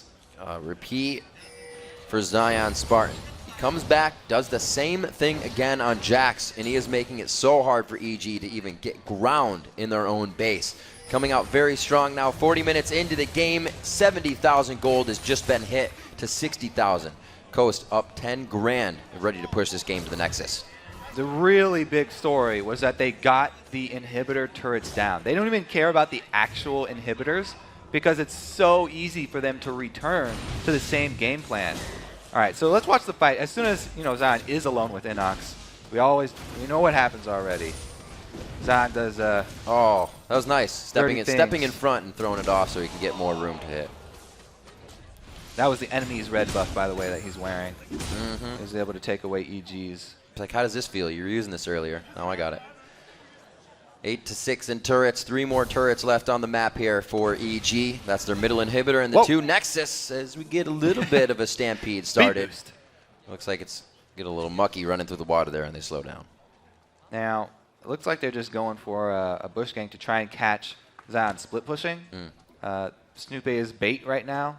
Snoop Bear, all by himself.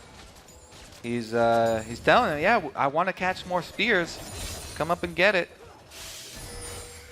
Nobody's taking the bait though, because as we said, Coast has a clear game plan for the late game. One hell of a game for Inox. He's had the task of trying to stop. Nintendo's got a bubble that could help him, but it's going to still be harsh. Ooh, hey, there you go. The Thresh Express. Daydreamin' has had some awesome lanterns this game. Nintendo goes in. He draws that to Pobelter. Very nice. Zion's making a beeline for the inhibitor down bottom, so that's why EG are calling back. This is going to be Coast. They have to stick onto EG here. They cannot let them back. They have vision on the right side. You can see it just over the wall, but they're going to semi-take their time on this. Zion doesn't fully go for it, and he looks like he might want to engage. They need ward coverage. Zion's definitely going to shore up both sides here. And if they recall to try and answer Zion, it obviously is going to mean the Baron. That's the decision that Coast has to pose to EG. It's already been an interesting watch as Coast has been trying to get in the base of Evil Geniuses. Now, Zion is going to be up for this Baron. The 3rd Baron going to Coast in this game. It should definitely not take 3, but EG's been doing a great job, to their credit, holding off the base as well. It's pretty funny, too, how yesterday when I was interviewing Alex, the coach of Coast, asking about, Coast have sort of deviated from their tried and true strategies of having Zion just be a beefy top laner and split push. And he was like, yeah, we're trying to get him to learn tanks, learn how to team fight more as a tanky top laner, zone people out. But they haven't found any wins that way. So reverting back to the Jax and just going with the same old split push definitely seems to be the way to go for this team, because Zion always getting to this point. And now, he's almost maxed out on items. He's just got that 1 ward slot that he's keeping so that he'll be safe. He's got all these hybrid items that are really, really effective on Jax. And it's turning into a base race. I like this call from EG, because they don't have a very good chance if they just wait for the Coast siege. And again, their speed in the rotations is just outplaying Coast right now. Coast trying to recall, and they're the ones looking to engage here. EG answer back. This is very beautifully played by EG from behind. Jax can take down turrets, and so can a Lich-Baned Kale. Pobelter helping the team crush down there. We'll see if EG is just waiting in this brush. Now, Coast have got to be checking any bushes that they walk close to. So I don't think they will fall prey to this. But it could also be another sneak push. If all of EG stay there and then jump out of the bush to go snag some inhibitors, they can trade inhibitors here. And there they do. They go for it. They just exit the bush. They're trying to poke and prod them. That ward, though, immediately causes all of EG to turn around. Call it back. So both teams are trying to make plays here. This is going to be quite interesting. It's hilarious because when you're this behind like this, your options are limited, but these are the sneaky plays that you try and go for. You try and trade evenly when you're this far behind, because every even trade is actually helping you get closer overall. They're just getting back. Not going to have home guards on too many. We do have Shyvana coming back in. NACS should be able to stop this. He actually goes to the top lane. He's going to leave everyone else to tend to the middle. Coast has a few things they can do on this. They got to get the bottom lane pressured up before they can work with that. But they can go mid and they can go top here. And Zion, he's been enjoying the split push for himself. It is, you know, getting to that point, though. EG are building up a nice war chest for themselves. They've been able to claw their way back into this and defend their base thus far. Zion should be able to get the bottom inhibitor. Every time Coast moves forward, it's because Shifter is hitting spears. Nothing else is really getting them into this base if there's a turret there, besides Zion's Spartan. All right, they make the collapse onto Zion, so that should open up damage on this turret. That's why I think the rest of Coast might want to return to that exposed inhibitor up top, because they can get damage that will stay and take it down quicker. No, Zion almost getting the inhibitor. He draws the whole team, and the Stampede comes down very hard. The Boomerang Blade misses, so it's not a huge burst of damage, but the rest of everyone follows up. Wait a minute, Daydreaming could be going down here. NACS gets grabbed up from the side. They go on to Daydreaming, but he's stopped up, punched right in the jaw by Nintendo. He clotheslined NACS out of the Dragon's Descent. Nintendo with the save, with the Vault Breaker. But that's still, the second awesome Vault they Breaker. lost their point man in that split push. They lost Zion because of the collapse. Inside the base, it's very easy for EG to make that rotation. As we said, their speed advantage is just so immense that they can easily make that move before Coast. These fights, not necessarily getting sloppy, but they're not allowing Coast to use their poke anymore. Well, if you have a baroned up team like this with Coast, you may want to abandon the split push and start going for the 5-man group up. He's like, turn around. Yeah, exactly. Get back on your butt there, NACS. Turn them right around. Now, I don't know, yeah, going for the 5-man group at an exposed inhibitor with a Caitlyn, it seems like in theory they'd be able to get some good damage down, but EG, all they have to do to force a fight would be pop on the hunt, and as we said, the initiation from Crepo with Annie is always going to be there. Coast have to know this, and splitting up like that, it's harder for them to make the rotation outside of the base than it is for EG to make it inside. And we see with that average timer about 11 minutes ago, these teams were finding their average wins 36 minutes or so, really testing each other in this game. Oh, Crepo, good hands. Okay. Isotoners are on. The Belter can heal up half of the damage of a spear, so. That's true. Well, that doesn't mean you should take them, though. No, it doesn't. Ooh, throwing it into the trees there to try and get a little bit of fog war Zion action. is bottom again. So now they come to the path where EG just decide, are we going to force this inhibitor? Oh my goodness. Wadded that one right around his enemy. It looks like they'll get damage on this. Watch Pobelter just crush this puppy down with the rest of his team. A few more. Yellow Pete a little too close to the front. One more shot could be it, but the ace in the hole is down. Now, they are if they back can off. delay the team, they don't want to fully chase it. They just want to delay the team for Zion to get 2 inhibitors. Zion over here in Mordor, all by himself. Now, Zion, no matter what, he's going to get the rest of EG coming in behind him. So Coast have to follow as close as they can because Zion's going to be running for his life. Got those shoes tied tight. He will be safe, and they're just left chasing, trying to get themselves back coordinated. They only got the mid turret left. It's going to start streaming minions down that top and bottom lane, and it's going to be very hard once they flood the base. We've spent so much time split pushing that Baron is almost back up. So this 2 inhibitors down for Coast on the side lanes are actually going to cause a lot more pressure than the mid lane inhibitor being down. And Coast have another good chance at getting this Baron very quickly because they can load up this blue side of the map with traps, and they have so much damage, as we saw before. They melt right through Baron, so they can do it on spawn if their side lanes are pushing, because side lane inhibitors being down will mean that that lane is focused on killing 1 Nexus turret, and it can actually just go down to pure minion pressure. And I love these games, Kobe, because always in the early part of the game, you get to see a player's potential when they don't have any money, when they don't. But when games go this long, you get to see that max potential of the champion they're on, and it just gets so much better. Then we start theory crafting. All right, what do I sell now? I'm going to take out my boots for a Zephyr. I'm going to take out my my jungle item for a real tank item. It's always different too, because you never reach this point you don't always reach this point, right? It's kind of like, well, this is a different occasion, it's a different situation. Maybe I'll build this time. And it really shows you the maximum potential of the champions. Fully maxed out on items. How well can you perform in a team fight? Because it makes every little mechanical mistake stand out like a sore thumb. It's like watching ADs go back and sell the down GA for a Blade of the Rune King or something to stay alive. Things you have to do to keep yourself going.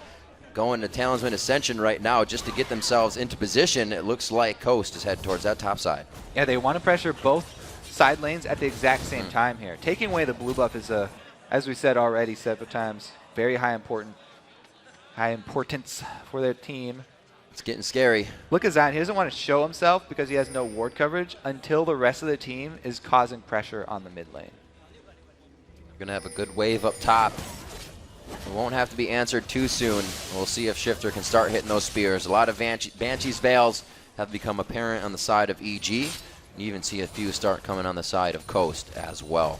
Only gets harder and harder to pressure these turrets, and Shifter is the only one that's really been able to activate the 4-push turrets with his spears. They've been waiting for just that. So Zion's down bottom, but there's no buildings down bottom besides the Nexus turret, and he's not going to get all the way that deep into the EG base. Probably Coast grouping up right now and having everyone at mid, just waiting for spears would be the better option, because they keep on landing hooks and they keep on landing skill shots. If the side lanes are going to be pushing anyway, they should be able to just shove right in. Zion Spartan is awesomely using these minion waves as kind of a cover for his Nidalee spears. As you see Yellow Pete come and boomerang them up. He's hit 4 out of 5 in the last ones by doing that. Really great play and just a cheeky little way to get those spears to count. In the base, Coast is having a field day right now, but EG, they're looking to get the Talisman on the hunt as well. They only have Daydreamin', a great box trying to separate the fight away. Inox forced to flash out. Wiz Fusion right in the back. Snoopy's trying to get him, and they cannot do anything about it. Yellow Pete takes 2, 3 shots because of the barrier, and they start wiping Evil Geniuses off the map. Zion gets away from Pabelter. Having Kale's damage all focused on chasing there, they're not going to win the game. Coast are able to take it. What a crazy back and forth game for a while. 18-9 is your final score at 52.5 minutes into the game. Coast finds another win. So even though Coast are just using the exact same 2 champions they're relying on, the Nidalee and the Jax, EG didn't have an answer. There's nothing for them to come back this game. And a really, really strong performance from Coast once again, especially from Zion. Shifter and Zion Spartan, like you said, just have to talk about him again. We mentioned it at the end of the game. The spears were the only reason they were able to continuously get damage on the turrets. Wiz Fusion was hitting shots at Snoopy because that's the only thing he had close enough. They were waiting 5 to 6 minutes at each turret just before they could take it. But they kept their head in the game. They didn't dive it. They didn't say, okay, let's just go through, because that would have lost them the game. Yeah, the only thing now for Coast is they're making themselves predictable. You never want to make yourself predictable in League of Legends. If you go back to the same strategy over and over, eventually there's going to come a stop to it, either from banning either the champions out or from counterplay that teams come up with. So there's always an other side to doing so good on something. It's a really good, people know now. It's really good back-to-back wins for them, but they have to be looking forward. What are they going to do next when teams are going to be focusing on the Jax and the Nidalee? Shutting down this composition that just kites you out, pokes you out at the turret, and really can activate everything. And looking at the bottom lane, Wiz Fusion, again, he had a better game than usual. Usually he's quite far behind, but we heard from Balls and High that lane gets pretty hit up.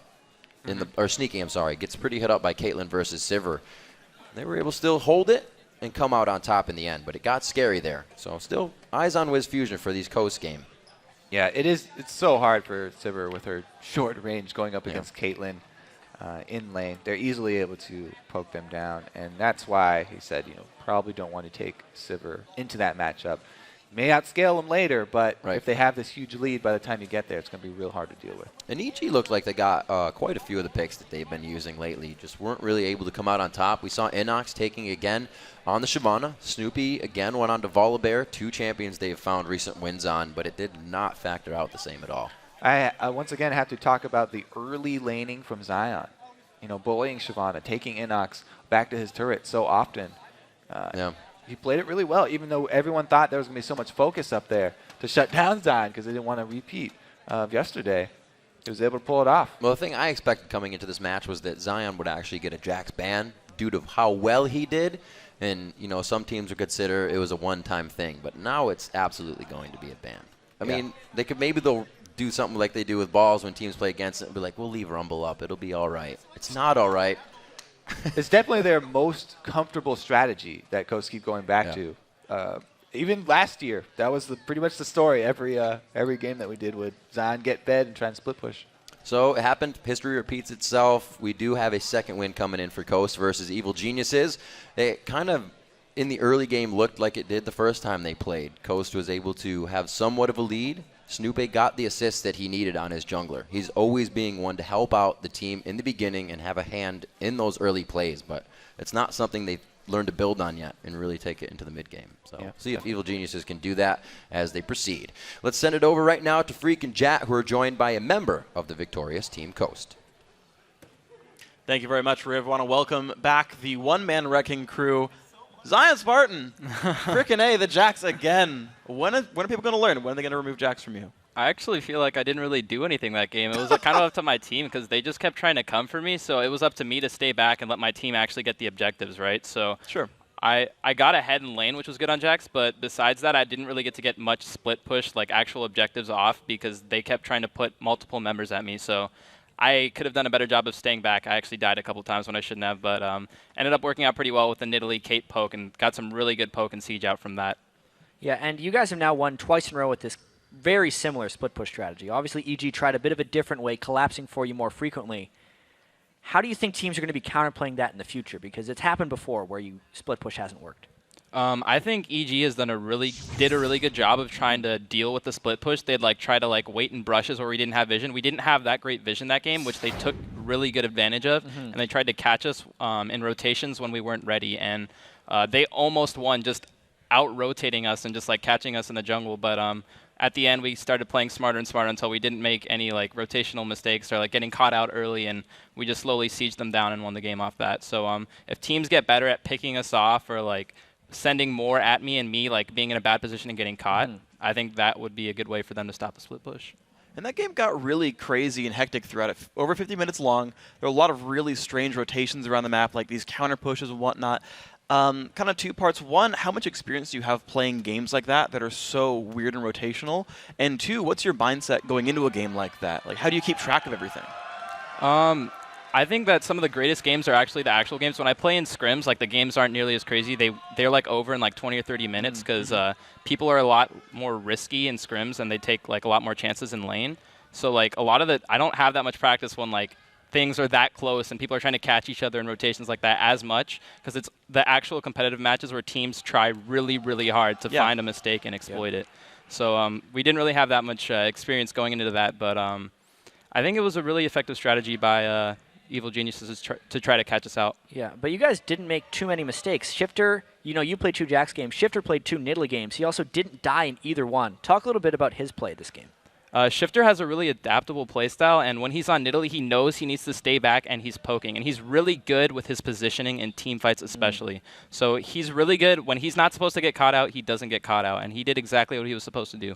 Poke him down, stay out of range of anti-initiation, Volibear, flash flip, that kind of thing, and just poke him down. And he did that really well. Yeah, and we actually have a replay of one of the crazy split push moments. I know you're on one side of it, so you may not be able to talk about the other side. But if we can get this up on the screen, Zion, talk to me about what your team is trying to do here, because I'm sure you guys have practiced this and you know what they're up to.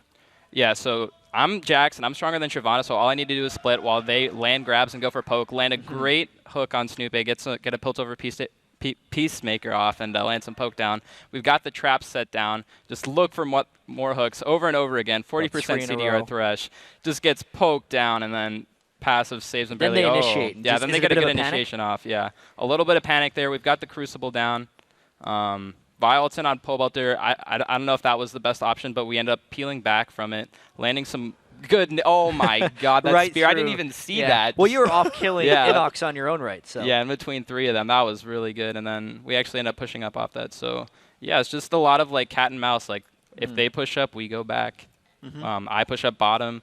If they try to come for me, I back up, top pushes in. It's kind of just like backing up and going in at the right times. And, oh, wow, and another spear. Just finding those really small moments, because if those spears don't land, no one has to follow. Exactly. Yeah. It's all about landing the spears. But when you have 40% CDR on Nidalee, it's pretty hard to like not land that spear. When you've got the traps down, you've got the hooks, you're just flying projectiles. They don't know what to do, and something's got to land. Yeah, and on your end, like during that fight, of course, you had Dovin Shyvana, and she died. What's the coordination like? Because I remember one of the times you were splitting, they actually pink warded the wall, so you have no idea who's waiting on the other side, like if Kale's ganking you. What's the coordination like to know, oh, am I getting 2v1 now or not? When they have the vision gone like that, the number one option to do is always make the safer play because it's less risk and higher reward. If I don't know if somebody's there, I back up. When I see 4, I can push up. But if you don't see them, then that's the unknown. And do you want to take a risk pushing up? I'm the kind of guy who likes to take those risks, but sometimes when it can lose you the game, you don't want to do things like that. So if they have a pink ward over the wall, which is a good strategy, and I can't clear it, then it's harder for me to push up, definitely. And you guys actually only had 2 wins coming into this week, and now you have 2 more, so you really equaled your win total for the whole week. How did you guys do that this week as compared to the other ones? I think we're slowly finding team comps and champions we want to play better, because I was kind of like just picking Yasuo. Yasuo was a pretty good pick, but then I picked like Riven, and we didn't really use the Riven pick to the full potential. I think we're figuring out what we need to do with our picks better, and it kind of looks like the same thing we always do, but we're kind of like understanding ourselves better and what our limits are and what we can play and what we cannot play and where we need to improve. And yeah, there's definitely a lot of improvement for us, but at least we're winning now, so that's a good thing. And we're on our way up the standings, so hopefully we'll end up somewhere good at the end of the season. And actually, coming into this, of course, you did go 2-0 this week. What have you learned specifically this week in these LCS games, if anything? Something I want to say is that you don't necessarily have to play Shyvana, Mundo, and Renekton. It's just harder to pull off those champions that beat those champions because you have to practice that champion. They only work in specific scenarios, and you have to have like a plan going in. But if you have to do all that work to not play Shyvana, Renekton, or Mundo, is it really worth it? And that's why a lot of teams are just like, let's pick those champions. It's really easy. We can focus on bot lane or mid lane. We don't have to do anything with top lane. But teams are figuring out how to exploit these picks. Mundo, you can dive him. Renekton, he's got a really strong early lane, but if he doesn't get anything going with it, then he's just a tank. And he's not that strong as, say, Shyvana, who maybe has a little weaker laning phase, but if she stays in the lane with that Renekton, she can become a stronger threat than he can. All right, so on final question as we approach the last game of the day. It's a pretty big matchup between CLG and TSM. How do you see these teams matching up? I think that whoever wins mid lane, Link or Bjergsen, is definitely going to have a lot of impact in the game.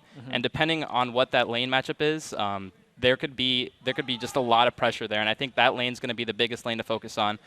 In addition to the bot lane, Balls versus Nian, I feel like it's just going to be another tank fest. If there's a Mundo, expect a lot of pressure there on whichever team has the champion that isn't Mundo, and I think it's just going to be up a lot to the team comps because like CLG. They know their strength is when Doublelift is strong. They abuse that really well. And not only did they have great rotations in their game against Cloud9, they had a perfect comp to complement that playstyle with the Lulu mid to support his AD carry. Awesome stuff. Yeah, Zion, thank you very much. Congratulations on your 2 wins and your 2 awesome Jax games as well. But guys, we have, of course, more games coming on. We're going to take a quick break, but when we come back, we'll jump into our final LCS game of the day when a reinvigorated CLG looks to topple TSM. The North American LCS returns after this. We're fine. Volley's here. Volley's here. Okay. They're going in. I'm gonna rotate. Okay, I'm getting up. Go hard. Go hard. Pull belter. I'm running over them. Pull belter. P. I'm going. I'm running. I'm flashing in for it. Okay, got him. Careful. I'm backing up. And You're deep. You're deep. Lantern. Okay, get out. Many times. Oh my god. Nice.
Welcome back to the NALCS. We are broadcasting from our studios live in Los Angeles. It is a packed house, and the fans are ready for the action. Time for our final match of the day, Counter Logic Gaming versus Team Solo Mid. Two teams, one old rivalry. This is the first time CLG has played TSM with the lineup that they actually wanted. In the game yesterday, CLG's map movements, their objective control, and their decision-making in general had them looking like a completely different team. They're playing confidently, and they haven't been bullied. Now, with their commanding win over Cloud9, they're only going to be more confident. They've won 3 in a row now, so we can say they're on a killing spree to the delight of CLG fans everywhere. But TSM right now are legendary. Yeah, they are up to a 10-game streak, and were able to pull off an amazing Pantheon Skyfall, which is difficult to coordinate. Yeah. So, they're definitely getting huge contributions from every position. Let's take a look at. First, we've got Dyrus. He went another game without dying. That's 3 straight games. His league-leading KDA still continues to swell. His success is partially due to those great plays made by the Odd One, whose roaming games have helped all of the lanes. And then, of course, we have to mention Burger King, who continues to lead the league in kills, adding 9 more yesterday. He's averaging 7 kills per game. It feels like a TSM heavy crowd here. A little bit. Well, CLG started out the split with a rotating roster and change being the only constant. Now they've locked in their team, and they say they're ready. Well, coming into the season, everyone on the team was stoked to just be able to play with our roster. We felt we were really good. I was ready and pumped up to do well and start off with a great start. And then all of a sudden, boom, Dexter can't come. He got thrown into jail, and then we thought it was a joke at first. We finally have a stable roster with a good jungler, and team chemistry is working out great, and then it's just destroyed. They pretty much denied me entry in the US, and I knew that a lot of fans got really upset about this whole situation, because if CLG is gonna lose, it's on you. And I was like, yeah, you're probably right. We just really didn't know what we were going to do, who we were going to use to play with us. We ended up using Hotshot for mid lane originally and Link in the jungle. And the big news of the day is Hotshot GG. He's back, and he's actually playing mid lane here. It's kind of surreal, we can't play with this roster that I'm so excited to be with. Just a chain of really unfortunate events, and then I saw my team playing on the stream, and I was staying up all night. This wouldn't have happened if I would be there. We'd be really strong, and we would have been the top contender by now, because we didn't really lose only weeks of LCS, because we lost 1 month of practice. After rotating Link to the jungle, sliding subs into the mid, Houston, Dexter has landed. They're finally locking in a player that mains the jungle. Now that we have Dexter back, we're all feeling really confident again. We're ready to play. I'm really happy to finally be here, and now we have probably the hardest week in front of us. We feel really prepared for this week. Dexter is really a strong personality. He's super aggressive in game. He just wants to take as much as possible, which is really good. I really need to get a feeling how often people can follow up to me. Dexter's a new style of play where he's really aggressive, and he's trying to make a lot of plays in the early game. And that's why I really push super aggressive dragons, super crazy dives. And some of the summoners, they go right past him. He goes for the double distortion and explosion as well. I do the calls, and if someone doesn't follow it, I will just repeat the call until he comes. He's just a really great addition to the team, because CLG's biggest weakness throughout the last year has just been indecisiveness. We just don't want to do anything, and Dexter is the perfect solution to that. How much of a relief is it to have Dexter back in the jungle? Obviously a tremendous relief. It was really hard. I feel fortunate that CLG's in the middle of the pack. I'm pretty damn happy. Monty coming over here, he instilled some more knowledge into us. The first or second day that Monty came over here, he just walked by everyone's desk and put a Art of War copy on everyone's desk. He had us do a lot of exercises to help us improve the way that we communicate and think about the game. You only fight at a disadvantage. You try to get your win conditions before you actually go into the game. One thing I'm kind of sad about is to see him leave back to OG and Masters. If you look at progress since Monte's here, you can really see a difference. We got 18 games to go, and I'm looking forward to just winning as many as possible. I think it's really cocky to say 18-0 or whatever score, but win or loss, I'll be happy if we played well. if you don't perform well in like actual games of LCS, you get like into a mentality, yeah, we can't beat those teams anyway because they're that much better. I think that we can definitely get top 2 as long as we all work hard. I wouldn't be afraid to go like for the playoffs and actually win the split. And with locking in that new lifeblood in the jungle, they've found 2 victories coming out, so things seem to be working. Inspirational video right there, I have to say. Indeed. Now let's check out the starting lineups. On the blue side, it's Counterlogic Gaming. In the top lane is Nien. Dexter in the jungle. Link is in the mid lane. Double-lifted AD carry and Afromu right behind him on support. And on the red side, it's TSM. Up top is Dyrus. In the jungle, the odd one. At mid, Bjergsen. AD carry, Wild Turtle. And supporting, Xpecial. And ladies and gentlemen, that takes us to our featured matchup in the bottom lane. So these are 2 of the most feared bottom lane duos in the North American LCS right now.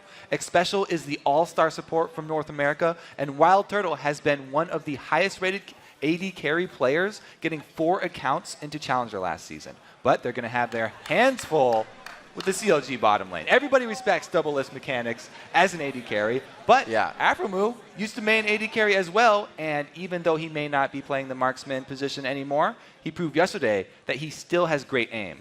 Yeah, this was an absolutely ridiculous solar flare coming in, and he did this constantly, one after the other. You can see Lemonation putting up the box to make it look nice, but it didn't help him get out. Yeah, right on his head there, and then, you know, with the box around it, just goes to show how much of a bullseye that really was. Afromu made plays like that all game long. So both of these bottom lanes definitely have the power to swing the entire game. Well, he himself, like I said, used to be a marksman, so he can still hit things on point. We just haven't seen him doing too much of that. Double lift is the one with the mechanics, and we have seen the CLG wheel. Hopefully it was not the false hope selection. Now, I'm very interested to see what sort of pick ban phase comes down today, because yesterday, CLG, they had a pretty good day, but Double Lift had a lot of bans against him. Caitlyn and Vayne being banned out.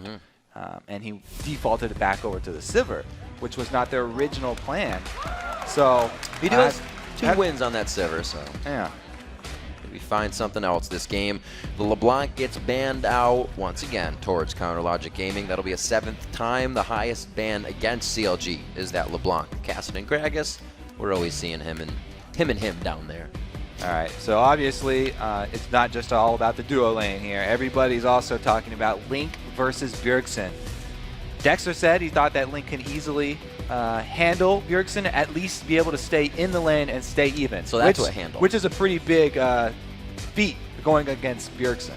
Yeah, that's what most mid laners have said. Bjergsen, we usually hear him talking about his mid lane engagements with High in practice and whatnot, and Bjergsen is seen over in the NA that people will go very aggressive at level 2 and to try and ignite you a little more than in Europe. So he's taken a bit of that play under his belt, having the most kills in the league right now. Bjergsen is doing quite well with that mindset.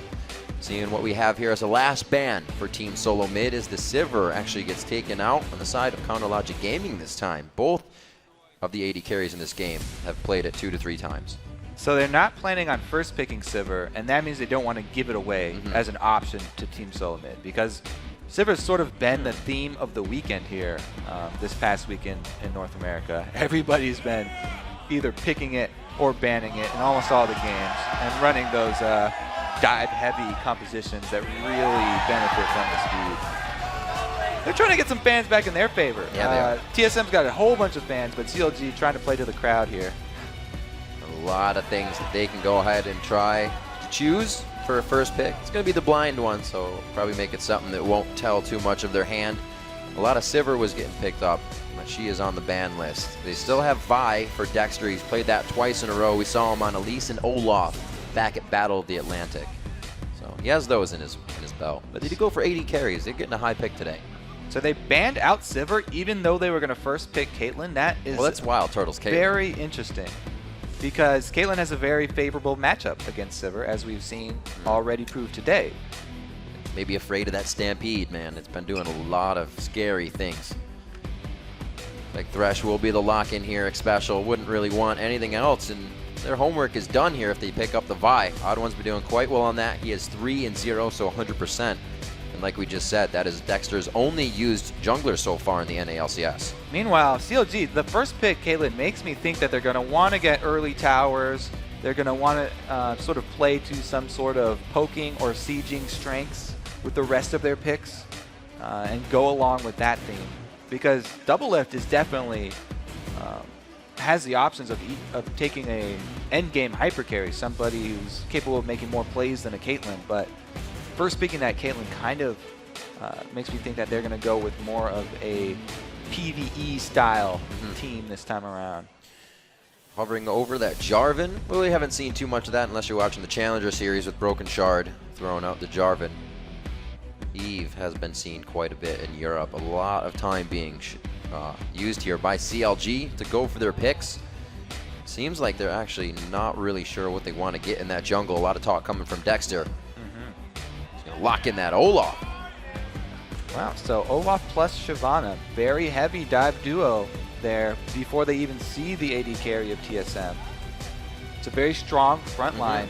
If you have that threatening of a front line, then it kind of frees up Caitlyn even without having to peel for her. If your front line is always diving so deep into the opponents that the opponents have to collapse, then it kind of frees up your AD carry to fire away from the backside. This could be the lock-in for Team Solo Mid. Pantheon actually didn't see any of the pick or ban this game. It would be the first time today with these junglers looking to really counteract each other. At least Odd One with that Vi pick. The Lucian is locked in. Somebody tweeted they would not want to face Wild Turtle Lucian. That combo and player are pretty aggressive in the lane. Wild Turtle knows how to farm while putting that damage down as well, which makes it so scary. Yeah, and both these teams, you know, TSM also picking up a strong front line for themselves. A nice dive duo here for the late game, Vi and Mundo. Very, very similar so far for CLG and TSM. And of course, they're saving their mid lane picks until the end. TSM, since they are second, they're going to be able to counter pick it. Lulu locked in. That will be a mid lane Lulu. Now, a lot of people are saying there's not like a real strong counter pick for Lulu, but saw Froggen tweet out that he's got some secret champion he's been using very effectively as a counter to the mid lane Lulu. But nobody knows what it is. It's very safe. Scar kept going back to skill matchup. So maybe Froggen just is superior on the skill of the champion he has in mind. We'll see what Link can do on it this game. It will be his second pickup coming in on that Lulu. They get a little bit of the speed up. They can speed up one person. Yeah, any of those melees is a great option to speed up. Lulu can boost Leona for the engage, or just go for Olaf or Shyvana and assist them with their diving potential going after Lucian, because Wild Turtle is going to be a lot more slippery than Double Lift is. Bjergsen locking in the Nidalee. Don't be fooled, he can get kills on Nidalee. Oh yeah. You'll see him playing a safe game as well. We saw this from Coast just now with the Nidalee. They don't exactly have the Jax top lane. Divers goes back to the Mundo pick. That'll be his 4th time on Mundo, and possibly a 4th consecutive win since he is 3-0 on that. TSM getting, looks like, a lot of picks that they've had before and feel comfortable heading into the game with, especially stealing Vi away from Dexter. CLG, they've got ridiculously tanky front line that's going to be boosted by Lulu. That mid pick really boosts their front line a lot more than, adding what other mages bring to the table. Meanwhile, TSM, they have global advantage, teleport from Mundo, and they have late game poking, Nidalee Spears. So a little bit different options there towards the end game for TSM. All right, well, the game's about to get underway. Let's see who made their way to LOLesports.com and put in their vote. According to that voting, it is 81% in favor of Team Solo Mid to make it 11 wins in a row. They do have a ridiculous record right now, so it's a safe bet to go with the They lost that first numbers. game against Cloud9 and then proceeded to beat everybody in the league. That's kind of how that happened. The first game, our champions, they really haven't gone back to either. TSM with Nunu in the jungle and Nasus up top. There really wasn't anything that worked out for them that game. Too passive is what they said. It's not our style of play. Yeah, definitely. This seems more like a well-rounded set of champions for TSM. As we said, they have a lot more options here for the late game. Well, hopefully they have some options. TSM's wheelhouse strategy used to be they were strong in everything. Towers wouldn't even drop on their side until 30 minutes in the game when you got this crazy chance to get it down. So TSM very knowledgeable about taking the early game and just completely running with it. We'll see if CLG can stop that. They've been having an amazing run for themselves here ever since Mondi's been back in town and Dexter's on the team. See if they can start getting themselves up into the top of the standings. Well, they do have a very strong early game combination of Shyvana plus Olaf. That duo puts out a lot more damage than the Mundo plus Vi will early. Vi's got to land the ball breaker to make her gank effective, whereas Olaf can just keep picking up his axes for the undertow. I think Dyrus will be well aware, though, of team's tendency to want to dive Mundo early. So Dyrus will be putting up defensive wards fairly early and play more safe. Yeah. I like this. Oh, come on now. You got to open your eyes when you throw those. He's on the phone. That's why you don't. Oh, he is on the phone. That's true. No texting and driving. Similar thing here. It's a good thing he's walking. Don't want to be throwing briefcase while you're on the phone. That's all right, especially when you're getting fireballs thrown look, at he's you. claimed the bush at least. Nien's not even going to be allowed to the top lane. Dyrus has claimed this is his zone. We'll have some minion damage advantage coming into the lane here. Oh. So the next one will actually stick. Oh, never mind. He doesn't hit it. If he hits the next one. That was a behind the back. Then you can't regenerate that before the minions get there. You just couldn't get it to connect. So back and forth, Dyrus and Nien checking out the resistances real quick. The wards are down to start off from the trinkets. They're actually holding here by Afromu and Nien as well for a little bit later of a trinket. Now, both junglers are not going to be assisted by their bottom lanes because we said these bottom lanes are going to be fighting over every single minion early. Early level 2 from any Leona lane is always important. And both junglers are going to be doing their own buffs. Olaf has no problem doing his jungle solo, so that'll be very easy for him. Bjergsen, he's super calm in mid. Takes a quick drink there, gets himself set up. Link letting him know he's having fun as well, getting a good Lulu laugh out. And you can see anytime he gets the chance, trying to double Glitter Lance. Get that damage in, the level 1 still. Very nice flay back. Doublelift didn't get to auto attack though to proc that passive from Leona. A little bit of extra damage there. Now Link gets the early level 2. Lulu's all about the early game. Little pokey trades that she can pull off in this matchup. Getting in Bjergsen's head with the laugh. We'll see.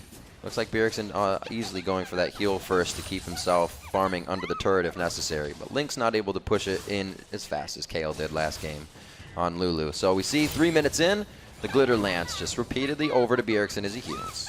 So that's going to afford him both harass and a shoving minion wave, which is going to be good for him. But as I said last game, Nidalee is about sustain in lane early. Just trying to get every CS that she can and not get shoved out. Meanwhile, that leaves very few options for the odd one to gank early. He's not going to want to go to the mid lane, of course, because Nidalee doesn't have very many options for setting up ganks. Right. Same thing with Mundo, though. Shyvana will be pushing in Dyrus, and it would have to be a long lane chase for them to grab something back. So it looks like it will be bottom lane focus for the early ganks. Huzzah! Who can smite it? Oh, Dexter does smite it. Dexter gets it away, and that's what the team was talking about. Dexter making moves very early. It's his calls in the beginning of the game, and then it switches to Link and Afromu mid-game. So it's all him. Ever so slight a lead now for Dexter. But Oddone still has his smite up for the double golem. And want to see how close Nien gets. Because Dexter did that invade, he was able to tip off his top laner and let him know the odd one's on the top side of the map. Ooh. Bottom lane as well. When do you think Xpecial's going to miss that flay? Because he does not. Afromu trying to go in again takes a good bit of harass. Pings all over the mid lane here with both junglers very deep. Dexter calling for the early invade.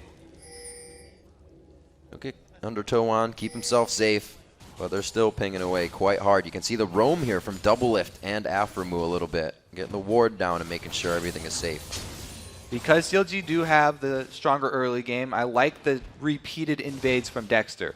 Anytime you have all of your lanes that are going to be winning lanes, strong lanes that will shove up to the turret, you want to go fight the enemy jungler, cause him to waste more time, and also it tips your team off so that they know they can play aggressive. And they can actually play to the strength of these champions. Dyrus level 5 before Nien hitting it though, but they're very close in the top lane, and level NCS is more action in the bottom. Dexter almost getting himself grabbed there, but Aframu probably hoping and wishing he was grabbed by that. And Dexter, even though he's making a lot of these moves, and it seems like he may be wasting more time, he's not. Every time he's in the jungle, he's grabbing away some camps, and he's staying up there in CS, right with the odd one. And the odd one won't have his usual game, kind of reiterating that fact that you can't help Nidalee with the kills. Dyrus isn't going to be getting that, since he'll probably be the one dying if Nien and Dexter can get a good gank. So we'll have to see how the odd one fares on this. He had a great Pantheon game recently, which was actually open this game. But as we said, they wanted to get that Vi away from Dexter. We'll see if they can make it count with that pick. Yeah, he's probably going to just farm up till he gets that level 6. Like Dominate was talking about that spike. The bottom lane is a great area for him to gank when he gets level 6, because he can get the Thresh Lantern in and guarantee that you can start your gank off with the Assault and Battery and then use Vault Breaker for the extra CC to hit him backwards, instead of using it for a gap closer, which is a much better option. Allows you more damage and more time where your opponent is controlled. Might be a difficult gank. All the flashes are up in the bottom lane, but I'm sure the teams are communicating that before it happens, so they're going to try to get around. Turtle not behind Xpecial that time, and we can see it actually hitting on the Zenith Blade. They're going to trade some very nice damage. Yeah, able to land. Combo from Leona, affording him some favorable trades. Meanwhile, Nien has started his proxy play with Shyvana, so he's going to be drawing more attention from TSM up to the top lane. And it's up to Dexter to play to that strong lane. Because Nien has such aggressive play up here, and because he has a little bit of an advantage, you want to assist him in that advantage and play to that strength. Dexter's just on the other side, giving vision of odd one as well. In the end, thought he was getting pretty in a pretty serious situation there, but he will be all right. Looks like Dexter's going to haul out of the jungle as well. Looking at these inventories right now and the CS, everything is pretty darn close in this game. And that's the way it's probably going to stay until we see that first dragon, the first time that Dyrus can teleport and get himself in the game, maybe. Odd one worried that his red is been pre-warded because Olaf has such early game power. He's going to be expecting invades, and he drops the pink in that bush. The only reason he would drop it in that bush and not the one that's just above would be that he thought there was a ward existing by that red, because otherwise, the one above, people are much less likely to walk in there, and it still affords you vision of that area. With the ward they have down around the Wraiths, it looks like Dexter knows the odd one is going to be somewhere around the bottom. Make sure he's not too close and sets himself up for something here. We also have the roam down from Link, and this could be that point I was talking about. Dyrus does have teleport. CLG has to be careful. Well, both teams are playing very cautiously. Dexter is timing the buffs, and he's going for the second respawn of the blue, but it's answered completely by nice TSM. job, they collapse. So blue buff is secured by the odd one, but it's not given over to Nidalee, who really, really wants that for her sustained laning style. So already CLG trying to tack on the pressure here, cut down Bjergsen as much as possible. If the odd one won't be getting him going, he's going to have to get himself going, and taking away the blue buff will stop that just a little bit more. We see the BF sword being picked up by Wild Turtle in the bottom lane, along with a long sword, a few consumables so he can get back to lane and play that aggressive but farming Lucian that we know so well from Wild Turtle. Yeah, and Double Lift is saving up a bit more money. If he can save up enough to get the BF plus Vamp Scepter before coming back to lane, then he'll have the sustained advantage. Odd one trying to go for the retaliation blue contest, but unable to take it. Dyrus has done pretty well for himself. Looks like he's avoided the Mundo gank early game by getting low, or by keeping himself up and not getting low, I should say. The gold only about 100 difference as it ticks up constantly on each side by 100 by 100. And that's just the farm here. We haven't seen too much aggression other than the blue buffs trying to be waved over to each other's side. But everybody's getting what they need right now, except for Bjergsen. He's hurting a little bit, but keeping himself in the game.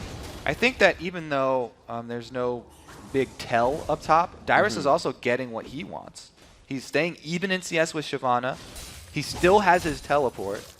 So he hasn't had to burn any unnecessary cooldowns, and that's exactly what Mundo wants for the early game. So this is actually going according to Dyrus' plan at the moment. Nice farming.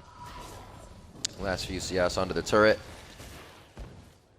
Nian keeping sure that he is always farming behind, giving Dyrus a little bit of trouble and making sure that turret can be taken down if he teleports down to the bottom lane. Nian's already got great damage on the turret.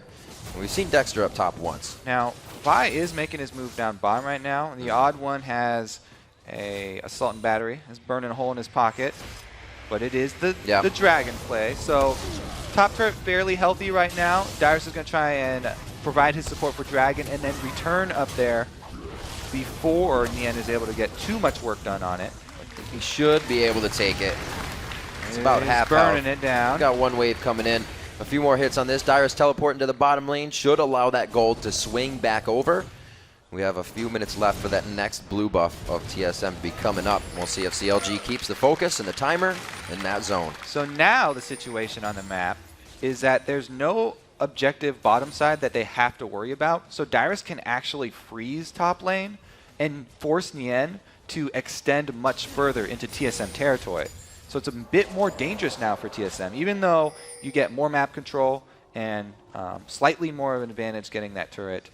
Now it makes the game a lot more chancy for Nian, having to be a little bit further up. And you can see he's playing more cautiously because of it. He's got 1,500 gold to spend right now, so he may go back at some point soon.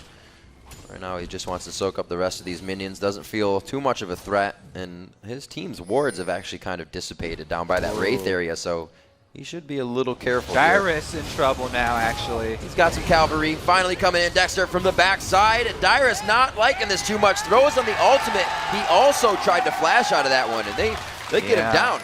Early game or not. Dyrus, he got the briefcase off at the end of that ward, but then went up to place another, trying to get close to play with the dragon inside of that tri-bush.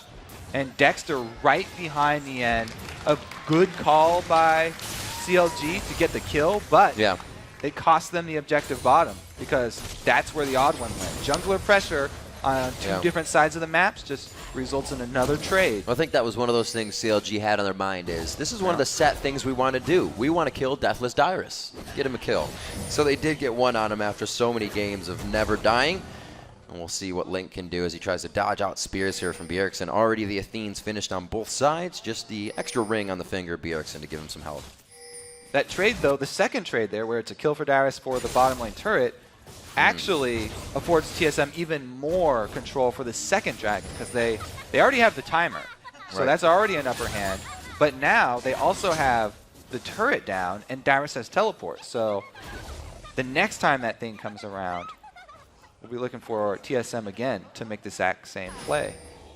Yep, he's halfway done for that teleport to come back up. Like you said, just easily freezing that lane in the top so far until it's normally pushed. Now it's all in the favor of Nian to soak up. 114 to 108. Not many people really keep up with Dyrus in CS or Nian in CS, but against each other, they can't figure out a way to get it apart. So yeah, Dyrus is actually, he's not opting for the freeze. He's going for the extra farm that comes from jungle.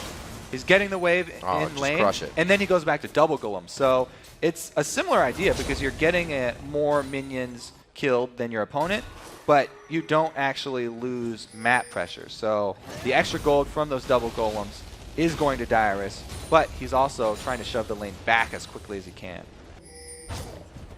Everything even except for the kills. You look up at top of that gold, the turrets. 14 minutes on the clock right now. A hook trying to come in. They do get Afromoo. Not many people can follow up on this. That solar flare comes down. Afromoo somehow still alive in this fight. They're going to be able to take him down as Dexter getting focused on here by Bjergsen. He's trying to make moves all for himself. That turret is gone. Like you said, Kobe, this opens up Dragon, but it also does not give CLG a way to run. Big special throwing the hook over the shoulder. Whoa, Link coming down from the outside. Not a good spot to be in. Forces the flash and wild growth. And they can just stay here. TSM have a blue buff Nidalee. They can actually even siege up this early in the game. 15 minutes in, they can pressure the secondary turrets. They decide to recall, though. Odd one, too low. He doesn't want to stick around. Very good engage by Team Solo Mid. A little bit of ground is finally gained towards that bottom lane. It's somewhere we were looking the entire game.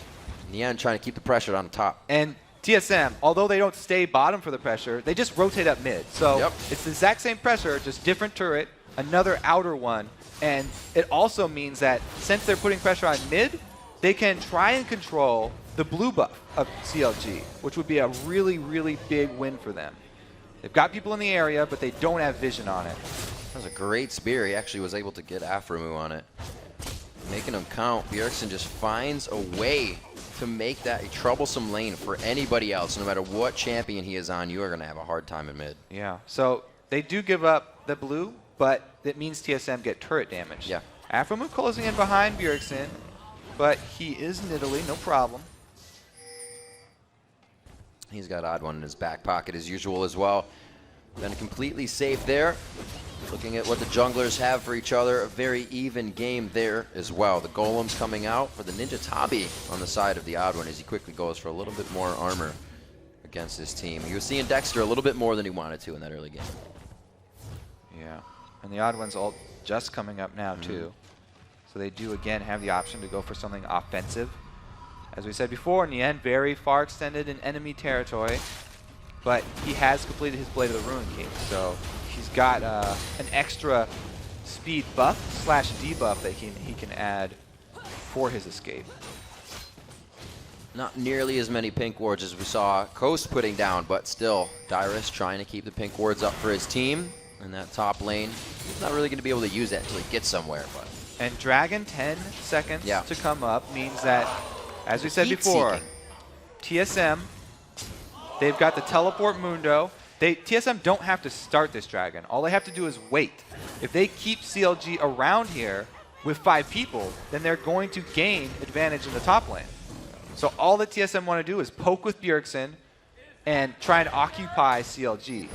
in the end, doing a great job in mid. Bjergsen kind of tunneling in a little bit on those spears, but he was holding off 3 members of Counterlogic Gaming there for a second. Great push. Turret goes down to mid, and CLG takes advantage of that little bit of cat and mouse. They know that TSM are just trying to stall them. And so that was actually a really good move by Nien, going right for that mid turret. And they're able to get a lot of money from that. This is going to be scary. That top turret's getting hit up by Dyrus TSM right now. If he can get the turret, come back down. The Solar Flare goes in. A great wild growth out in the end. The Dragon's onto the back line. Dyrus is here, though. Double Lift's on the backside. He's only got Dyrus and Special to shoot. Looking at Link. He takes a huge spear. Wild Turtle to the backside for the kill. Eyes on the Odd One. The Zenith Blade pokes him in the back and gets the kill. Dyrus is very low, but Sadism keeping him up. The double kill coming in. Turtle, the triple kill. 1 shot, and he's good to go. They win the fight, and that rewards them with the Dragon. The spoils of war are going to go to TSM here.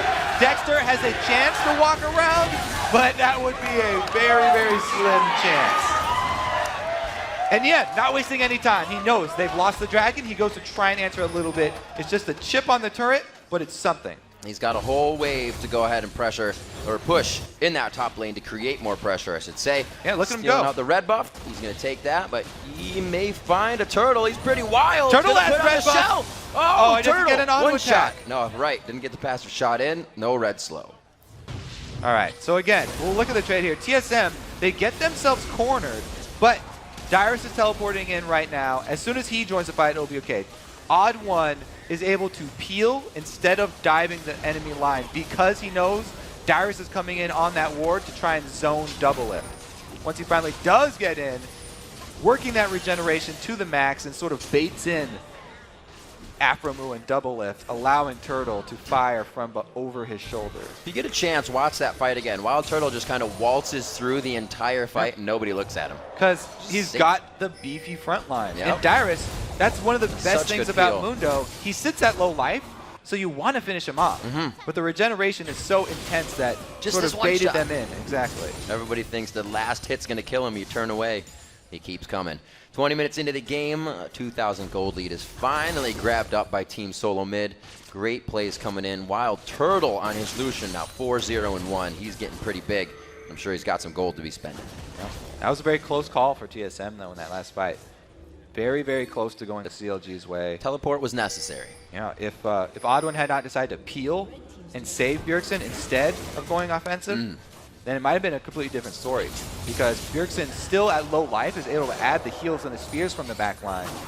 as long as he doesn't get finished off in the initial stun from CLG. So with these wins, Team Solo Mid kind of has a portion of time where they can just brute force this. CLG knows they can't compare to the damage, and they're forced to watch turrets go down. So TSM, we talked about the extra options that they have later, and the Nidalee Spears do a huge part in that. Nien's always in a weird spot, somewhere down the line, way behind the team, off sides, but nobody calls him for it. He's doing a good job. And I really like it. He's making many more plays than he usually does. His early game presence has been a bit stronger than it usually is. Even though the CS in Dire's favor, you know, he got the turret. He started invading on red side. Whoa, this is that CLG movement, that rotation, trying to read the minds of their opponent. Dyrus now getting hit up, and he's in the middle of the fight. Who are they going to focus? Afromu gets the wild growth, but he goes down. It's going to be Odd1 getting down in the trade as well. In the end, you should leave him, Dexter. Link, get out of there. This is going to be bad. Turtle does not get the W on for the passive movement speed with the culling. They're going to have to back off anyways. I'm pretty sure Odd1 flashed over the wall, then ulted back the other way. So that might have been a wasted summoner spell there for the Odd1. It looked like a good They got move. another kill, and it was a 2-for-1 trade. So in the end, they get more out of it. CLG trying to make moves. Dexter was the leader in that fight. Yeah, very aggressive Link was call. awful in the front. He said he's a very aggressive playmaker, Right. and he wants to make those early, deep movements.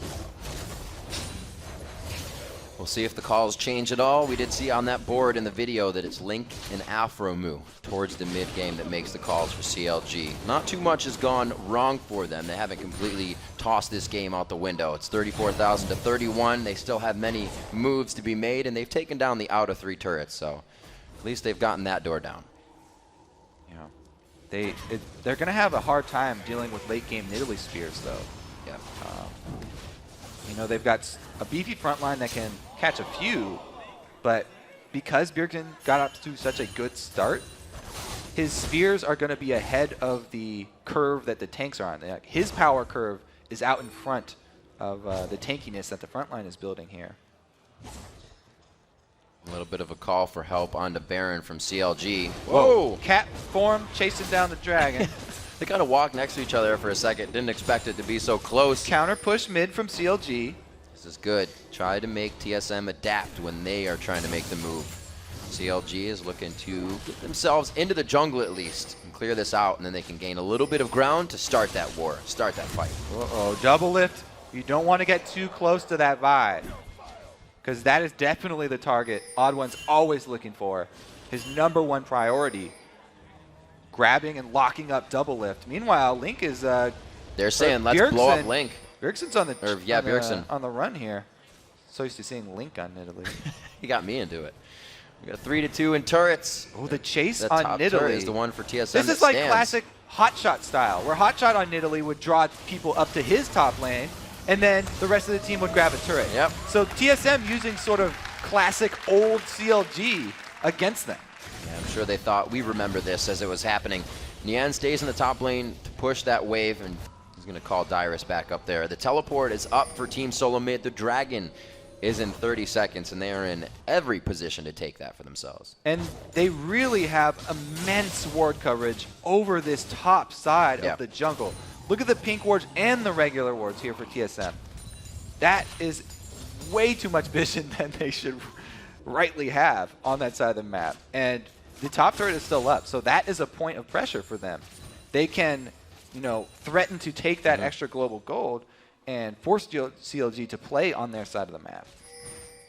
We got sweepers coming out for CLG. They are being used. You can see Dexter's is on cooldown, but they've gotten a little bit of that top jungle cleared with the trinkets dying and them trying to get out the regular wards as well. It's 24 minutes in. CLG needs to do a lot more than just ward Dyrus clear. has teleport right now, and so CLG forcing this. They're trying to either make him burn teleport. Oh, he is going to burn it, and they're going for the dragon. CLG has seen this fight before. Dyrus is in right in the front. Turtle getting hit up. A good focus in here coming in from the Odd1, or rather from Dexter.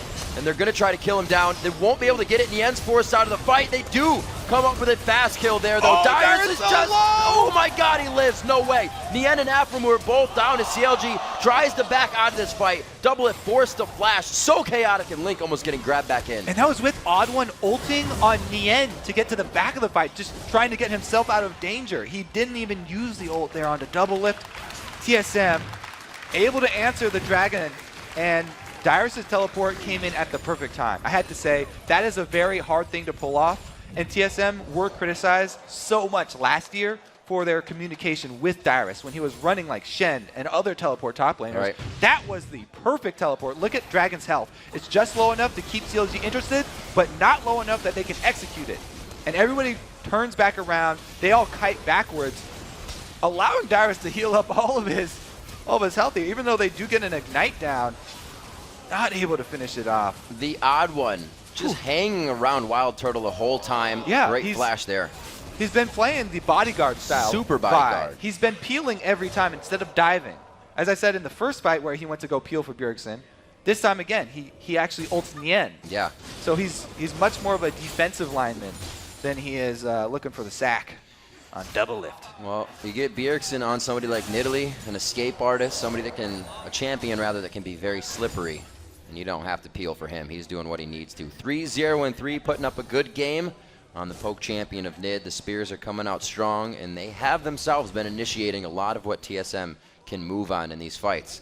We see that, and the teleport being an option, which was just used. So they got a lot on their plate to work with.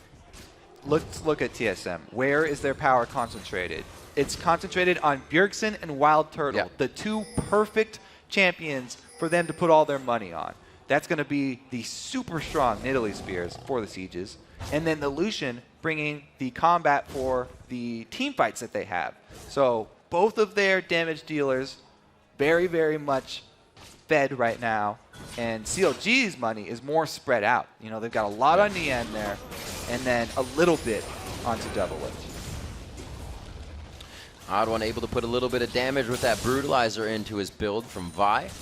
We saw Dominique building up a Triforce quite early on her earlier, but at 0-2-7, doing big things for his team. Yep, that Talisman getting pushed out there by Xpecial. A little bit of scaredness coming from CLG. He lands one cleaver, a briefcase. Oh, he gets the W. They got the movement speed on that one. Can Dyrus follow it up? Just the damage to be tacked on to the front end of the health bars of CLG. Now, they're able to kite it. That will be a Lucian ultimate down for a potential siege. You know, they would love to use that Lucian ultimate to clear out a minion wave and continue to throw Nidalee Spears through, but that cooldown not going to be available, so they sort of back off and play Vision Game instead. The impact of these spears pretty huge with the Rabadons being finished. That is looking to be finished on the side of Link. Him in the back line. Wild Growth is up for this engagement. Trying to get in range. Dyrus is the one hit up first. They slow things down. That's huge! That was very big. Xpecial brings himself over the wall. The box is down. Doublelift cannot enter the fight. It's only Nien that's getting hit up. They actually go full assault and battery onto him. Xpecial getting hit by Doublelift on the backside. He is not getting any focus. Dyrus now going down pretty hard here. A huge spear going onto Afromu, but they're all staying perfectly out of range of more damage. Turtle coming in big with a huge hit there. Looks like it's going to be Odd One and Dyrus down. Huge hit onto Afromu, and they keep going for the fight. Bjergsen's on the chase. God, he hits the wolf. Doublelift trying to heal back up. Dodges out the spear with the fancy footwork, and it looks like they're going to be able to keep it safe for now. Not going over the wall. Look at Wild Turtle. He spent this whole time jumping up mid lane. Bjergsen and Xpecial are really just running interference right now. They're going to afford him inhibitor turret damage. Whoa.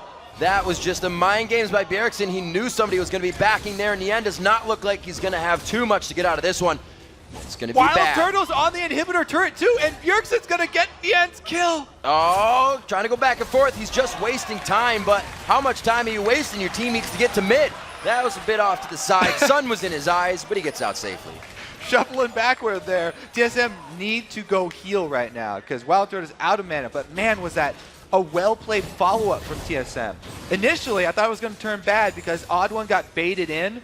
He used his ultimate onto Nien, who got the Wild Growth from Link, and then got completely destroyed. But TSM did not give up on the fight, and Wild Turtle made a play of his own, taking down, forget who was that, who was Squishy. He obliterated, I think it was Afromu. And then Bjergsen with the chase. Yeah, here we go. Refresh your memory here. Now, they do get the hook on Nien, and they get him so low that Odd One wants to use his Assault and Battery onto Nien. And instantly, Link gets the knock-up from his ulti, and all the aggression turns right around on Odd One. So, 4 versus 5 looks great. But now is the time. Okay, Dyrus gets annihilated too. And then they turn it around. It is Link that he goes aggressive on. And then Double Lift also takes half of that damage. Wild Turtle hitting a great W in the middle of that fight too. An open inhibitor turret means that, or inhibitor I should say, means that's going to go down. 12-6 is the score. Spears just missing off to the side. Nobody gets a pie to the face that time, but they do lose the inhibitor, and TSM walks out happy. That last fight determined so much of this game. It was so long. And I have to say that the split there, Wild Turtle deciding to go down middle and just allowing Xpecial and Bjergsen to chase was a genius call. TSM has just kind of made teams force to dragon fights. 2 games in a row now, a teleport down by Dyrus has really started to swing the game. And just from there, TSM knows how to control it if they have a lead in each lane.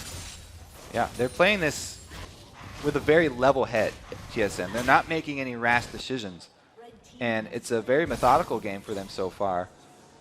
Trading objective for objective each time, or being able to turn their map pressure into much more.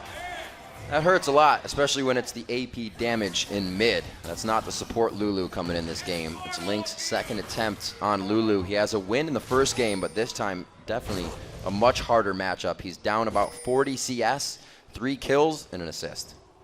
So Bjergsen just looking to outscale Link, not necessarily destroy him in lane. Right. And he did just that. He's hit the point on Nidalee. Death cap plus point staff Athenes. We're gonna have to keep pausing every 5 seconds when he throws another spear. That's so crazy. That would have been easily more than half of his HP. A 10,000 gold lead is still what TSM is working with right now. Dyrus with teleport up, he becomes a troublesome factor for Counter Logic Gaming. Because both of these teams were playing it so well, it was only just a couple of plays, individual plays, that were able to turn the tide. So very close. In and out. They don't have vision inside yet. Dexter's so far away. This should be TSM finishing off the Baron, because Odd One shouldn't be too worried about in the end. They're closed in though. Dexter's now in the area. They can't finish it now. They got to stop going for the Baron. The box goes down. We're looking at the backside. Dexter actually runs in and he steals it. No way. Dexter with the plays. He said he's going to be aggressive and go for the play, and he makes it. Odd One going for the up and the down. Nien could get hit up here, and he vault breakers out of the pit. Wild Turtle throws on the calling and tries to bash some damage into Dexter. Double Lift gets hit up big. Dyrus flashes over the wall. Satanism Masochism is on, and they're going to start throwing out their damage. Here comes the janitor crew. The cleanups to come in. The shutdown actually going over onto Bjergsen. That happens for Link, and it looks like they'll be able to get this last kill if he doesn't have the speed to get away. He hits the cleaver that makes it count, but we have a few more kills to finish the fight. Dyrus still running for his life. Throwing off the cleavers, just trying to waste some time. Things finally get messy here. And that was a very big turnaround for CLG. Got a lot of gold back in their pockets, but all those Baron buffs are not on the table anymore. They're only going to have half of them left. So they got the Baron super low, and then they were fairly indecisive around it. Dexter, he made a long run up there. Instead of focusing down the Baron before he got there, they kept it kind of low, waited, because Nien was doing a very good job threatening the Baron, and Dexter arrives just in time to steal it away. TSM go for the cleanup, and they see everybody so low, but watch, this is where Bjergsen overextends. He gets so close, he tries to get back out of the fight, but it's not in time. Link's able to land that lands and take him out. Just such a very, very close fight here. But CLG, even though they got the Baron buff on those 2 members, they're still behind in gold, and they're still behind in map pressure. Absolutely crazy outcome. TSM going for the Baron, thought they had it for sure, but we know what that worm can do to a game, and it looks like it's going to flop it around for now. They're still down quite a bit. TSM still, like you said, handily has the lead of this game, but a mistake like that will play on your mind, and CLG has been coming out on top of these fights ever so slightly. Yeah, keeping the Baron that low, extremely dangerous. Either got to pull all the way out or finish him off. Well, that's the thing. They're like, CLG's on their heels. They're not going to do this, but that's the plays that need to be made. You need somebody like Dexter to, get in the mind of TSM and know that they're thinking. But even with, Link and Double Lift having Baron buff, TSM goes straight up the middle. What in the world? That was an uh-oh. Looks like Nian wants to get in there too. There's a very nice solar flare, but can they react? Turtle doesn't have the peel that he needs right now, and he goes down. TSM gets a kill on Aframu, but it looks like they're both going to split 2-1. Communication falters there for CLG. A little bit early from Dexter coming in from the backside. And they do lose 2 for 1. Gonna have to reset. That's just Dexter losing Baron. Aframu has lost Baron now. They still have it on double lift and Link. Still put out some pretty big damage here. There's a little whimsy. You can see he's really just shooting a brick wall in Dyrus right now. It's going to take a lot to get him down. Dyrus does have to be a little Unless bit careful, he just stands there. Lulu's come on. So now. The big thing about Lulu is the unexpected damage and her ability to control the speed of both you and of her own team. So speeding up double lift there, really catching off Dyrus out of. Oh my God. Dyrus knows all about getting caught up by minions. Another one.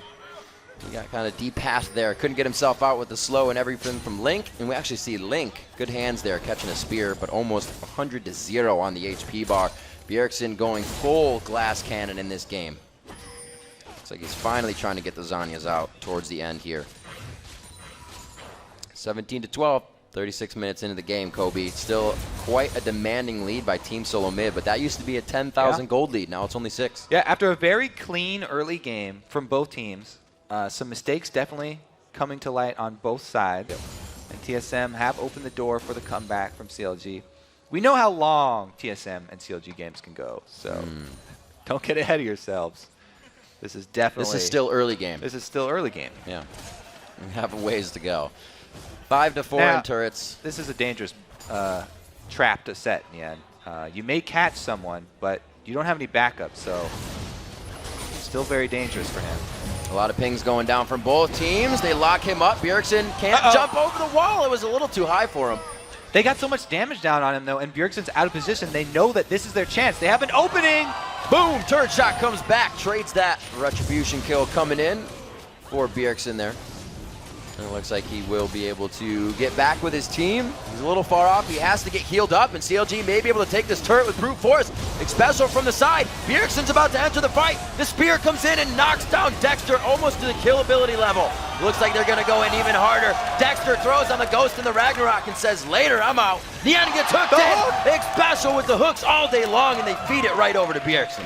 Stay way too long at that turret. CLG traded 1 for 1. And Bjergsen with home guards able to join the fight and turn that one right around the spear, right in Dexter's back. Got him so low. Every time we show the crowd, they take down the sign. Some sort of trolley crowd they got here. Looks like TSM is quickly lanterning right inside the base. They're going to go ahead and pick up this inhibitor, get the heals down onto Bjergsen for the attack speed, and they're also picking up Dragon at the same time. A lot of the map is theirs, and it's theirs to lose right now. Chronologic Gaming has a lot of work to do to get themselves back into this, as they're starting to inch ever so closely back to TSM, but then TSM says nope and pushes CLG off the ledge. Right, so this is the turtle kill. They do go extremely deep for this, but man, Link takes a giant hit there. Quick kills all over the map. It shows you the carnage of this game. They try to activate something on one side of the map, and the other team will try to take hold right away of what's in front of them. And because of the hook onto double lift and the chain CC from Odd One, his damage gets taken out of the fight immediately, and it's very easy for TSM to clean this one up, having a full health Bjergsen come out of the fountain with his home guards. Special on Thresh. What do you expect? Cornered. Not going to be a good situation here. They get out what they need. He gets cold! Baron in 25 seconds. I don't think they're going to have anything to say about it on CLG side. Yeah, they've got an extra person down. Dyrus has his teleport up. There's so many options for TSM. 15 seconds on the Baron. Dexter could go for another Miracle Steal here, but the split from CLG makes me think they're not going to go for that call. They're trying to get any advantage on the other side of the map instead. It's very dangerous for them to go towards that Baron area with no vision. Dyrus has already died to Link already. Those cleavers have not been hitting for him today. It looks like he's just trying to get his team over here. Wild Growth goes down. They're using a lot now just to get away from Dyrus. They thought they had to kill. Ragnarok is on, and that was a huge spear coming in. You can hear Dexter saying, let's keep it going. Let's keep going for the kills. The split from TSM, really well done right there. It was just a 2-man Baron. That's all that they needed. Yen is still alive, by the way. He's sandwiched here in enemy territory. Just over the wall, looking good. So they make call, go right for the mid lane here, TSM. Inside the base, it's going to be hard for them to get anything done. So, yeah, they realize this and they just got to do escape. Baron with quite a bit of time left here for Team Solo Mid. It's like Dyrus. They're going to go for the top lane now, finally. Nothing to pressure in mid. Only for CLG to clean up these minions. More kills, but definitely going to come in for Team Solo Mid before they finish this one out. 23 already on the list for it. They've been making it happen. I mean, 2 more turrets go down, and CLG can't really react. They have to watch until they get to the base. It's that late game Mundo that's almost impossible to take down. He has teleport, and they also have a Fed Nidalee, who's amazing late game. As we said in the beginning, there's so many options for TSM late game. They have way more possibilities than CLG.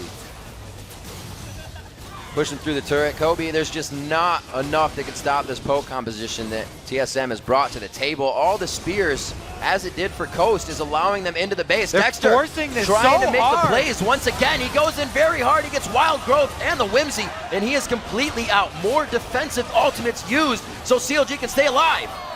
The hook lands. Afro move right in the middle of the fight. It's going to be Xpecial taking the turret, but it looks like it's going to be all over for Counter Logic Gaming.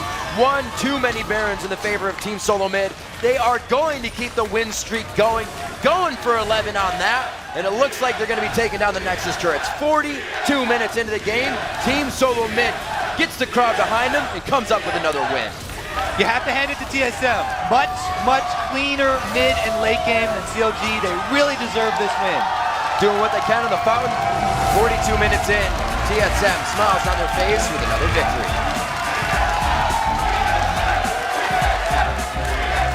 That was definitely one of the more calm CLG-TSM matchups.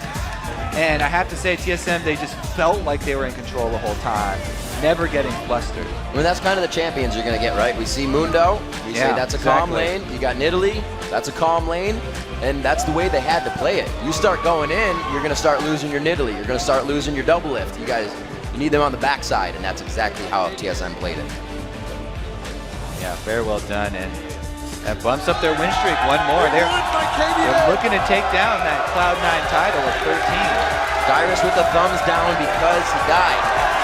Yeah. He is not happy with that death. Waves to the crowd. You see Wild Turtle had a fantastic game for himself. Actually got his Caitlyn stolen away, but still a very fierce game on Lucian. That tweeter was very correct. You do not want to face Wild Turtle's Lucian. That tweeter. That tweeter. That guy who tweeted. The one play that stands out really big for me from Wild Turtle was after they had already lost 2 members, and he goes in for the burst on Link. I couldn't even remember who it was because the fight lasted so long. Yeah. But he goes in on the burst on Link, also chunking half of double list life. And man, the spear after spear from Bjergsen, he also landed the spear at the same time. That chase, I think that was the story of the game. It's like we're reverting back to the previous spring split where you saw Xerath and Nidalee, and it's all going to be long-range games now, and it's going to be hit that spear, make your way in. It's not winning the fight by just going in and being aggressive. It's fighting everybody when they have half health because you haven't gone in. Yeah, people were wondering about, the counters to Lulu. What do we do against this Lulu? Like, how do we make it She's work? so unpredictable with the damage output and the speed differential that she brings to the table. But you bring in Nidalee, you survive the early game, sustain through the lane, which is what she's supposed to do, and then by late game, he had kills, 2 kills and 2 assists, enough to get him to that power point with his spears, where you start getting objectives just from landing spears. Well, CLG did what they could to pull this match out in their favor. Their picks, something we've seen before from them, obviously. Doublelift has played Caitlyn. He's actually 0-1 on it, so taking that away, now he's 0-2. It didn't do much to grab that from Wild Turtle, but we did see, and they stayed true to Dexter being a playmaker there. He was able to get in and steal Baron on the time that TSM was like, we're fine. We're kind of not taking the full respect for them. And CLG said, well, you better respect us. But it wasn't enough. That was only the one chance. They needed more. So close in the early game. Just trading one objective on one side of the map for the other side of the map, both of them, until the first mistake gets made. Really determining And what does that come down to again? Dyrus having teleport at the right time, coming down for a dragon bottom lane engagement, and then TSM's able to work that and literally snowball it into whatever they need for the game. Yeah, it was very well played by TSM. A lot fewer mistakes, and so it's something a lot of teams are coming around with. We even see XDG making fewer mistakes. Coast has been coming up with wins as well. So these teams have been figuring out. Unfortunately, it's taken some of them half of the split to do it. We're now, what is this, going to be 48 games in after this game. And you don't have a lot of time left. The person the team at the bottom of the barrel this split is going to have to face LMQ or Determined, whoever win, because that game is still to play after this. Or they're not determined anymore. They're a variation of complexity, yes. I think. One of the colors of complexity. Complexity black. Indeed.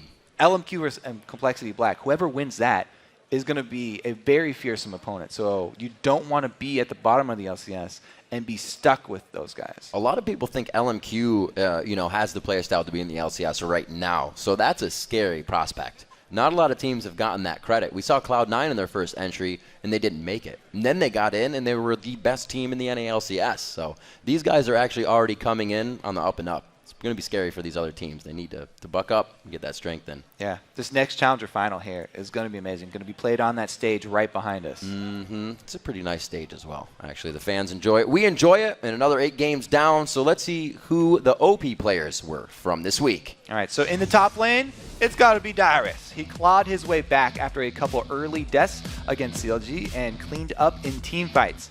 A reliable performer and a solid tank player. Absolutely. Looking for the next one. In the jungle, it's going to be CLG's Dexter for his decisive shot calling and making a big play in a difficult situation by stealing the Baron from Team Solo Mid. And in the mid lane, it's Shifter from Team Coast. He played Nidalee twice this week, having 0 deaths and throwing spears for days. Great showing for a team that had lost 6 straight games previously. Yep. Next up on AD carry, we've got Wild Turtle, dominating the CLG bot lane and taking control of the game. He currently leads in KDA amongst all the AD carries. And the other half of the TSM bot lane is X Special. He made some huge plays on Thresh and went 1-2-20 versus CLG. But as always, there was one player that broke away from the pack. Our Week 5 MVP is Team Coast, Zion Spartan. We've got to give it to Zion here. Zion Spartan had 2 monster games as Jax and carried his team to victory, snapping that 6-game losing streak. Yeah. He executed a strong split push, and he made himself a one-man base basher. Coming into this weekend, they had 2 wins. They close out doubling their wins with 4. And that's a job well done for Coast. Let's take a look at the standings now. In first place for another week is Team Solo Mid with 11 straight wins. They just keep on going. Then in second place is Meteos and Cloud9, racking up another win to make it 9-3. In third place, it's Counter Logic Gaming, tied with Dignitas at 6-6. And then it's Team Curse sitting in 5th place. They are followed by a tie for 6th place with Evil Geniuses and Team Coast, who continue to climb their way up the standings. And alone in last place is XEG with 3 wins and 9 losses. Ladies and gentlemen, we've got to take a quick break, but don't go anywhere. We are just minutes away from the North American Challenger Series Finals with LMQ squaring off against Complexity Black. There's a lot on the line, with the winner making a huge step towards securing their spot in the summer promotion tournament. Don't go anywhere. We'll be right back.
Welcome everyone to the 2014 North American Challenger Series Finals, brought to you thanks in part by our friends at Coca-Cola. I'm David Freak Turley alongside Joshua Jat Leisman. We're going to be bringing you tonight's Challenger fight live from our LCS studio right here. Jat, how you doing? I'm doing pretty good. We just got to see some awesome LCS action. Yep. Everyone wanted to see that TSM vs COG game. Yeah. But I think a lot of people want to stick around. This could be the first look at LMQ for a lot of these guys, plus another look at Determined Gaming, who is now Complexity Black. Yeah, maybe some future LCS teams here right in front of us. So, match to go in the first Spring Challenger Series of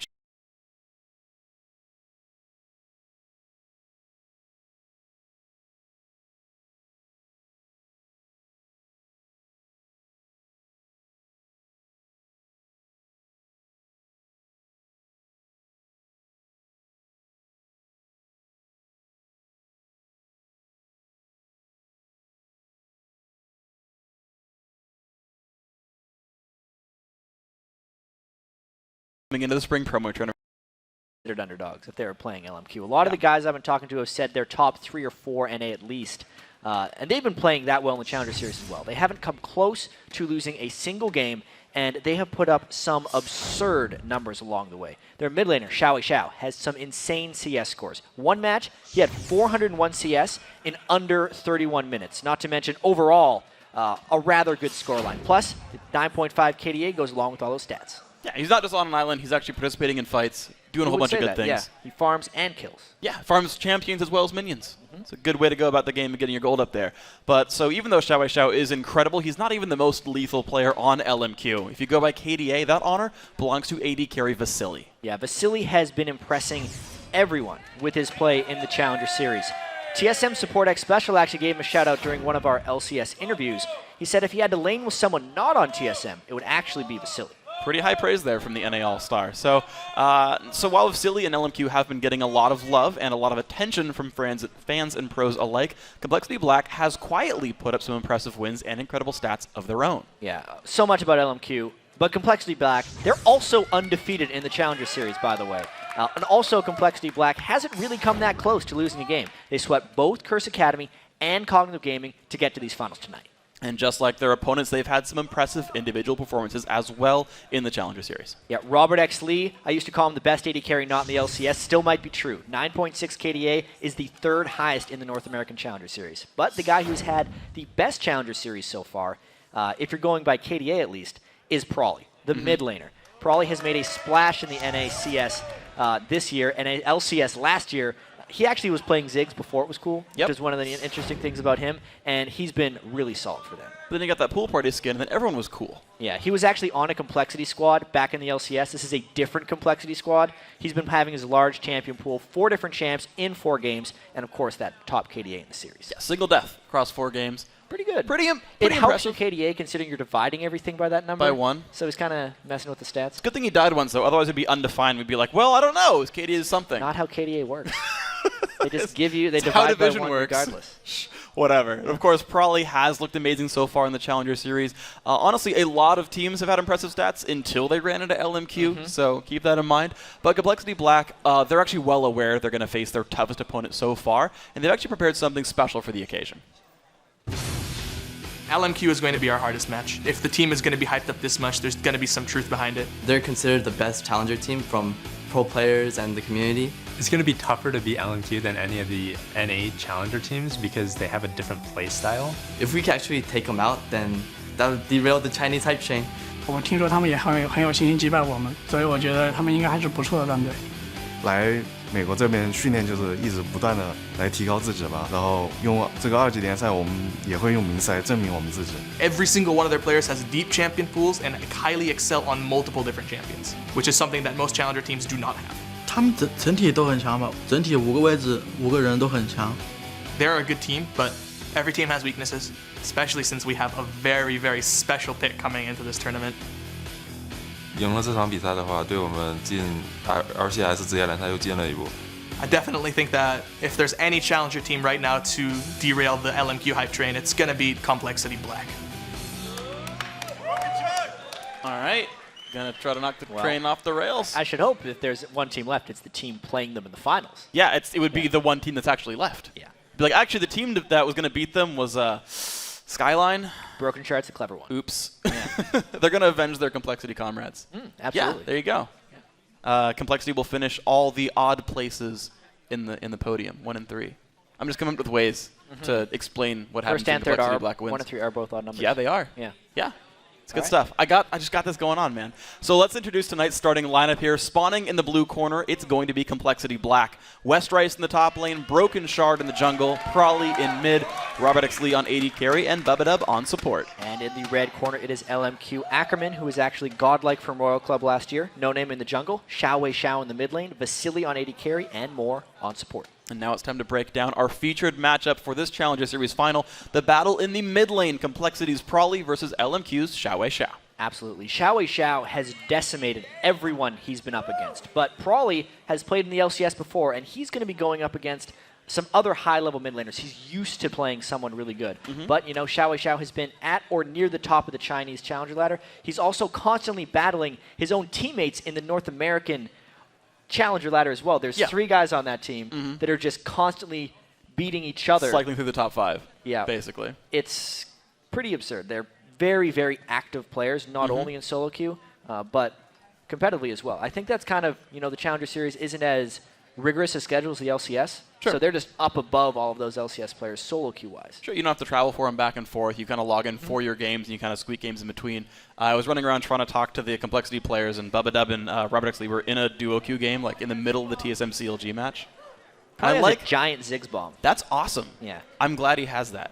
One way of tunneling the pick he wants to do. Yeah, guys, by the way, yeah. Ziggs, my spirit He wants to pick Ziggs. I've heard Prawley say before, he just types GG in the champion search bar and locks in the only thing left. Yes. Because it's Ziggs. It's the way to do it. And actually, Bubba as well, not only does he have a super manly mustache, but has a gigantic Lulu hat. Oh. So you can just type Lulu. Yeah. I mean. Complexity that Prawley used to be on that include a lot of Mortis. They used to wear those ridiculous crocodile hats. Those were like awesome. Mega Zero's crocodile I miss those. West Rice needs some Akali something. He just has some commas strapped to his back, maybe. There you go. Yeah.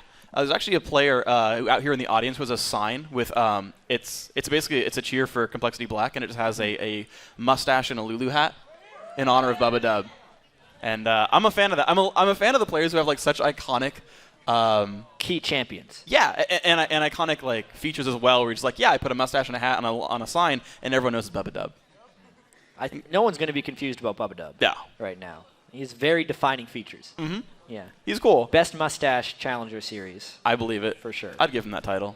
We should have an MVP and then most valuable facial hair. Most valuable mustache? Sure. MVM. It's going to be Bubba. So coming into here, of course, there's a lot of interesting lineup situations here as well. So we talked about the mid lane matchup. That one's a big one. Yeah. And that's going to be tough. It's going to be very important, I think. Both of them very good at killing away minions and then kind of roaming around the map.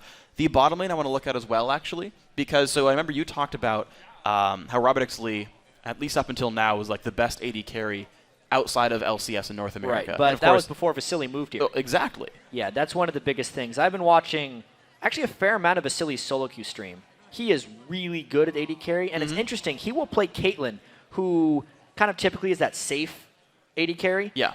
Not safe at all. No. He just uses her for her absurd lane potential, and they like to combo it with things like Leona and just go really, really aggressive in lane. Yeah. Almost from the start. And it's something that everyone on the team does for LMQ, because when I watch him in solo queue, he gets ganked all the time. Oh, sure. Because he's constantly putting himself in positions where the jungler sees him as exposed, and because the rest of his solo queue team isn't necessarily pressuring at the same level, it's vulnerable. Yeah.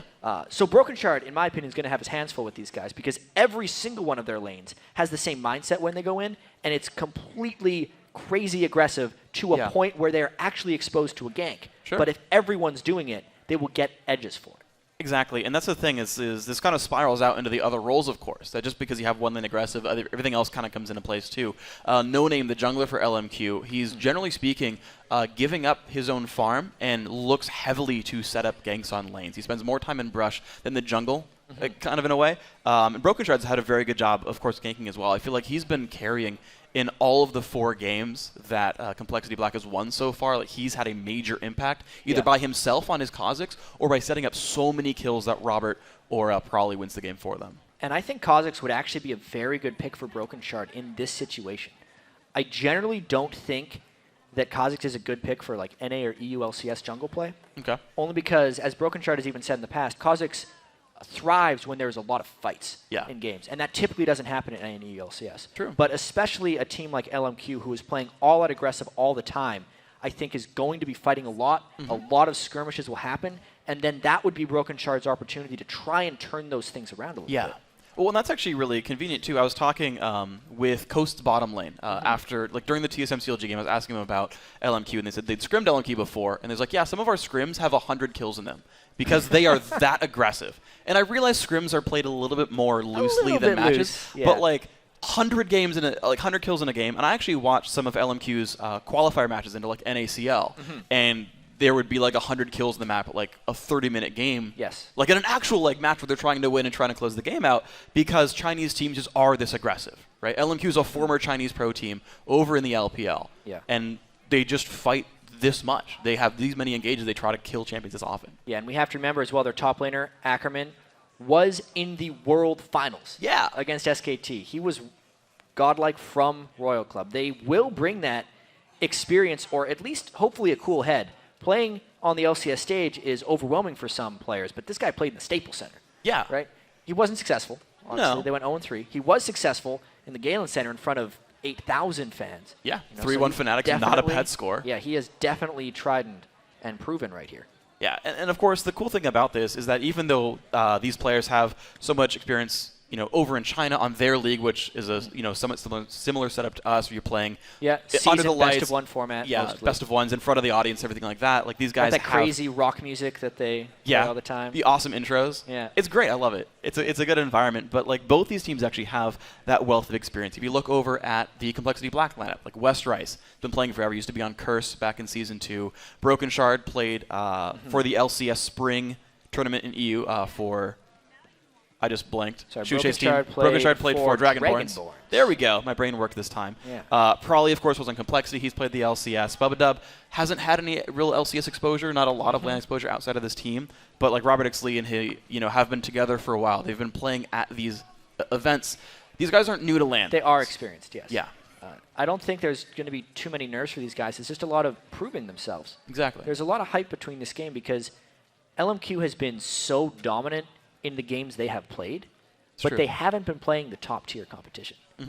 And this is kind of their first clash with something that could be considered, a top 10 team, top 9 team in North America, because no one would argue that Determined Gaming has been pretty much the best challenger team.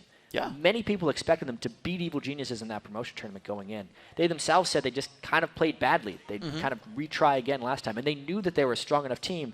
They've stuck in together. A lot of teams, after failing in the promotion tournament, would disband. They'd spread out. Some of the better players would decide to try and find their way onto LCS teams via free agency. Sure. That was not the case with these guys because they think they're good and they know they're good. Yeah, and they absolutely are, right? They've replaced one player. Their mid laner used to be Arthalon. We're talking about Complexity Black here. Yeah. Probably joins in. Big shot caller there, right? A lot of really big influence from this player. We talked about this champion pool before. Plays a lot of interesting things.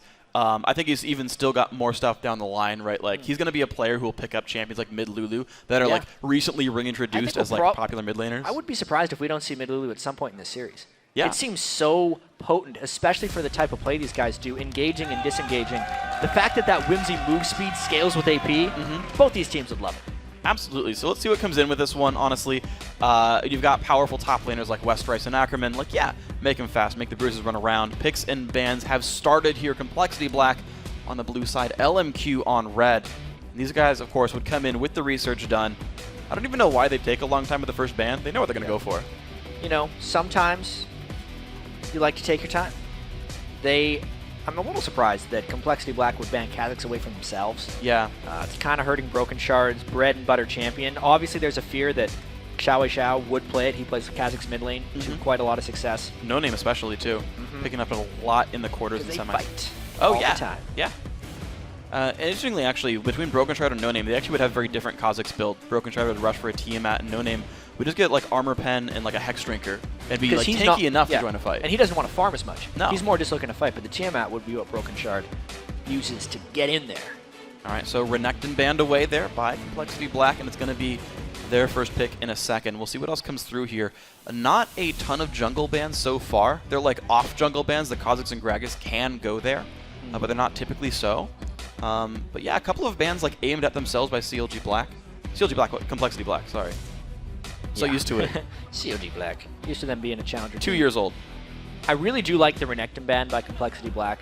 It shows a lot of respect to Ackerman because that is by far and away his best champion. But Renekton, of all the things that would shut down the unconventional champions Western wants to play in the top lane, is the most so. So even if Ackerman decides to go with something like a Mundo or Shyvana, which is very on-meta, it'll still allow Westrice to pick kind of whatever he wants. See what they can find with this one. Elise, of course, banned away. Caitlyn repeatedly hovered over here, and Westrice kind of confirming with the team, is this what we want here for first pick? 15 seconds still to make their choice. And you were talking before about teams should just like wait for a minute. Yes, they and should. like not show things that they actually want to play. Give some time to plan. Because right now LMQ's saying, all right, they're going to pick Caitlyn. What are we going to do for our next two? Yep. They don't give them that information. Well, Robert X. Lee going to play Caitlyn. Yes. Information already given. Yeah, but Going 10 for it. seconds early. 10 seconds There's more a than chance. they needed. There's a chance it has an Yeah. impact. There's like, I mean, there's teams who said like, yeah, we came into this game and we're like, shoot, we lost champion select. Like there was one or two picks we shouldn't have made. We should have planned for better. And it was like, oh, we got outplayed in that one. And time is valuable. It is. You get 60 seconds to choose your champions here. And right now the hover over is going to be Mundo and Lee Sin. And one of the big aggressive top laners, of course, already banned away, so it's going to give a little bit less pressure on Ackerman if he goes for this. Yeah, I expect Ackerman to pick from the big three of the top laners pretty much this entire series. It's what he's practiced. He has no problem with it. He will be super reliable for them. Everyone is so aggressive for LMQ that him being on that big tank will enable a lot of action for them. And Mundo, with Renekton out of the picture, is nice. Those are quick lock-ins. They are quick lock-ins, and Ziggs plus Lulu grab means it's not a mid Lulu. It's going to be support Lulu here for Bubba Dub. His hat's not going to go to waste. No, he's happy about that one. Caitlyn, Lulu, solid lane. There's this super random chance you'd see a Lulu in the top lane from Westrice. Sure. Most likely not. Boy did it for Dignitas back in the day. He did, long ago. I don't think he has the damage nowadays. It's more of the utility, beat down the squishy targets. True. So here he goes with this one. LMQ have to make a couple of new choices. And I know Leona would make so much sense for yeah. right now. It is, in my opinion, his strongest support. It synergizes so well with the type of initiations they like to do. The fact that they love to tower dive so frequently, pretty much a no-brainer right there. Yeah, and so even though they're facing up against the pretty much longest range lane, one of the longest range lanes you can go for with Caitlyn, Lulu, they're going to say, yeah, you know, we'll bring a melee range. Ooh. Nope. Annie Lucian is going to be the grab right there. Maybe that's the inverse, is you hover Leona and make them talk about it, then switch at the end. If you're going to be switching at the end 100%, not a bad call. Hover something else instead. Yeah. So Annie, Lucian, they're covering a lot of that range gap right there. Both some pretty interesting lanes. Yeah, and so Annie against Caitlyn, Lulu, at least early on in the game, is going to be very, very dependent on the stuns. Garen, is that the special pick? Yeah, so Have you heard about this? Westrice's most played in solo queue is now Garen. Yes. He hadn't been playing a whole bunch, suddenly spammed it. Okay. And he's like, yeah, we're ready for the Garen. They are ready for it. They're ready for the Garen. That's where the Renekton ban came from. They're like, if we get rid of Renekton, he'll go Mundo. Yeah. And then we'll just pick up the Garen. No big deal, buddy. Well, what's interesting enough is if Mundo lands a cleaver on him, he can cleanse the slow with his Q. Yep. Outside of that, I don't know what he's going to do. That's a very... I am a fan of Garen in most of the time. Yep. You're not convinced at all, I can tell. Not yet. Not yet. Okay. Here's what I do like about this, though. Yeah. So I looked at his match history. Okay. He goes like generally like Black Cleaver tanky. It's like a little bit of armor shred, but then becomes a frontliner. Yes, Black Cleaver is fantastic on Garen, it's by great. the way, because as soon as you start spinning, it will tick very frequently and start to shred the armor. I think it's every half or quarter second. Half second. Okay. I don't think we have quarter second ticks in League. We absolutely do. We have some. Guaranteed, yeah. Okay. Misfortune's Ultimate's quarter second ticks. Oh, okay, sure. Yeah. All right, so, yeah, but spin to win, half second ticks there. And, but yeah, one thing I like is when Mundo pops ulti, he loses a percentage of his current health, which further increases the damage that and he ults him right as he Demacian Justice would deal. Is the hope. Yeah. Yeah. If you can get it. Silence, spin, pop ult, kill with the ulti. And if Broken Shard is ganking that lane frequently, it will be very difficult ganks for Ackerman to escape from. Oh, sure. It's a lot of lockdown. This would be Westrice's next big thing. Who can break out the Garen. You know, because I hear all the time people talk a lot of crap on Garen. He doesn't deserve it. He got played in the spring split last year of Europe. Yeah. The Giants top lane, I want to say Samix, if that's the player, played it. Didn't win. Yeah. But it got brought out. And actually, like, Westrice is a guy who I feel like has one of the more unique champion pools top lane. And we see some of those guys it works out, right? So, like, Inox at the top in Italy sometimes works out. Zion Spartan had the 2-0 Jax week this time. And here's Westrice, who's, like, known as an Akali player, plays a bunch of assassins, sometimes lane swaps for it. And now he's brought the Garen out. I mean, I'm ready for it to work.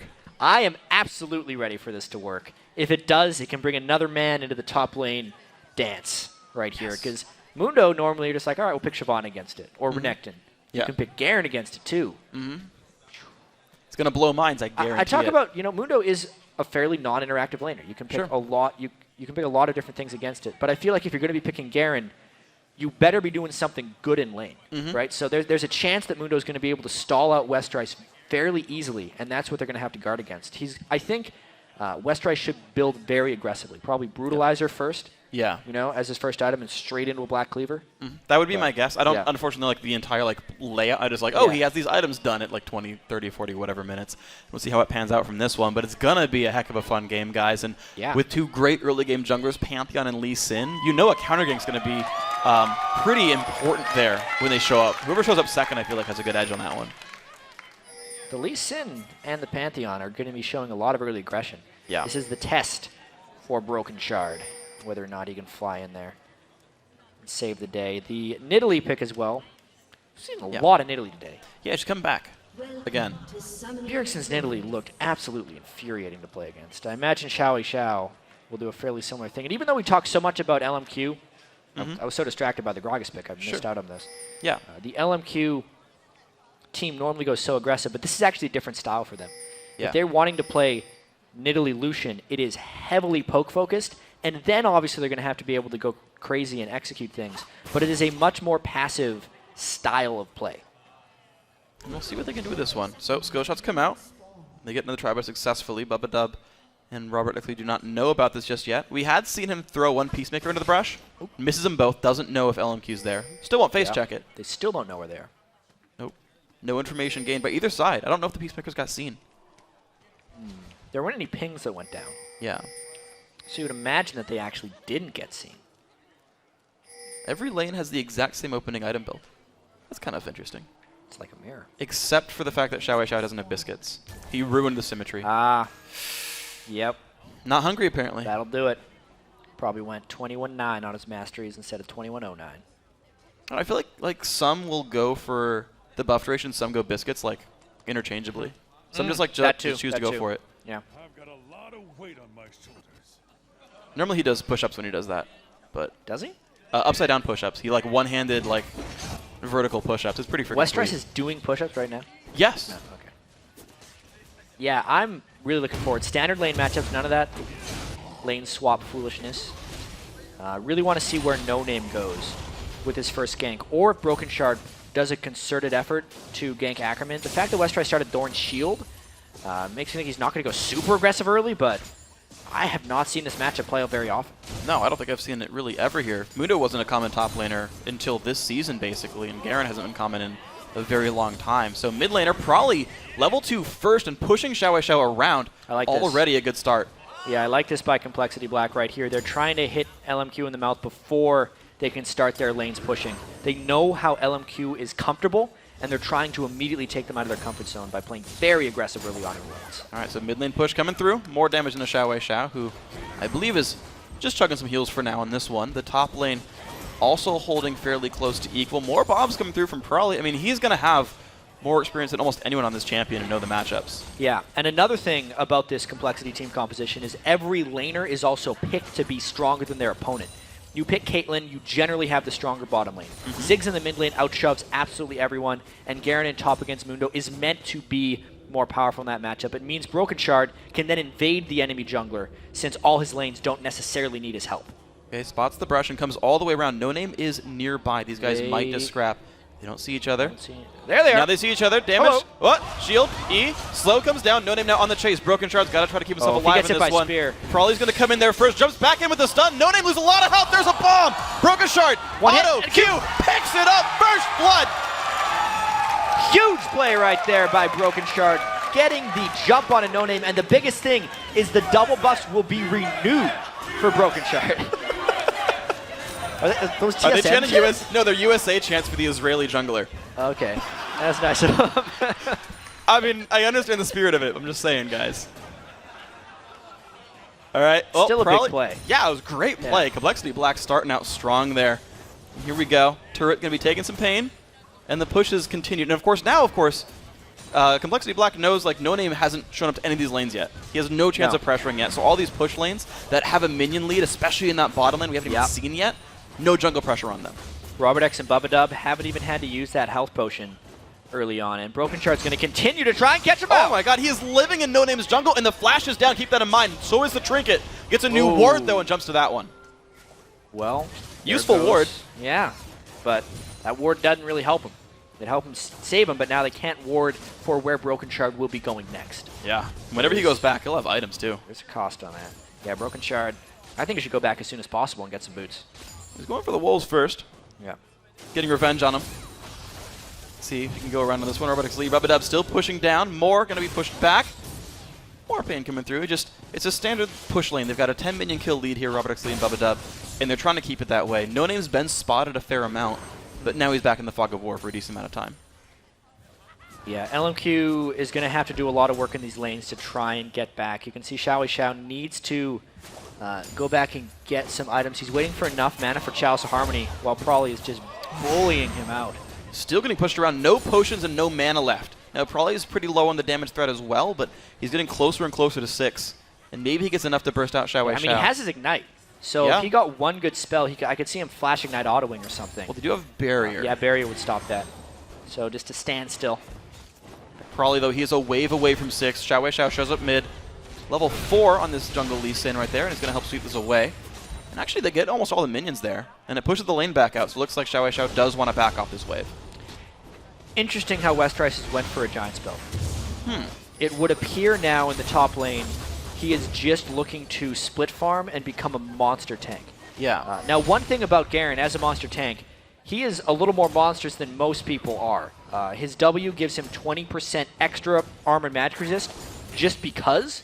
And then he can also activate it for, I believe, once he maxes it scales up to like 6 seconds of 30% damage reduction. Yeah. No one has tank stats that are comparable to that. So it would actually be an incredibly potent frontline if he can get that late game, since he is just going to be trading farm with Ackerman for a while. Yeah. And if it were 3 years ago, he had to get 6 Sunfire capes, and then he'd do plenty of damage. Gotta have Force of Nature. He'll only get 1. Yeah, okay. Oh, fine, nice fine. knock. Okay, there we go. Ulti coming across. Barrier popped. It's going to be Xiao forced away. He didn't actually recall off of the that push there. Ooh. Okay. You're going to trade these blows back and forth, but minion kill lead still here for Prawley. Neither guy is backed yet. Yeah, Broken Shard is trying to shove this up as quickly as possible, but Xiao is staying around a really long time.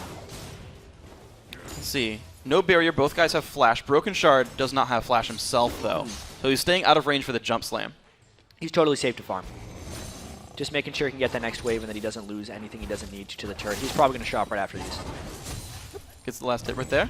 No. Probably going to shop. He's going to get Chalice himself. Yeah. I really like the way Xiao actually played that. I thought he was going to default back, but now knowing this is the cannon wave, since he was getting pushed back so quickly, he's going to get that, really equalize the CS for a short amount of time, and then be able to get out of there. Ooh, Q's a little bit early from Westrice and gets slowed right on top of it. Not going to go for much here on Ackerman, just kind of spinning around, getting slowed. Dodges the briefcase, and actually the attempted invade towards the red buff not going to come through here for Complexity, and No Name's going to get his own red buff safely. Yeah, game's starting to equalize a little bit now. You can see how LMQ's laning, despite getting pushed in sufficiently at the start and having their jungler die, the skill of their laners are keeping them involved here. Vasily in the bottom lane is, only 10 behind, and this top lane we could see the first big gank walking through a pink ward. Just going to kill that pink ward. He's going to get that safely. Westrice did buy that on his first back. Put it down there, made sure. I like the choice. If you're not going to get visited much in top lane, you put a pink ward down, and if it lasts longer than 3 minutes, it's better than getting the green ward. Yeah, it's only 25 gold more. It's you'd think that would be a little foolish because you're used to thinking the pink ward's this really valuable thing that are killer to get removed. But it gave him so much safety in that lane. Yeah. Worked out okay. So both top laners actually mirroring their builds so far, but Ackerman makes his second recall first, picks up a chain vest for himself. Westrice, similar amount of gold, 800 on him right about now, and he'll be making a very similar choice. These guys, I assume, going to be mirroring their builds in the top lane for now. Yeah, there's no way those guys are killing each other. Unlikely. Yeah. And I know you said that was likely to go in Mundo's favor, that he was happy to have a slow laning phase. That's Mundo's entire goal when you pick him as a laner. Yeah. Well, the jump in, Moore taking a bunch of pain, explodes into the bomb, but flashes over and survives with 200 health. The dive in, K-Little's going to hit by Vasily. 250 left on him, but Complexity Black now in control of the side of the jungle. Can they outsteal the blue? They're a little bit low sticking around for this, depending on how many spears land. Broken Shark gets something. What a Lulu ulti stops the Q from taking in damage. No Name forced away, jumps over the wall for that one. Smite comes in, Broken Shard gets the blue buff for himself. The team walks. No, goes to Prolly. Yeah, very clever use of Smite here. Xiao Xiao, a little bit low on mana, can't throw extra spears. That's the last one. Oh, I'm wrong on this one. Xiao Xiao still on the chase. Bubba Dub a little oversended. Not much mana left in the enemy team. Prolly's but the burst coming through. Prolly shows up. One more attack to get him. Moore gets the kill, and they can't chase down. Oh, close right there. And I tell why I believe it was actually... So that was Moore's Ignite that ticked Bubba Dub out. Yeah. The spear actually missed from Xiao Xiao. He got enough mana back to throw that last one. When all is said and done, it does mean they denied the blue buff from Xiao Xiao, which is good for Prolly, but it is overall, I think, bad for the team, just because Bubba Dub ended up dying for the jungle invade. Yeah, No Name did end up getting smite on that one. I was wrong in the call there. I thought it went downwards. Right. No Name did outsmite Broken Shard there, and throughout the Challenger Series, actually, Broken Shard has had some really impeccable smites overall. This is one of the very first ones I've seen him actually miss. But it did go over LMQ's way. As you say, it does get denied from Xiao Xiao. Might give some room over to Prolly to make some more moves. We'll see how it pans out, though the gold lead back in LMQ's favor by 300. So, some pretty aggressive plays coming up by Complexity Black. LMQ's mainly just been playing reactively so far. Yeah. Which isn't how they have been playing so far in the Challenger Series, but they're showing their proficiency for it. You know, they had that misplay by No Name early. This could be a kill chance if Ignite ults. Ignite is on. There's the ulti. Auto attack. Ignite versus the regen. Nope, can't get him. Oh my gosh. So close right there. Westrice not barely picking it up. Ackerman walks away. Calculated, I believe. All planned. He finishes Sunfire Cave like nothing happened. So close. He was waiting for the ultimate, that exact moment that we were talking about, but he couldn't quite get him. Wow, and look now at that. Teleports in for Dragon. Yeah, recalls back with 17 HP, gets back to full, shows up with a Sunfire Cape. Dragon's gonna go over to LMQ with very little loss. They're all going back to the lanes pretty quickly in time. Westrice not punishing that by much. No, he had no way of. He had just sent him back to base. He had no control over that teleport. So good timing on the teleport by Ackerman, but that was so close for Westrice to be the kill, and then the Dragon wouldn't have happened if he would have gotten it. It's true. One more auto attack Doran's before Blade. he went aggressive. If he did open Doran's Blade, there's a chance it would have been a kill. There's also a chance he could have been harassed out of lane. You never know. Yeah, potentially here. Xiao Xiao Prolly trading back farm. We talked about how well Prolly was doing early on, shoving in the Nidalee, but we're seeing a 3 minion difference right here. Not a very big one. Broken Shard, though, level 7. He's waiting around for the bottom lane. Yeah, he's waiting for the man drop. They know that there's a flash down on Annie, because in the previous fight, Annie flashed to get that Ignite off, and they're hoping to punish this. As soon as Vasily and Moore move up a bit, you can see how passive they're playing. Well, I think no wards. Nah, this is too obvious of a gank, because Robert X. Lee and Bubba Dub have been pushing straight in this entire time. The fact that they're just now thinking of freezing is completely telegraphing Broken Shard's play. Well, plenty of damage still comes through. They're finding the poke. Moore and Vasily are forced back for now. This bottom lane only a 6 minion difference. Broken Shard shows up, says, yep, you're right, you found me. Wasn't a bluff after all. They're going to force the recall, though, and get some pressure on this turret. Yeah, they did get a lot of harass down while they were freezing. So maybe something positive to get out of this anyway. Probably a turret as well. Wow, impressive stuff. So the Complexity Black bottom lane does take down the first turret of the game and pulls the game back within 300. Westrice and Ackerman chilling with their Sunfire Capes. This lane. Yep. Garen versus Mundo. So it's Max Cleaver versus Max Spin.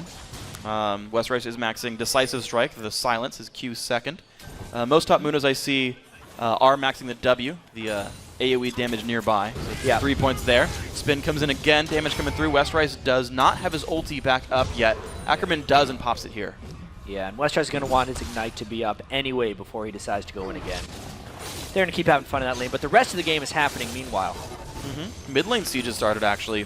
LMQ not pushing the bottom lane down very quickly. So yeah, they're catching Vasily in a rotation actually right now because Vasily was down there farming, and Robert XLee's been here for a while getting farm in the mid lane. Plus the creep wave is so large that Nidalee can't outpoke off them with spears. And then looking at some pretty good damage there. More getting hit down as well. 4v4 now in the mid lane, and the turrets are steadily going down this way. Complexity getting the pressure on, slowly losing out in gold. The top lane also hasn't panned out so far with 0 jungle intervention. Westprice again spots Ackerman. Ignites up in about 20 seconds. That might signal him to go back in. I wonder what Westprice is going to be doing up there. I feel like the persistent pressure of the mid and bottom lanes can get Complexity back a little bit. Black back a bit more bold. I think well, silence on Ackerman, has nowhere to go. Pantheon will show up and land the stun. Ackerman going to lose a lot of health in this one, does not have flash available. Ignite goes in, there's a spear shot. Where's the ult? Doesn't even, there it is. Does go for it, picks it up. Westprice picks up the kill on Ackerman. Flash going to be up in a couple of minutes there, but top lane kill goes through. 2-1. Robert might get dove here if Lee Sin can close in. Annie is waiting in the wings, and Robert does not have knowledge of this. So when the minion wave gets here, he's in a lot of trouble. Lulu's nowhere to be found. He's got flash and barrier. Lulu's going to go mid. Vasily waiting around. Lee Sin going to come forward. There comes more. Can he flash the stun? Not really. Jump on in. Some decent damage, but he will get away, but that gives control of the turret. Yeah, it gives away the turret, but it's better than the turret and his life. I just want to say, the Garen ultimate is probably like the coolest feeling ability in the game. Yeah. If you ever play him, the way the whole screen like shakes when you get the ultimate off. Yep. If you're the Garen or the recipient, everyone else doesn't get the particle spam. Well, Westprice probably felt pretty good about that. I'm sure he did. He killed a world finalist top laner. Yeah. Had to get a jungler to do it, but still completely worthwhile. Still counts. Brought out Garen. 0 now deaths. He's got the brutalizer, so he's going Black Cleaver second. All right. Awesome. Damage going to start ticking in here. Ackerman does go for Ninja Tabby. And now I'm curious to see if he adds more armor to survive Garen or if he adds MR to try to survive as he goes into team fights later on and it gets like a Visage. Good point. I think Visage is probably next. Okay. See what happens. And also when he gets that, he can reduce the damage from the ulti. For some reason, magic damage Garen ulti. Doesn't want to go kind of by armor stacks. Yeah. Why not? Shall we shall? Gets right into his lore. Kills some minions. Yeah, he hates armor. That's why he wears so much. Yeah. Westprice. See if he goes. He's going towards the east side of the map. I don't know, man. That's not what your name says. Okay, stays back on the west side. Ackerman. He's got some briefcases looking for him. Very tactical game so far. Yeah. You would have expected a much higher kill game based on these guys' previous matchups, but I think the team composition that LMQ picked very much speaks to this type of passive play in a sense. They want Xiao to get more ability power so the spears can really start chunking. And probably he might die here. Well, he gets jumped on, flashes away, takes a satchel retreat and does get away. Couple OGs pop for that one, but mid lane now under control by LMQ. Yeah, bad place to back right there for Probably. Let's see how LMQ capitalizes. There is some support coming from Complexity Black. Ooh, good wave clear. The minions are gone. Ulti comes through. Moore takes it for his team. What a friendly Annie in a Tabor's costume. Annie. Yeah, she's nice. Skipping around. Takes a bullet to the face, doesn't care. Has a shield made of fire, whatever. What are bullets? Ackerman, speaking of made of fire, has a Sunfire Cape, pushing the top lane down. Westprice saying stop it. Spins around, kills minions pretty quickly. All right, that one's going to be safe. These guys are going to be trading minions for now, but Ackerman has the inside track if he joins the team. Yeah, never-ending assault of this mid lane. If a couple of those spears land for Complexity Black, they have to immediately retreat. It is such a dangerous game for them. No healing on their team. If a single spear lands, it is a disadvantage for a long time. It's really a bad position for Complexity to be in right now. If one of them gets hit by a spear, they either lose their mid turret or the dragon, or both. Yeah, well, there's plenty of good power here for Xiao. Sword Shoes, Double Doran's Ring, Athene's Unholy Grill as well. There's one Javelin that lands. Especially because the teleport is up for Ackerman at this moment. You can see Westprice trying to run down as quickly as possible, but it's too late for the dragon. It looks like Dragon's going to be objective number 2 in a row there for LMQ. Trap on a Xiao doesn't matter too much. Mid lane under pressure, though. Looks like Complexity does have the inside track, and they're going to trade turret for the dragon. Good trade. Yeah. Because there was no way they were getting that dragon thanks to the teleport. The fact that they rotated for the mid lane right as that happened was a smart call. All right, well, they made that one happen. 3 turrets to 1, but 2 dragons to 0 on the other side. These guys trading gold back and forth. 200 gold separates these teams. And I got to say, for all the hype coming into LMQ, Complexity definitely making a close game. I got to say, this is going to be a fun series to watch overall. Not just for the Garen, but for everything going on with these guys. Some great high-level play. And they're going back to like, all right, we'll sit across the map. We'll throw our skill shots. We'll fight later. Just more farming up here. How much gold are they sitting on? There's about 800 on Westrice. He's farming along with Ackerman. There was a Brutalizer picked up by Broken Shard as well. That's going to be pretty important for his damage output. Got to be careful not to overcommit now that Vasily and Moore are unknown factors on the map right now. Yeah. And he can pretty much come out of nowhere and help support a potential aggressive move by Broken Shard. There's some dude potential there. You got to be careful. So, Jack, I need your help making a pun. What's an area of the world known for farming? I don't think I've ever helped you make a pun. Well, Westrice not in a good spot. Stunned up. The Q comes through. Can he get away? Presses Q, presses W, and he can't really catch much. Tries for Vasily. Kicked around. Ulti's not going to do enough. He burned Flash and Ignite for that. Yeah. I don't know if it was worth it. That's exactly what we were talking about when they tried to over-aggress in that top lane. Because the Annie came out of nowhere. That's exactly what Westrice had to worry about. He burned everything as well. Huge loss. What's your pun? So, insert name of place that's good at farming. I was going to say, because there's not many kills, say they're farming more than insert location here. The USA is good at farming. Okay, they're farming more than the USA. Okay. Great joke, right? Like a lot of corn. Yeah. High fructose corn syrup and things. Very industrialized farm system. Yes. Yeah. Thank you for the history lesson. No problem. They have like AAA baseball. That's a farm system. All right, here's King Top. Lots of AoE ults come across. Not doing much for it. Broken Shard's not going to find any friends to land onto. Turret doesn't go down, but individually LMQ are finding a couple of kills.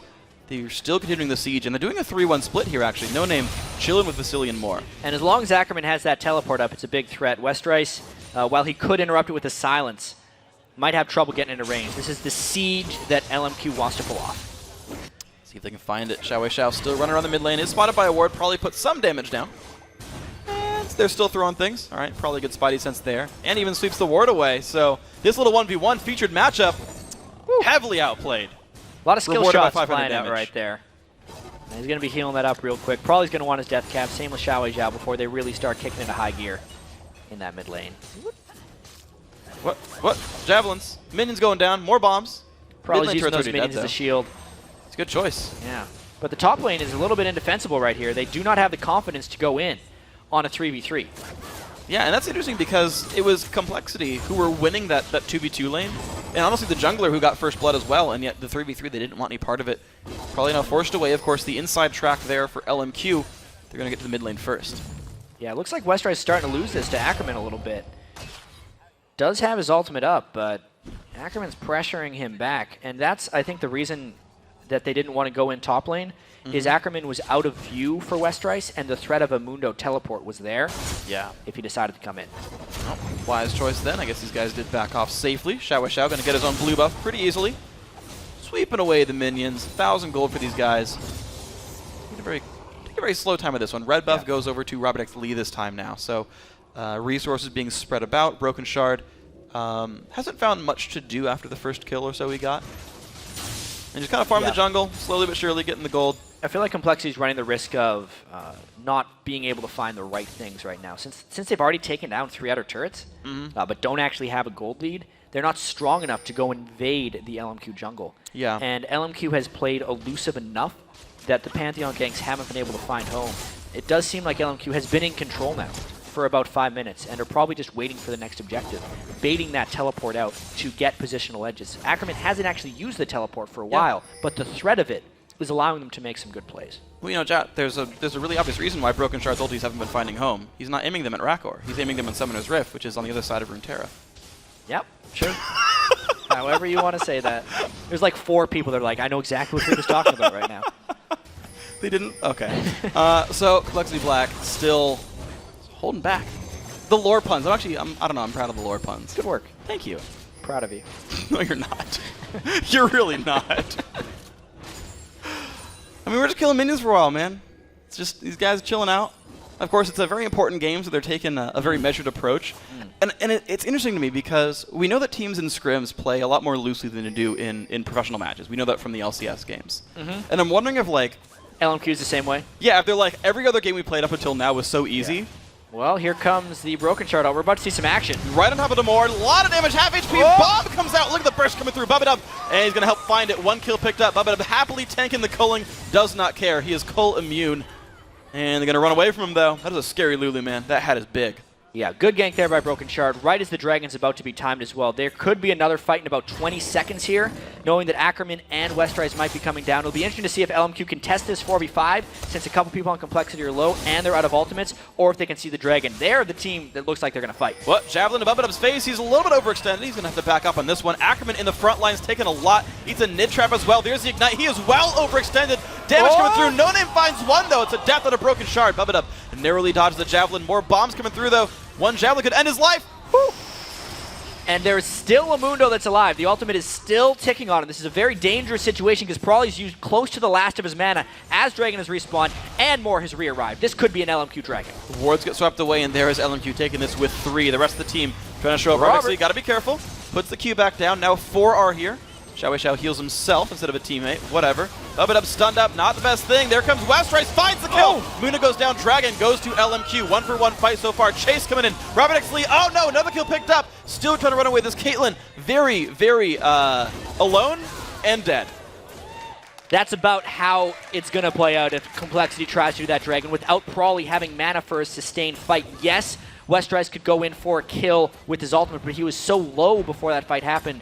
It was just a losing cause. I think LMQ had a much better understanding of what was happening before that fight was going underway. That's just how it's going to play out. You can see here, everyone on Complexity is so low, and the majority of LMQ is actually pretty healthy. Sure, they finished the Mundo, but then it's full retreat, and watch No Name, how far he goes on Lee Sin right there. Because he actually was Sonic Waving, Resonating Striking to Robert as he flashed away, and then No Name also flashed again after to close just an absurd amount of distance. Made that one happen. Probably on the wrong side of things. And you also mentioned the fact that there's no healing for Complexity, whereas LMQ has the pretty high ability power nearly there. And you saw the health bars kind of come back up, help them sustain and play a longer duration fight.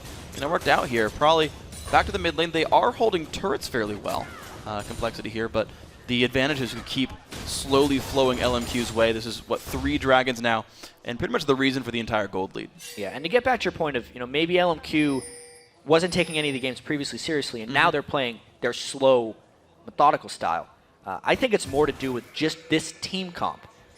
They're playing it the way it is meant to be played. Their other games, they're playing Kha'Zix and Leona and Renekton, these guys that are supposed to really stomp all over the lane early, and they're playing it as such.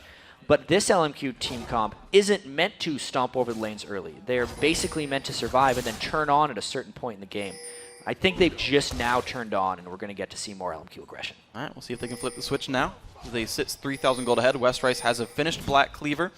He's also got himself Boots of Swiftness there for Garen. So extra movement speed in the fights there. Decides he has enough defense without them as he moves towards, I'm guessing, Randuin's Omen for his 3rd big item of the game. Mid lane siege is continuing now that Xiao has that death cap done.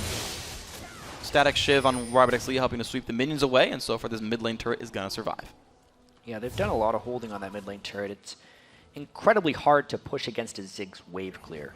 And LMQ doesn't actually have very good wave clear of their own, so they haven't had many chances to really get to that turret and siege it down, but this looks like the moment where it's close to falling, unless Complexity rotates up really quickly. Oh, going to rotate for the mid, man. Duff's going to come through.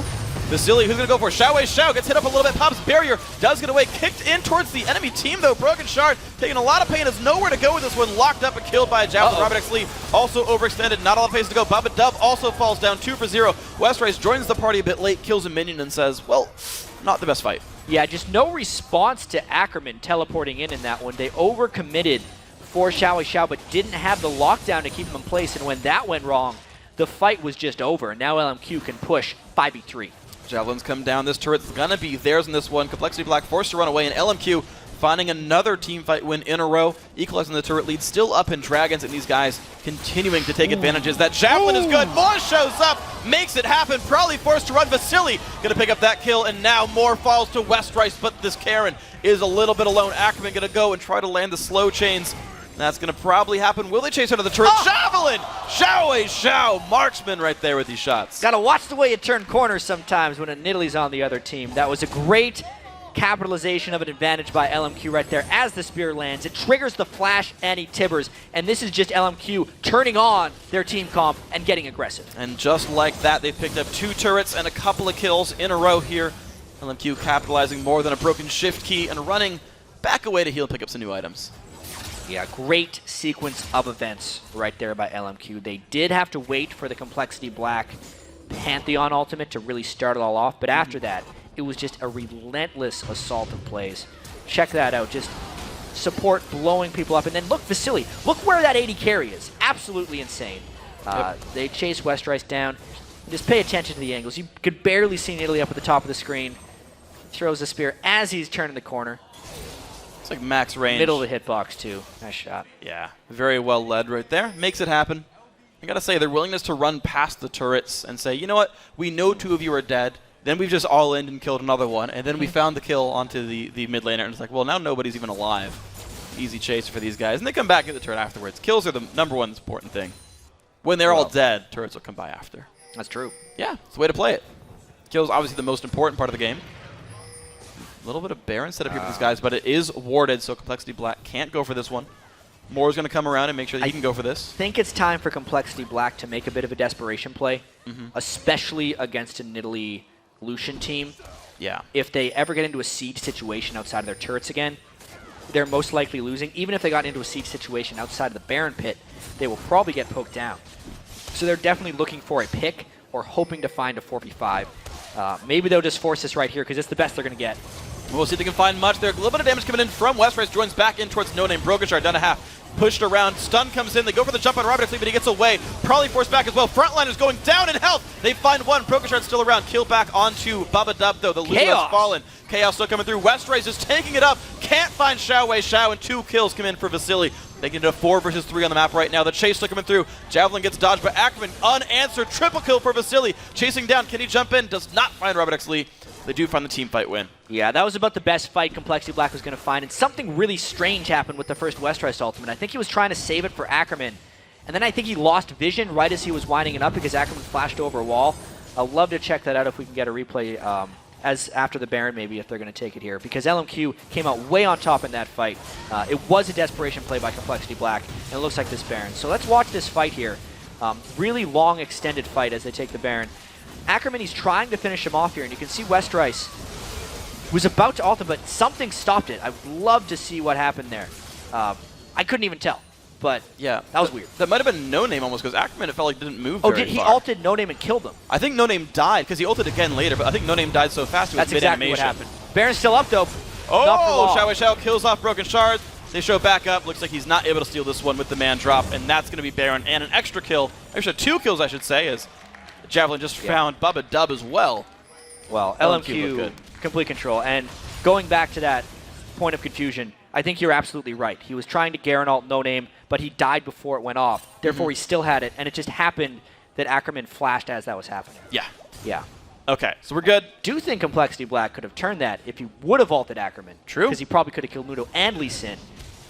Yeah, he ended up overextending, trying to kill Xiao Wei Xiao and failing on it. And Ackerman right as the heal came. And Ackerman was a big like comeback mechanic in that fight. He healed all the way up with his ultimate. Yeah. Xiao Wei Xiao helping the team get Dragon, not uncontested, but unanswered Dragons here for LMQ. It's going to make it 4 or 5 now for these guys, and that's one thing they've done exceptionally well. Some with Moon to teleport, some just with great positioning overall, and some with great team fight mechanics. Yeah, really nice movements throughout team fights. Vasily and Xiao Wei Xiao in particular, being as untouchable as possible. Mirrored scores, just as they race for the top spot in Challenger on the NA solo queue ladder, they race for more kills and assists than the other guy. It's neck and neck. See who can get more. Well, I mean, we already know the minion lead's going to go to Xiao Wei Xiao regardless. He farms a bit. As long as Vasily doesn't die, he'll pretty much keep the KDA lead, though. It's going to take a lot of kills and assists for Xiao Wei Xiao to beat him in KDA race. Fair enough. Yep. Prawley's KDA is ruined. He died twice. Cut in a third, roughly. That's very unfortunate. No longer top KDA. Robert X. Lee also 2 deaths. He was 3rd place overall in NA Challenger Series. He's had a tough game. He shoved so well early on, but they just weren't able to take much in team fights. It's a very, very elusive team that LMQ has put together. And the initiation or sticking power of Complexity Black's team is actually very low. Yes, Broken Shard could ultimate in, but outside of that, what do they really have to keep people locked down? Baba Dub can try and get a Glitter Lance off. You can see Baba Dub's actually been frontlining a lot of these fights on Lily, trying to keep people there. Yeah. But the LMQ kite potential, team comp-wise, has been too great. Well, he's added Talisman of Ascension, but Mikhail's Crucible is done there for more. Another turret goes down, making that 5-3 in this score. A lot of things really going LMQ's way. 15,000 gold almost put them in the lead. And the siege continues. Xiao happy to throw more javelins to the blue buff. Yeah, this is the most dangerous point in the game. This is exactly what LMQ wants. Teleporting in on the siege minion. They're going to try to just brute force down some of this turret right now. He gets some good damage down. Ziggs ulti comes across as well. Can Complexity find a fight? Well, Brokenshard finds a javelin. Not what he's looking for. Hurts a bit. That's actually really clever. No Name popped his Locket of the Iron Solari active right as the Ziggs ult was going to land. So even though some of them got caught in it, it did not do that much damage to their team. Now the Baron regen is taking it back up. And it's going to come back from cooldown in about 40 seconds here as well. Second siege now going in. Turret taking a bunch of damage. Complexity Black are able to get rid of just enough minions there. But maybe next wave that could be the kill. Westrice forced back. Ackerman in the front line takes a trap and doesn't really care. They're just going to backdoor it anyway. Goes down. Fight has begun. Bubba trying to run away. Pops the Ascension. More cleavers to the back line. And the Culling's going to come through. Probably take down with a javelin right there. Going to be the inhibitor going as well. Well, there's the Culling and the Javelin synergy right there. Lucian with Caitlyn, a very potent combo. There's the initiation. The double stun. Robert Lee goes down. Westrice in the front lines. Not a good set of numbers here. Finds the ulti.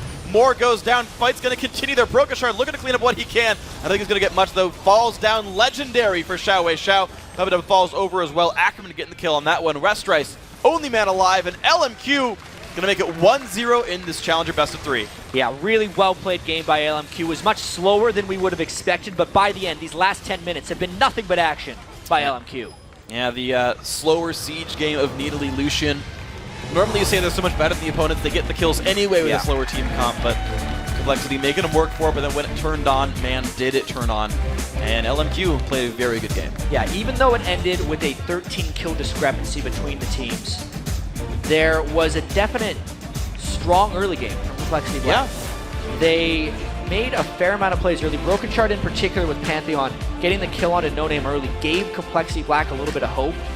But really, it was about the mid-game, the fact that LMQ could avoid fights once they wanted to. Yeah. And it really just stopped Complexity from getting ahead. Westrice was really close with some of those Garen kills, not quite making it into the right place. Yeah.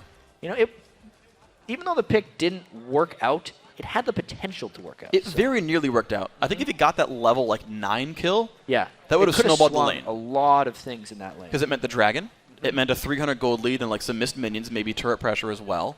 And then you get to just be Garen. As long as you're taller than your opponent is Garen, you just bully him around. I feel like you're taller. As long as you're taller, you're bigger on items and levels and whatnot. Yeah. But I want to touch back on what you had said during your post game about how close the early game was and the mid game kind of turning around, because so many great early game moves came from Complexity Black. Like, I want to give these guys credit because just they're unsung heroes. Like, I think we all know LMQ is amazing, and they showed it here. Right. But the level 3 First Blood, Brokenshard going into the jungle and saying, yeah, you're Lee Sin, but I think we can make it work. Probably had pushed up the mid lane. He was there to support first, right? So he showed up before the Nidalee Javelins did. Getting the First Blood, living in the enemy jungle, forcing the ward out, forcing like No Name back again. Yeah. So like the very beginning of the game was set up so nicely. The lanes were all kind of winning. But that was kind of the key of their team composition, is they wanted to get a push early and accumulate a big enough lead that they can kind of bully their way around the map. Yes. And it worked in a sense because they got 3 outer turrets down. And that was what was interesting, because you said that LMQ managed to dodge the fights they didn't want. LMQ took dragons without getting a team fight for them because of teleports. When the turrets went down, they went down without a fight, like intelligently. It was like, yep, you outnumbered us, take the turret. And you said, right, 2 kills in, 3 turrets down. They didn't have a gold lead. What else does Complexity do? And there wasn't anything for them. Yeah, exactly. I do give credit to LMQ. That was a very well-played game. And it was different than the style we'd seen from in the past, which to me makes them a much more dangerous team. Yes. Because one team, you could plan, all right, take away their aggressive champions, push the lanes. You could tell that was Complexity Black's strategy. They wanted to get rid of the early game LMQ aggression because they thought that was all they had. Yeah. It was not all they had. They could play a completely different poke-based, slow, methodical style, and they played it well. Yeah, and they played it a bunch throughout ranked 5s. You wonder, like, is this like your main strategy? You're just kind of throwing it out there to get some ladder points. But certainly going back to most. Nidalee Lucian, bringing it back and making it work. So, guys, it's time for us to take a quick break. But when we return, it's with a round 2 fight in tonight's title fight between LMQ and Complexity Black. The 2014 North American Challenger Series. We'll be right back.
to hang. Everything was different, including the slang. Use words like being fresh and do the pop lock. Curb blow in your box and you don't stop. The ladies back then, they don't make them no more. Brothers pull their chairs and throw their jackets on the floor. So the girls walk by, say hi. And it was cool just to be a nice guy. Motorola flip phones and the mobile bags. Hatchback, Scirocco's and Cadillacs and Jags. That's how we used to roll. Just in case you didn't know. Back in the day.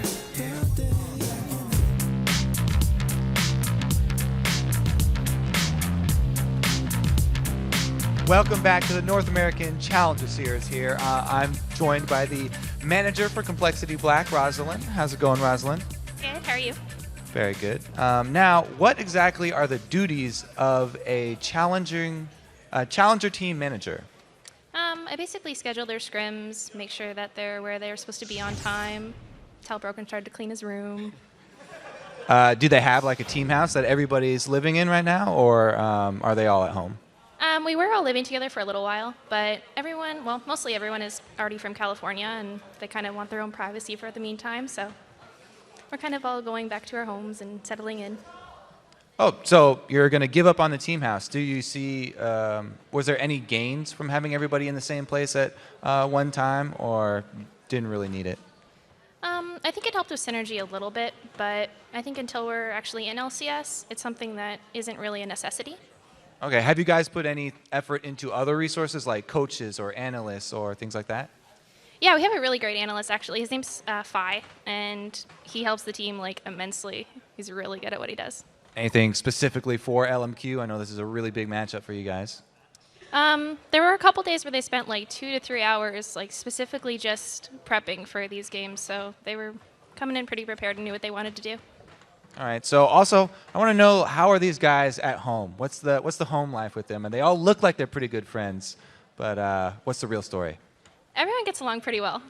You know, there's a couple of people that are more loud than others, but you know, everyone kind of deals with it, and everyone gets along pretty well.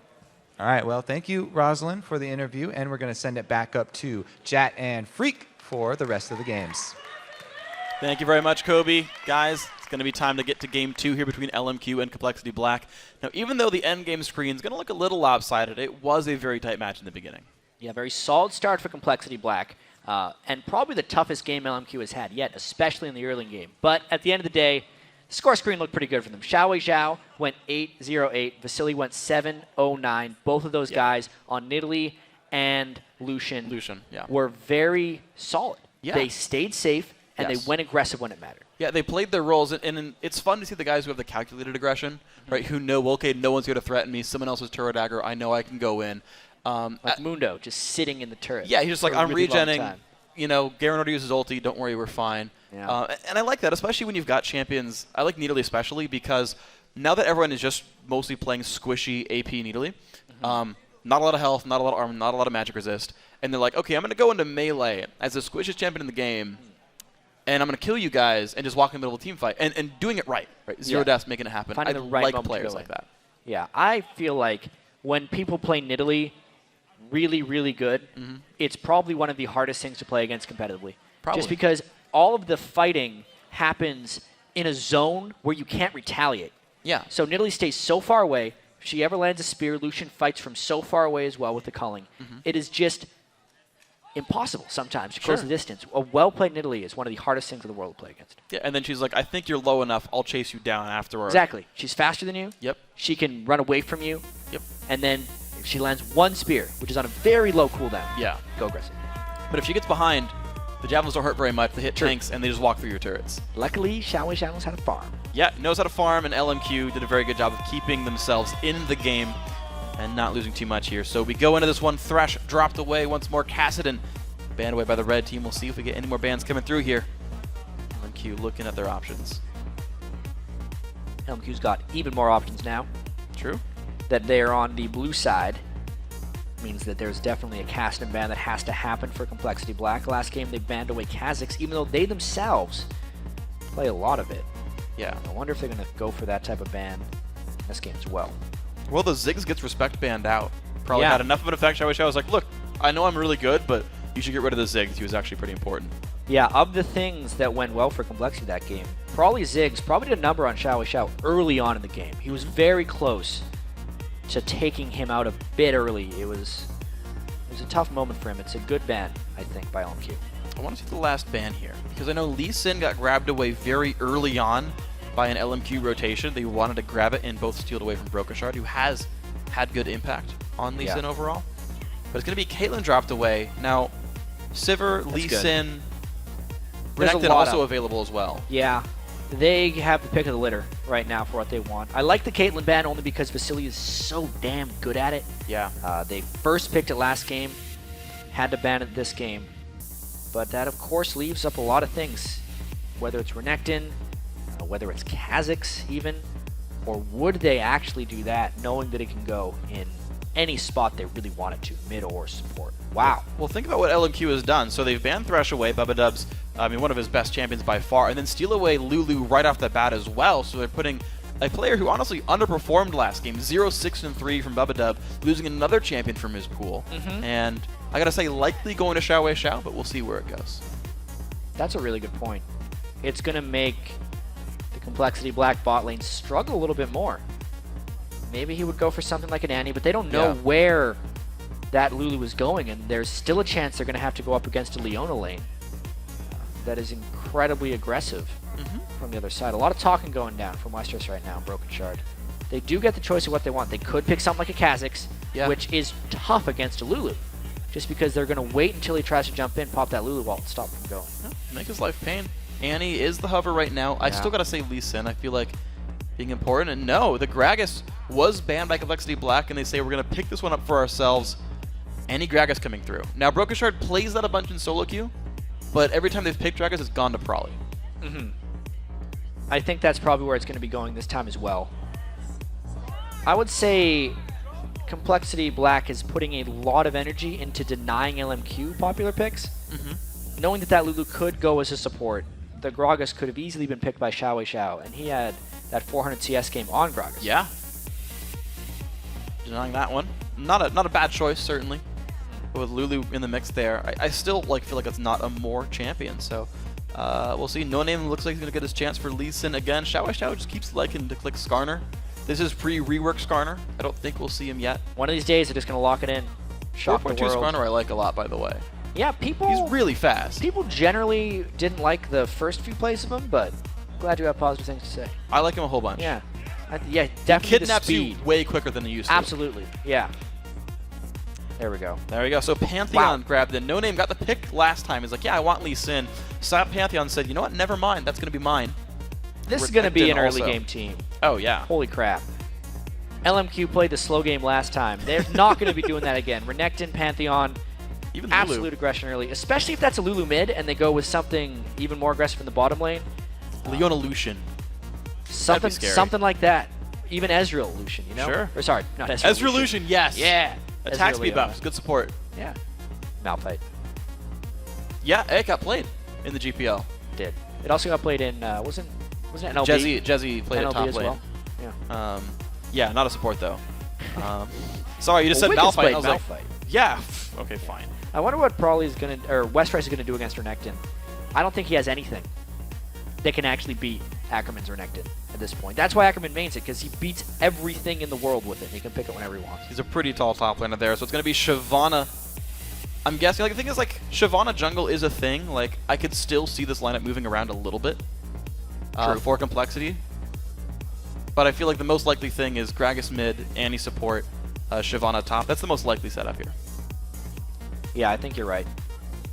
Are we going to see? This is the truth moment. Ooh. I think it's a Lulu mid. The Nami would be a little bit surprising, actually. Yeah. Unless he's like, oh, this is my pocket, Annie counter when there's no Thresh in the map. Look at the size differential on those two height-wise. Maybe his chair's risen up more. No, look at the back of it. The chair's the same. Okay, fine. He's just slouching. Maybe the beanie's adding extra height. I'm just coming up with excuses. You're absolutely right here. Quarter of an inch, maybe. Yeah, it's a lot. It's wow, okay. Nami it is. All right, so Nami coming through. You're going to fight fire with water. That is the traditional hard counter. Counter pick. There you go. Made it happen. Vasily's going to get him. He's actually laughing at my joke. Vasily heard. No. Ezreal going to be locked in here. Interesting to note, LMQ only need one swap at the end of Champ Select. Yeah. That's an advantage. Yeah, it is. Yeah, they you can lose spend power more every time time you focusing. swap. So who's going to swap? Ackerman and Xiao Xiao are going to swap. Everyone else picked their champion. Yeah, they did. Love it. I'm always sad when like 2 people pick at the same time and like the jungler's in that rotation and they pick the jungler by the other guy. I'm like, you could have just picked your own champ. Yeah. I just feel bad. So Sivir does come through, the Caitlyn ban being pretty worthwhile here, and now I want to see... So I guess they're picking the jungler right now. Against a mid Lulu, it's going to be tricky. I feel like Broken Shard might want to default onto Kha'Zix just because, even if it doesn't make the most sense. There's good separation. Composition. You can zerg them down with they can Sivir isolate with Gragas as well. Yeah. Theoretically. But then the Lulu ultimate from AP Lulu is going to be giving about 1,000 health, which really reduces your ability to execute. It's true. Bubba looks worried. Lee Sin is the hover. Oh.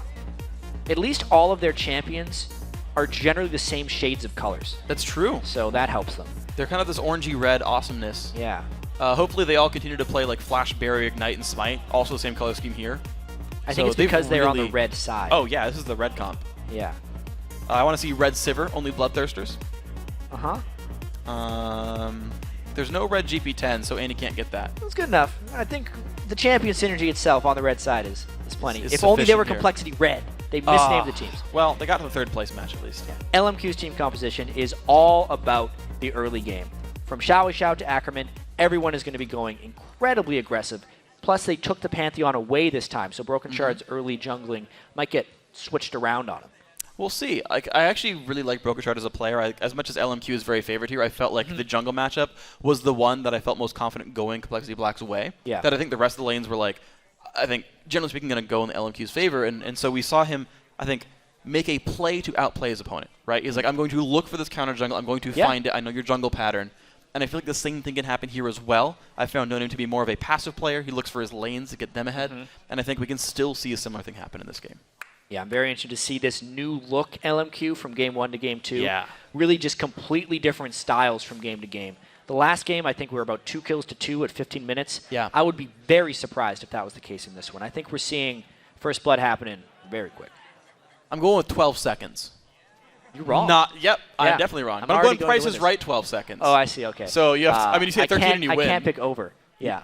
I'll give you this one. I'm going to say 4 minutes into the game. 4 minutes. Yeah. Okay, you're likely to win this bet. Yep. If you win, I'll give you a high five. But it's Price is Right rules, so there's... I gave you some window. Yep, 359. Yeah. Make it happen, guys. I don't care which team. Doesn't matter. I just want a high five from chat. I've never gotten one ever before. I've been longing. That is a lie, sir. Prove it. When you win the bet, I might give you one. All right, there's the sign. Yes, All right, thank Bubba Dub. you. Thank you for that Bubba Dub sign. I appreciate MVM. that. MVM Bubba Dub. Here we go. If they ever lose Complexity, the sponsor, let us rename the Most Valuable Mustache. Build a team around Bubba Dub. Find other mustachioed players to join up here. Bubba Dub is on, and he's going to learn that stun. Spamming the W out there. 8-second cooldown early on. But it's going to burn through half his mana pool and then have stuns ready. So that'll be fun. Yeah. But stun doesn't do anything if the team's not with him. I mean, it still stuns. Just doesn't help much. It's true. You could miss. Wow, he burned so much mana. Normally people wait on the fountain for just a couple spells. It's down to 100 mana by the time he got a stun. Charged up and ready to go. Okay. It's regenning back. Decent enough champion pool, getting about 2 per second here. So see where that one goes. So far, these guys are spreading out in the standard battle lines in this one. But we now have gotten in. We talked about how much people love Sivir. Yes. And we kept seeing Sivir Caitlyn lanes, and the Caitlyn kept winning those lanes over and over again. Yeah. With the Caitlyn ban, it's going to be a little bit easier time here. And he's got good cover with Annie here from Bubba Dub to cover the lane. The Ezreal lane against Sivir is still pretty potent for the Ezreal. Qs are very, very good against Robert X. Lee, especially considering if Moreland's a single bubble. Ezreal's very good at following those up. Yeah. I want to explore that matchup a little bit because Nami's bouncing heal and bubble are pretty well telegraphed. You can generally spell shield them, but I know you can't spell shield the Tidecaller's Blessing, the auto attack slows that Nami gets. And so if you start losing a fight, you're just going to get like repeatedly slowed for up to 3 seconds, and Vasily can like keep chasing Robert X. Lee down. That's the thing that I'm going to watch for if it goes bad. Yeah, I'm going to track more skill order on Nami as well, because she's one of the supports that changes in skill order almost every game. Sometimes you'll see the Max and E in a winning lane, heal in a losing lane. We'll have to watch how their aggression trends. You got E at level 1 for that harass. Yeah. You start with a slow 15 damage per attack, I believe. And the Doran shield supports on both sides there. Who's going to get the push in first? Looks like Ricochet's going to do enough to actually put Complexity Black in the lead on minions, and the Ricochets kept hitting more. Yeah, he took a fair bit of damage there. Should have been a little bit farther away from the minion line as those ricochets were coming through, but just a little bit harassed. Doran's shield is magic, and he will be healed up to full before we know it. Or we know it, especially when he hits level 2 if he learns the heal second. So he got enough of a mana bar to just spam those away. Look at the mid lane here, probably on Gragas, Xiao on Lulu. Looks like this is a bit of a minion lead so far for the Lulu. And there's actually still some minions to kill as well, so a small deficit early for Prolly. We saw the top lane a second ago in Westrice falling significantly behind to Ackerman, only 3-9. So, gotta say, laning phase, you said it was an aggressive early game, good team for LMQ. It's showing that way so far in the very first few seconds. Yeah, definitely shoving up as many lanes as they can. Bottom lane got a little bit out-shoved, but Xiao is going to be wanting to get as aggressive as possible early on. You know, Vasily and Mora are the one lane that can't necessarily shove faster just because Sivir is the lane shoving AD carry. The more those Qs Vasily can land, though, the more likely they're going to be able to push back Robert X and Bubba Dub. See what they can find. Those are hitting champions and not minions right here. No name. Looking for the mid lane. I don't know if he can quite find this. No. I don't believe he got spotted on the way around. He would need Prolly to body slam in for harass before he goes, and that's very unlikely. Plus, there's no guarantee a 2v2 would work. In this minion line, there's the body slam in, but there's no Pantheon. Finds a slow, deals some damage. Xiao shields himself. Otherwise, he's all right. And now, no follow-in for Lee Sin as well. Broken Shard just waiting around in the wings. First gank, though, no name for the top lane. He's waiting for a counter gank at this point. Oh, he might just find a real one, though. Westrice sees this. Yeah, so when he got ran towards, he was actually worried that there was Broken Shard behind him. That's why he moved up towards Westrice, because he was going to hope to catch a 2v2. And look at that! The flash done into Westrice. I don't know if he wanted this one. Running under turret, though. Ignite is on, and here comes Broken Shard. Finds the shield. Ackerman runs. No! Oh, the Ignite ticked! Oh my god, first blood. Broken Shard is there. That's going to make it 2. Wow, what a start for Complexity. What a misplay by LMQ. Yeah. They tried to get over-aggressive, and first off, as he was tanking the turret, they didn't have enough damage to finish off Westrice, and second off, he over-tanked the turret and ended up dying and giving up double buffs to Shyvana. That is a huge boon for Westrice, taking that back to the lane. 2 games in a row, 2 first bloods given up by No Name. That's a no-no for you. That's not what you wanted to have happen. Your bottom lane, again, the push lead for CLG Black. Different targets, though. Robert X. Lee goes for 1. Spell shield on the bubble works out here. Barrier pop by Vasily very early on. The fight's still going on.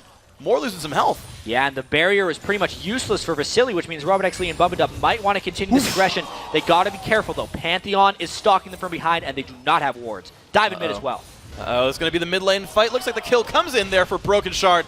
Having a good game, 2-0-1, but here comes No Name. They find more. He stays in too long. Bubba Dub, leave him alone. Just let him die. Just let him die. Or just walk away. Screw it. That works too. The flash, Q. Vasily has no mana, and he's not in range. No flash. They don't get anything for it. Are you serious? Fights so far from Complexity Black. What a start for these guys, because they're not the ones that picked the all-early game team, yet they are the ones that get 4 kills at the start. Everyone having a hand in those kills. That was every lane individually pulling off something good. That was incredible. And Broken Shard, part of 3 of the 4.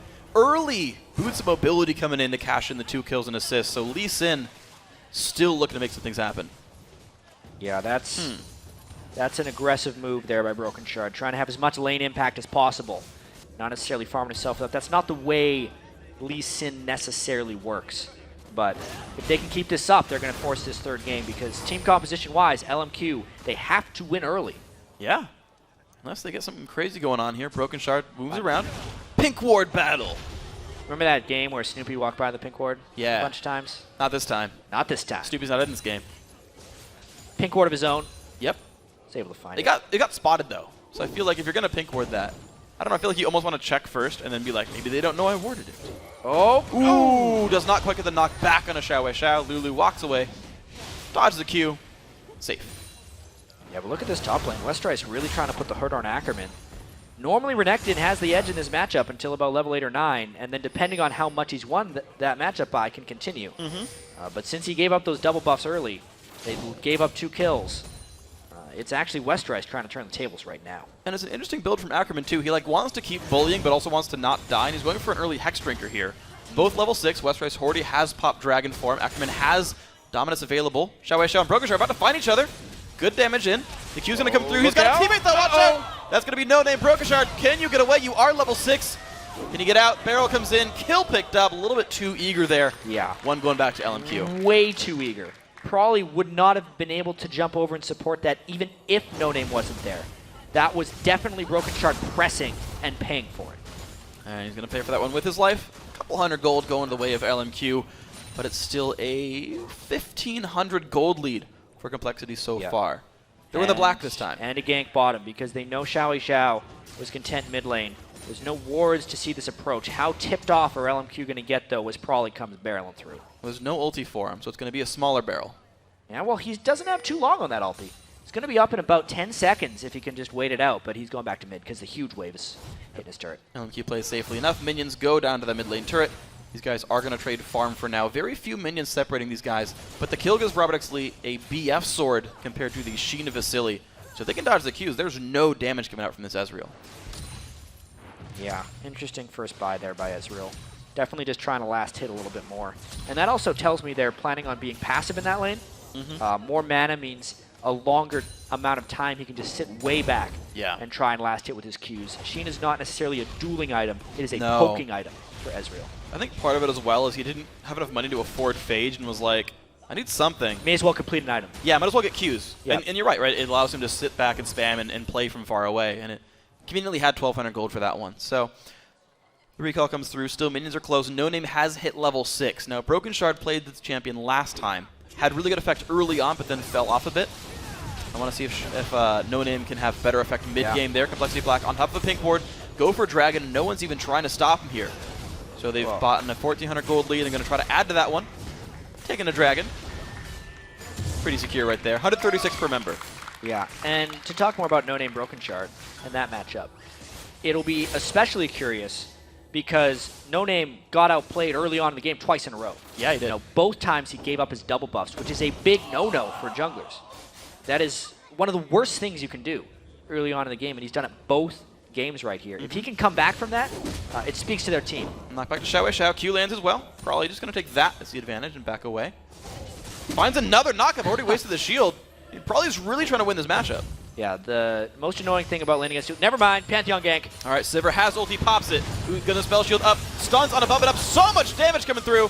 That is going to be a dead Annie, but here comes Lee Sin. They look for more. Q is flash away, but Vasily now on the chase. Does not have flash, does have barrier. Dodged by Broken Shard, flash by Robert Exley. They get the first kill, but the fight comes back in. He's still alive? Vasily's not going to die. Finally goes down. Broken Shard forced to run. The flash in from No Name. Rebnoff makes it a 3-for-1 right there. That was a great gank right there. Fighting top as well. Going to see if Westrice could take down Ackerman. Ulti's popped on both sides. Ackerman down to about 400 health. Does have an empowered Q available when he wants it. Gets some HP. Westrice can't bully the lane just yet. Yeah, that bottom lane gank, though, was impeccable by LMQ. The bouncing heal from Moore's Nami kept Vasily alive so much longer than was expected. He actually has 4 points in that ebb and flow, so it's healing for a lot as it bounces. That's what he's maxing since they're playing that lane so passively. Also, they comboed the stun from the Nami bubble really well with the Pantheon stun. Just everything going well for that. That is a huge aggressive play, but more importantly, incredibly necessary if LMQ wants to win this game because they are an early game team and the Pantheon was behind. If that gank backfired, they may have lost the game straight out right there. Well, they made the plays happen there. Looks like mid-game Pantheon faring quite well. Started the game 0-1-0. He's now 2-1-2. No Name making a name for himself in this series so far. Only 600 gold separate the teams, and that is with Complexity Black having an extra kill and an extra dragon in this game, and it's still this close. By the way, when you said they're going to go for more, were you saying they're going for more kills or the support? Because maybe both. Yeah, that would have been clever. It was clever, Jat. Good I'm work. glad you picked up on it. Bubba Dub got bubbled. Bubble Dub? Not quite. Bubble Dub? Come on! The groans from the audience. Yeah. Really? That was good! I'm blaming you for that. By the way, Jat, when was First Blood? It was like 4 minutes and 40 seconds. All right, you win. Yeah. I owe you a high five.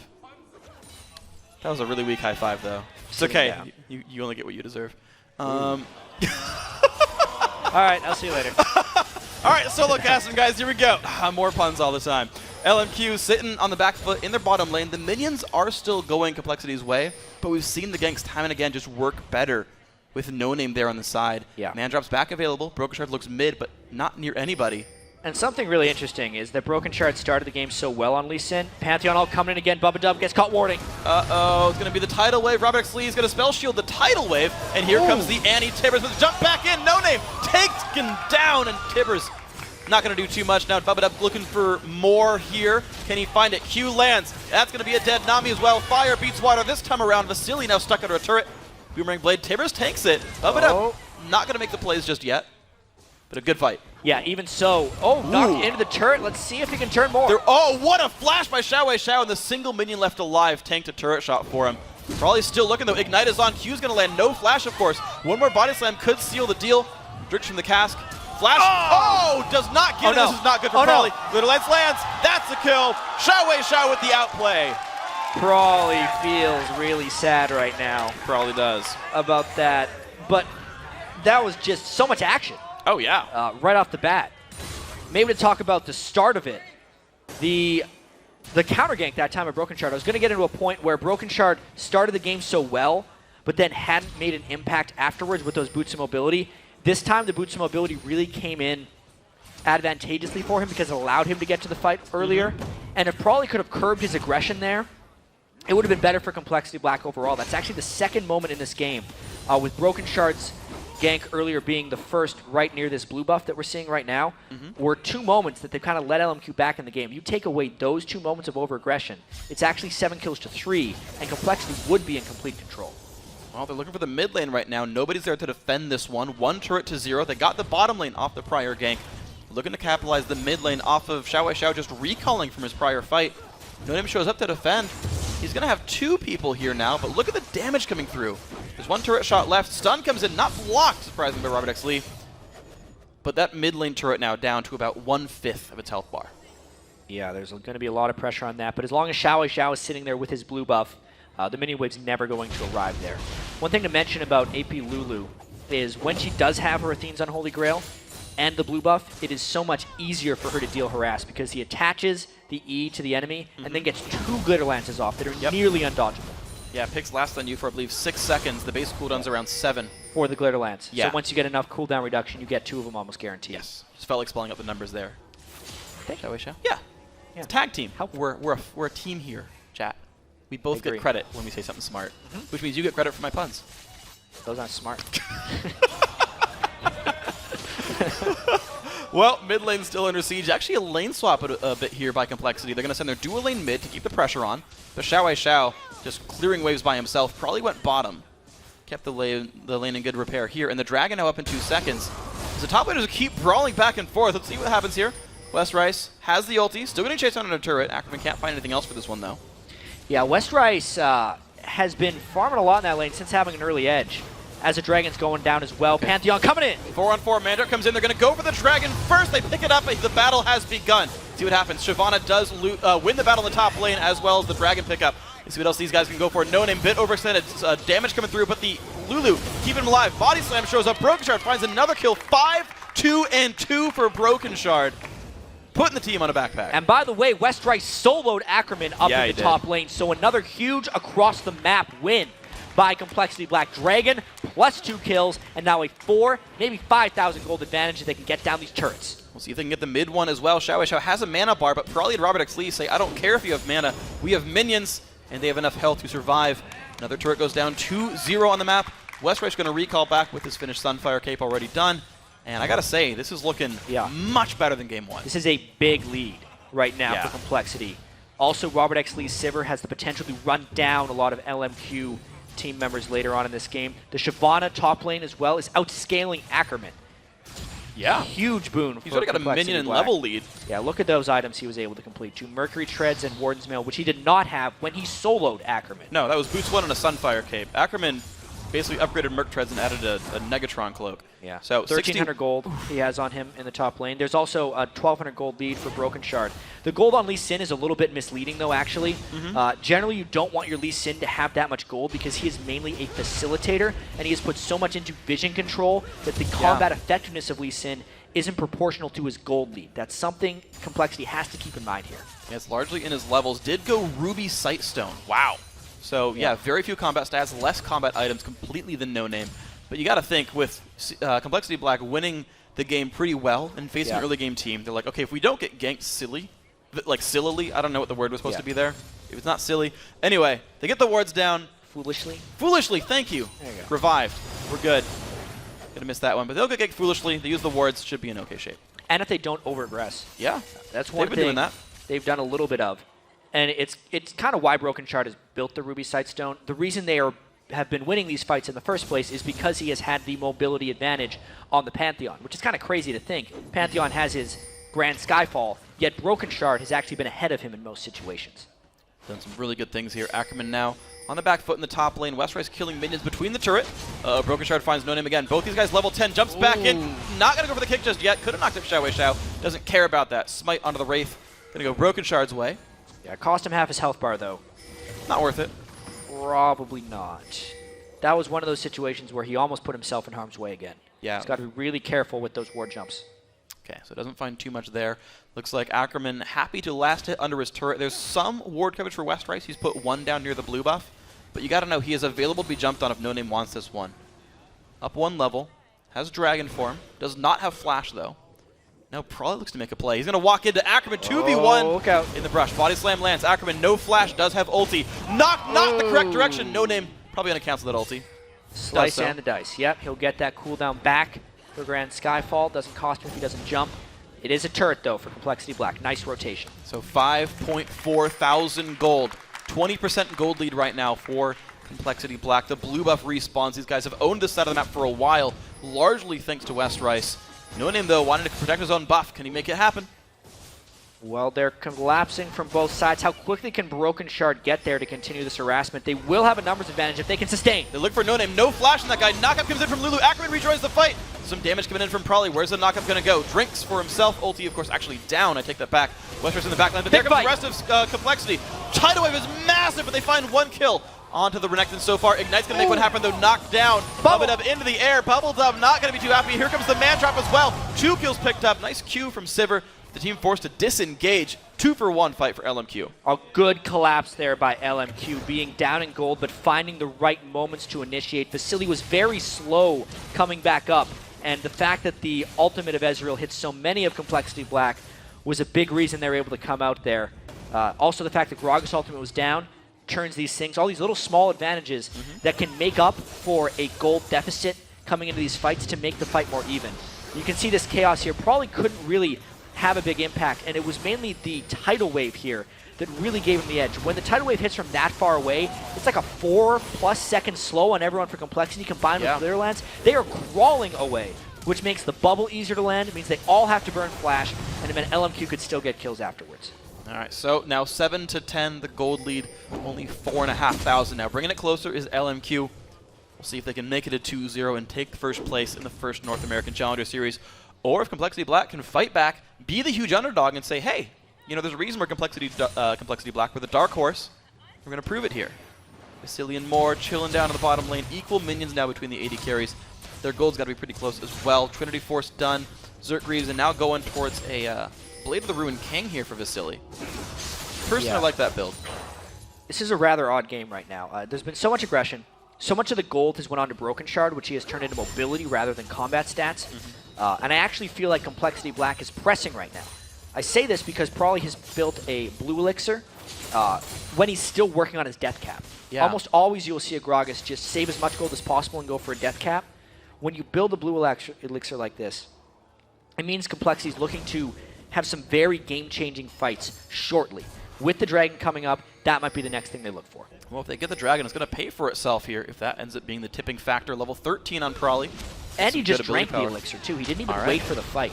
He wants to be here for the battle. A lot of damage going down on the Dragon. It looks like they're not even going to care. LMQ not going to position for this one. Pink Ward in the Dragon Pit and nearby in the river going to secure vision control. Westrice holds the top lane by himself, and nothing is answered for that Dragon take. Well set up by Complexity. I thought that was like the intimidation elixir from Brawley, because he saw the enemy and was like, I'm gonna make you watch me drink this elixir so you're more scared of me right now. And then they didn't go for Dragon. I'm going to make you watch me drink this elixir. Yeah. Well, otherwise they might not notice. I mean, sure. He's glowing blue, and you're like, why? It's not the blue buff. It's the other blue buff. All right, so still the wave clear from Xiao Wei Xiao. 206 minions at 220, or 22 minutes, I should say. I want to see where this one goes. Okay, so the top laners are still advancing in their builds. Ackerman's been holding on to the Giant's Belt for a while, but has finished Spectre's Howl. Westrice more and more tanky, and he's only worried about receiving physical damage. He's really not caring that much about Xiao Wei Xiao's soon-to-be Lichbane Lulu damage output. No, not quite. Oh, Westrice, look out. Okay, well, he can become a dragon. Bubble's going to come down. Now he can jump away. He doesn't choose to. Goes the other way towards his team. Pops Randuin, puts a ward down, and he just does not care. He's pretty tanky right now. A little bit. As we can see. There's a very lacking amount of damage from LMQ. That's the danger of going Pantheon Renekton. They're both really early game bullies, and when they give up that early game double kill, they're just getting outscaled right now by Westrice. Yeah. And this is the strangest game to watch right now, Freak, because I feel like any other game where it's 39,000 gold to 33,500, you know, 5,500 gold lead, and the enemy team has a Pantheon or Renekton, it should be over. Yeah. For the most part. You're just, all right, they got outscaled, they lost the early game when they shouldn't have, and the game is over. But just the way this is playing out, the way LMQ is kind of positioning and withstanding, they've only lost 3 turrets. Complexity Black isn't taking any major advantages. There's a littering of wards on the map. Look at that, 5 pink wards. Oh, everyone has a pink ward on the map right now. Team objectives. Yeah, but I still feel like Complexity needs to do something else big to get this. The game is definitely not over right now. So I have a question for you on this one. So because the assumption is here that these champions sort of passively outscale, by just getting to the late game, they're better. Are Complexity okay, like just like waiting and saying, well, at 60,000 gold we'll for sure win? Or do they really need to press this gold lead? Well, here's kind of the dangerous thing, the Complexity could get into. Lee Sin doesn't necessarily scale well unless his teammates do, because he is more about finding fights and positioning people. And no matter how well Gragas scales, his unreliability, because all he has is skill shots, makes him a dangerous scaler late game. If he misses his skill shots, he is a non-factor in team fights. So that could be 2 people that are weaker. Sivir and Shyvana. Shyvana really is the main one who is outscaling right now. There was still a danger that this game gets turned around by LMQ if they find the right fight. See if they can find it here. One thing to point out, as you talked about them trying to deal with Westrice, who's built a bunch of armor. Normally with Pantheons, we see them build some kind of armor pen, but No Name went into Hexdrinker second, then into tank. So he really doesn't hit Westrice hard at all. Nothing to touch him. There's no armor pen on anyone on that team. Trying to find a fight in the jungle. Robert X Lee puts a spell shield on, knocked up by Lulu. Can he get away? The fight has begun. Not great for Robert. He's going to flash towards the background and keep on running. These guys are safe so far. Complete disengage. Look at Westrice, though. He's deep. He's on the other side of the map, but he is alone versus 2. He's got nowhere to go. Flashes the wall, nicely dodging the Glitter Lance. Little dragon trying to chase it down. Nice bubble from Moore. Now can the chase come in? Flash by No Name gets the stun. That's going to be a kill picked up right there. And that was a 4v5. Crawley was off on the other side of the map, farming around. LMQ's going to persist. Okay, broke a shard. He's going to... Ooh, the Glitter Lance again. Like, heavily dodged right there. Doesn't land as slow. Kicks Lulu back. That's kind of the wrong direction there. They've got to be careful. They're outnumbered. Broken Shard's still running facility. Finding something else to do. Ackerman with the Ignite. Broken Shard's going to go down. That was greedy. Yeah, and that was just a bad fight overall by Complexity Black. They exposed themselves in the enemy jungle during a 4v5 situation, and LMQ capitalized. It doesn't matter if there's a gold lead if a Gragas who's holding 7,000 or 8,000 gold isn't involved in the fight. Yeah, they're missing more than the gold. They're missing the champion itself as well. And now the mid lane under siege. LMQ pick up 2 kills, and they turn it into something. Look for the mid lane. Ulti comes off by Prawley. Will spread the team apart. It's going to buy at least 1 wave of time here as Prawley gets his mana back in. We'll see if LMQ can make it on the next wave, as Westrice is coming back and going down the mid lane. Yeah, this is going to turn into a really good game for you. Yeah. You can already tell here. LMQ is just playing so well at a disadvantage that they're poised for a comeback almost, despite being down 5,000 gold. If they keep finding those fights where they're 4v5, or rather 5v4, and just kiting around. They have a very kitey team with the mid lane Lulu and the Nami. See what they can find with this one. And it's weird that Complexity are the team with 2 Ruby Sightstones, and they're the ones getting out-positioned around the map. Very strange. And they had the 5 pink wards all across the river. By the way, 3 of which got swept out over the course of that last fight. Siege looking for the mid lane. These guys aren't pressing very hard, though. Respecting a lot of the engage that LMQ has. But they've only got, what, 2 ranged champions, and Sivir's short ranged. And I'm still really interested, you know, this mid lane Lulu is something we're seeing more and more of. How well it really scales, right? Because we know Lulu is super strong in the early game. And AP ratio-wise, you know, damage-wise, bad. Right, it's 0.6 on the Glitter Lance and like a point. It's overall, I was doing it maybe a 1.1 like total AP ratio for damage. Okay. However, the other AP scalings, like the fact that the Glitter Lance slows for a higher percentage for longer when it scales up with AP, or the move speed from the shield gets so ridiculously fast. Yeah. That augmenting your other team, how valuable is that late game scaling? I know in the last CLG versus TSM game we had today, if Link would have been alive for some of those fights and was able to put the move speed on double lift, I think he would have been untouchable. There's that factor that Xiao Zhao can put in, putting 1,000 health plus shields on people with Lulu that could really keep them in this game late with Lulu. Well, something we saw with Orianna as well, and you actually mentioned CLG. I remember watching them play with Ori last season. They would leave the ball on double lift the whole time. They would just keep pressing E over and over and over again. Mid laners. Yeah. And then was like, okay, when we finally need to go into the battle, okay, then we'll move the thing around. But they would always kind of prioritize the protection on the AD carry. Well, Complexity Black looking again for their another Dragon for these guys. They've not given any away so far this game. Mandrop comes through. Can they get it in time? Smite comes through. This could be the fight. It's going to be again. Bubba in the front lines, taking a bunch of pain, but the knockback there. No name into the background. Knockup's going to land only onto Prolly. 1 for 0 so far. Bubba is safe. He survived that engage. Ackerman now in a bad spot. Lulu ulti comes through. Will Complexity keep fighting? These guys kind of sitting in the middle here, waiting out the timer. So much bonus health on Ackerman. Team looking to maybe regroup here. It's going to be the runaway from Prolly and Broken Shard. It's a 5v4, and LMQ are the ones chasing. Fantastic Gragas ultimate by Prolly in that fight. Yeah. Completely isolating No Name so far away that Xiao Zhao could not even get the Lulu ultimate down on him. So a nice objective there by Complexity Black, finding an opportunity, forcing a 5v5, getting the Dragon. Yeah, you can really see No Name just gets completely blown away into the whole team. Moore tried to flash into support, but that wasn't it. And then the rest of the fight was actually a little bit scary. Complexity had used most of their burst, could not really get a clean engage. That's how kitey this LMQ team is, and they just end up walking away. It's a very fast Renekton, by the way. Yeah. As he tried to chase him down. He had 2,000 health, shields coming through. Xiao Zhao could keep slowing people, using him as a font for, I don't know if font's even the right word, a focus, though, for picks. He puts picks on him, throws Glitter Lance out of him. Xiao Zhao targeted Ackerman with E. Yeah. I don't think font's the word. A proxy for it? No. Yeah, proxy's decent. Okay. The proxy picks. A vehicle for his Glitter Lance? A vehicle for picks for the Glitter Lance. We're good. We're good. The Symbiosis is strong with LMQ. No Name back through his jungle. 3, 4, and 3 on him. Again, he's had rough early games pretty much every single time in this series. Comes back in the mid game.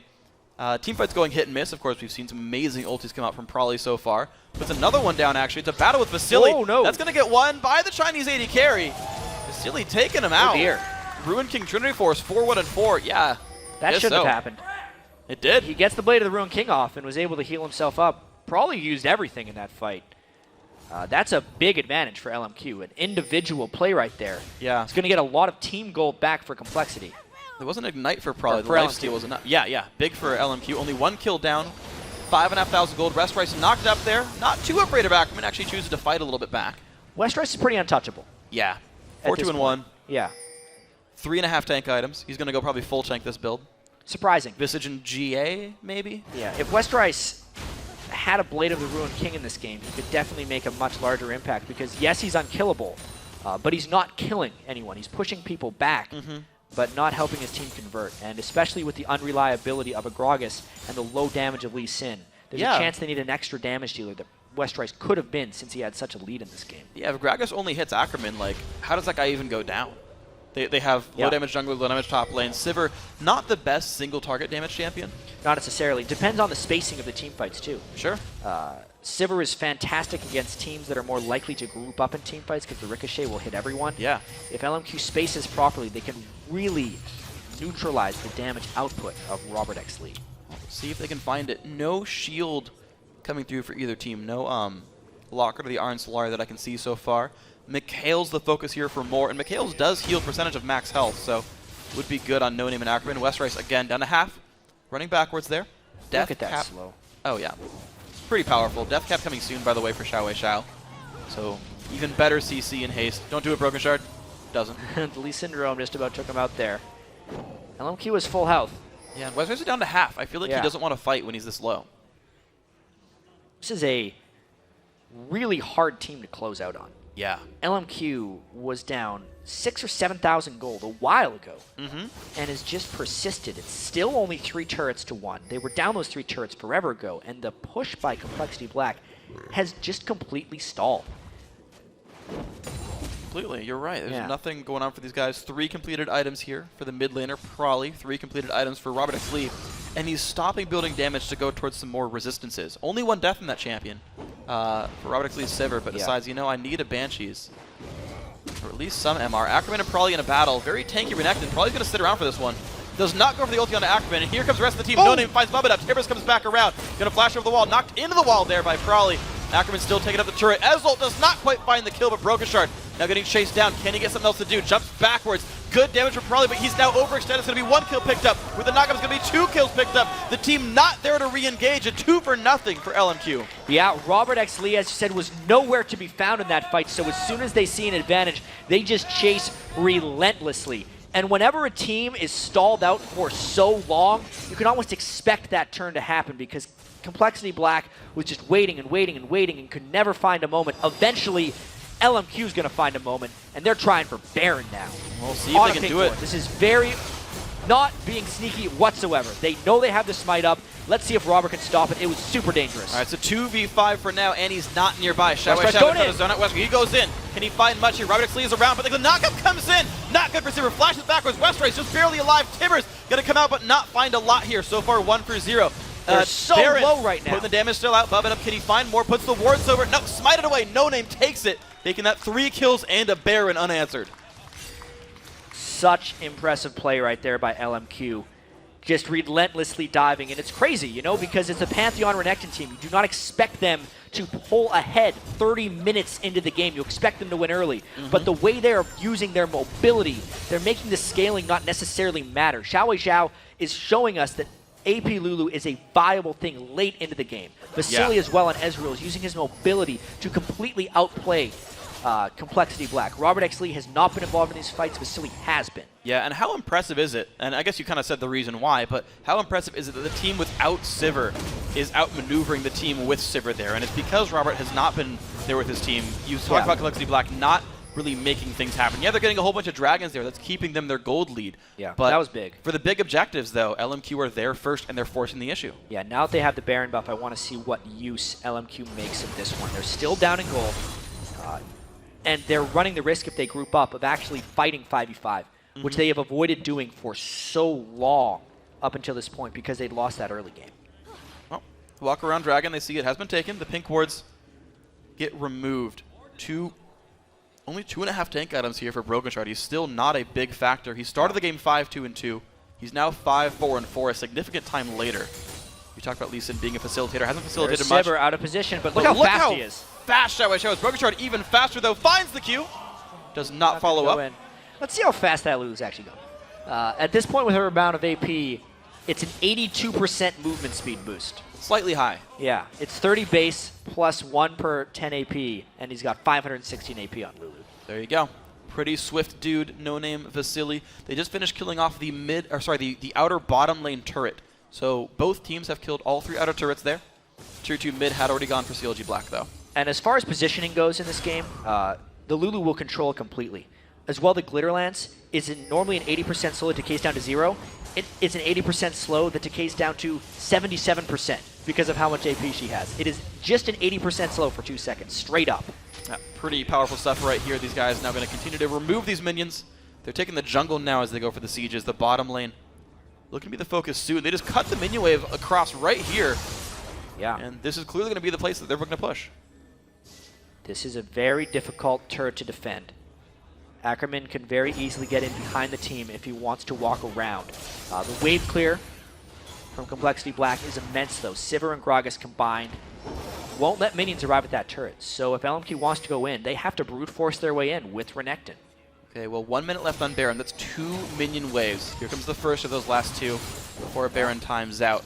Complexity likely to have this scouted as well. They'll know when they're safe to engage. I don't think Complexity will look for this without Baron buff gone.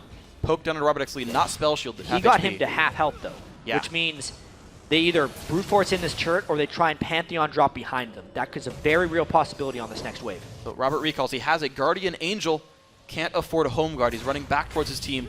Now, can he get there in time? The minion wave here in about 8 seconds. Barrels out on the map. Great Glitter Lance harass, taking some damage off on a Westrice. Yeah, they're not going for it. Oh, Baron Buff is on. The siege minion this time. There's a bunch of minions there. Will probably ult for anything. Westrice in the top line. He's going to go for a little bit. They don't find the engagement of Vasily. He loses health but survives. Arcane Shift keeping him in there just barely. So close to being a fatal death right there is the ultimate drop from Prawley. Most deaths are. So close to being fatal? Yeah. Most deaths are fatal. Some of them aren't. Baron Buff's still up though. Cannon Wave not here this time. The ultimate is down on Prawley.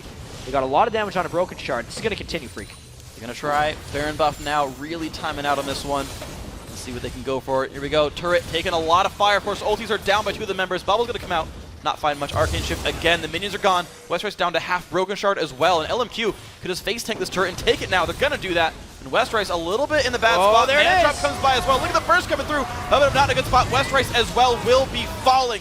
1-for-0. The siege going to continue the chase. Puppet Up heals himself but still goes down. 5v3 on the map. Robert X. Lee not in a good spot. Likely to fall as well. Has a GA, but that might not matter. Broken Shard, Prawley, the only guys left alive. Robert X. Lee sure to fall. 5 versus 2. Inhibitor under fire. And it is late enough into the game right now that this could very well be the end of it. Dodges the ultimate by one of them, probably going low. So he gets more, but it's still a 4 versus 2. Turret's going to fall. The siege. Can it continue? Ezreal adding attack speed to the team.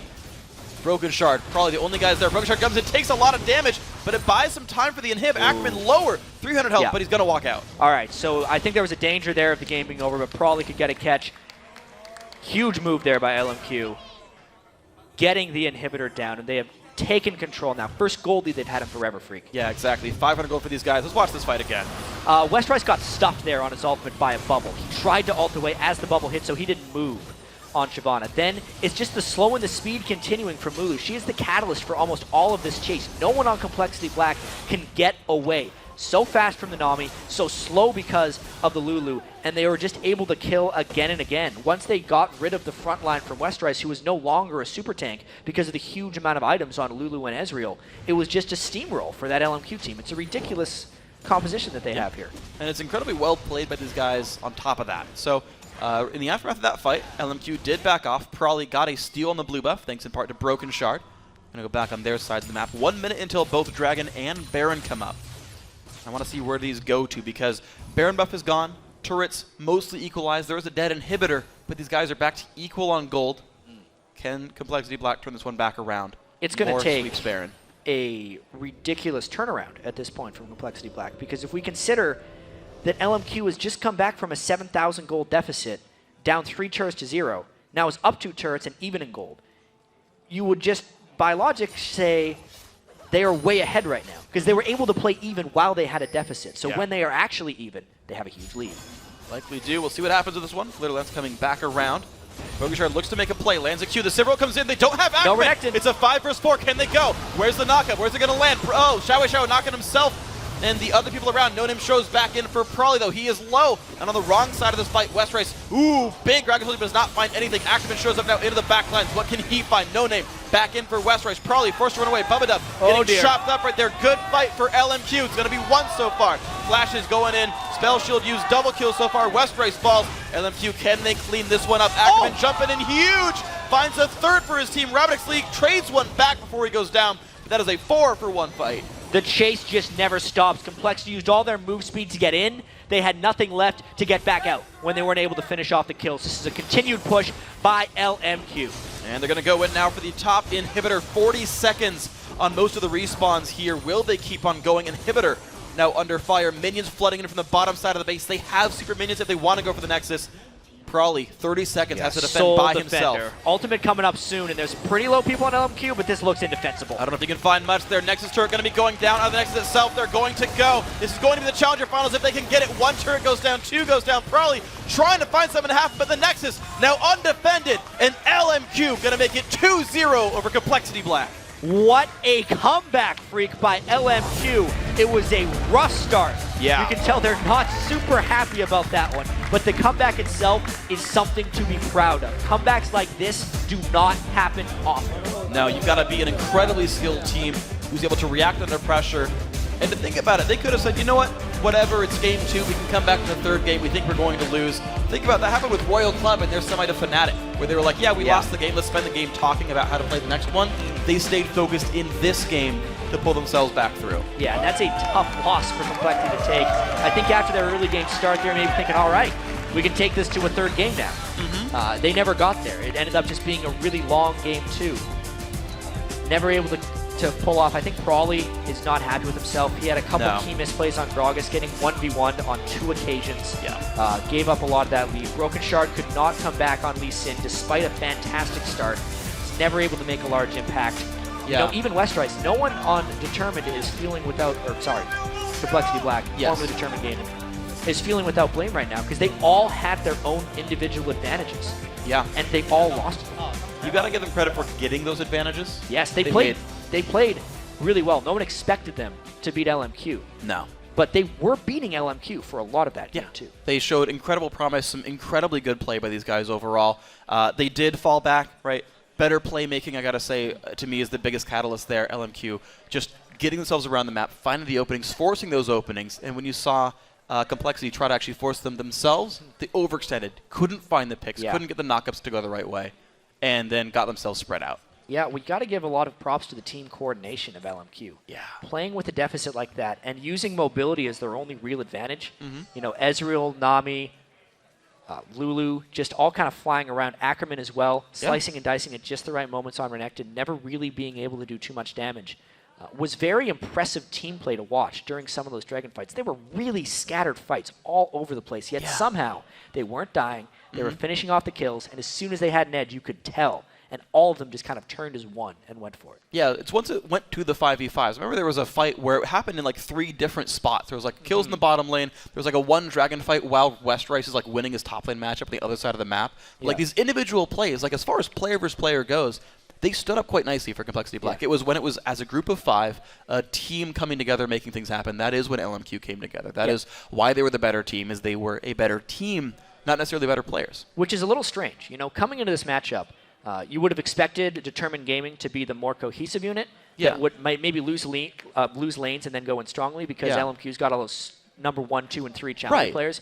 Yet in the individual matchups early on, it was Complexity Black winning them. Every single time. They just couldn't finish. They couldn't quite finish it, guys. It was a very fun match, though. And now that the Challenger Series final is in our match history, let's take a look at the point distribution.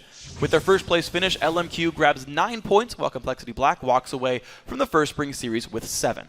Yeah, and remember, not only do LMQ and Complexity Black get Challenger points, both of them have locked in spots in the second half of the Challenger Spring Series that kicks off Saturday, March 1st.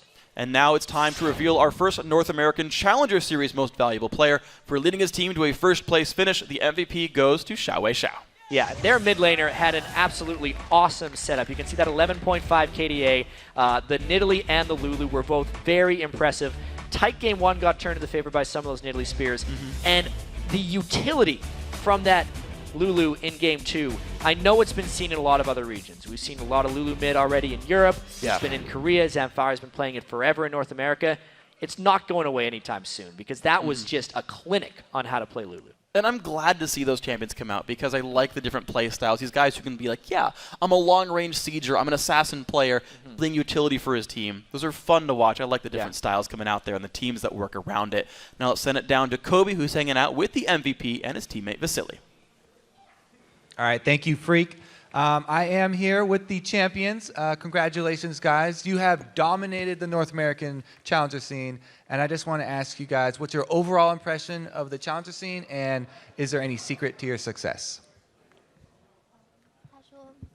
他说我们现在到目前为止基本上在2级联赛是很强的，然后他想问一下我们成功有什么秘诀吗？觉得？我觉得只要稳扎稳打就没什么问题。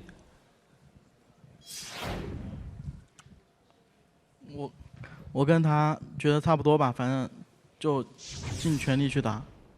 They think that we just try our best and keep doing what we're doing good. All right, for Xiao Wei Xiao specifically, you got the MVP. You also have the highest KDA and the record for minion kills. If you had to choose one, would you prefer just farming champions all day or farming minions all day? 他说你现在绝对是 KDA 和 CS 的MVP， 然后如果对你来说，你是比较喜欢杀兵呢，还是杀人呢？我觉得我更喜欢杀人吧。如果有机会的话，没有机会的话，还是更多的刷兵。I prefer kill champions if I do have a chance, but if I don't have the chance, I will just farm. All right, thank you. And for Vasily, you got a lot of respect from the North American pros, especially like Xpecial saying he'd like to duo queue with you. How do you think you'll fare going up against the North American LCS players in the bottom lane? 他说你在北美得到了很多职业选手的认可，他们都说很希望跟你去双排。那你觉得将来你会怎么去跟他们对抗呢？和他们对抗。这个不知道怎么说。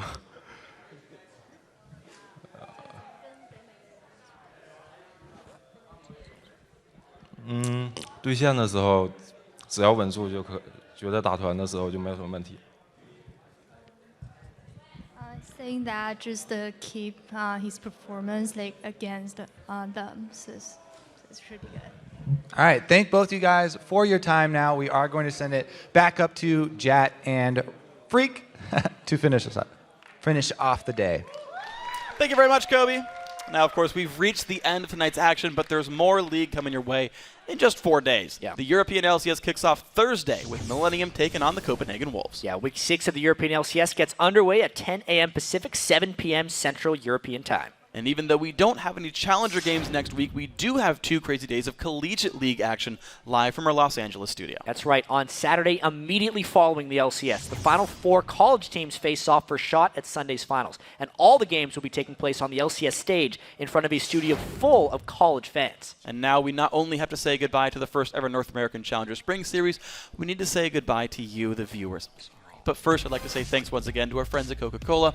And now for myself, Jat, Kobe, and the entire live broadcast crew, thanks for watching. Good night, GG, and we'll miss you.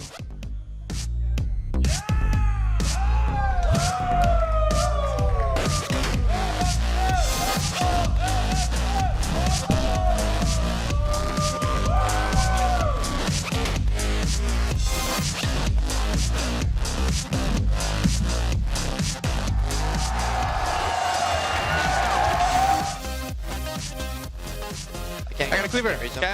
I'm still going. I'm still going. Yeah, I can tank him. Nice. Okay. Let's go. Yep. The wave's coming up. Push. We can end. You guys can end.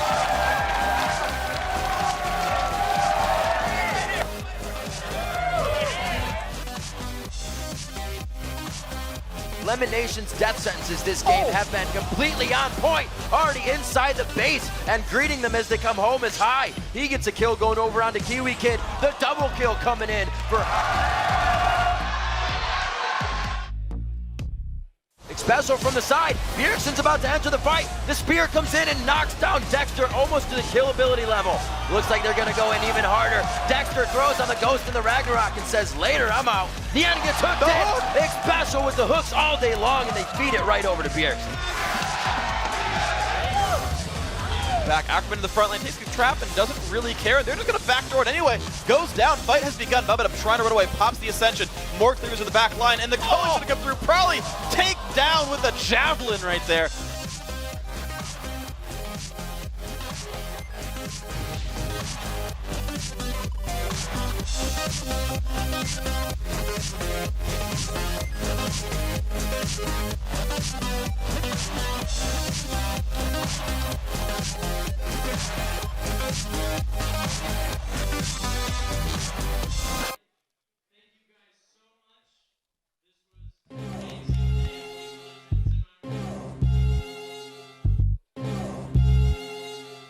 I remember way back then we used to hang. Everything was different, including the slang. Use words like being fresh and do the pop lock.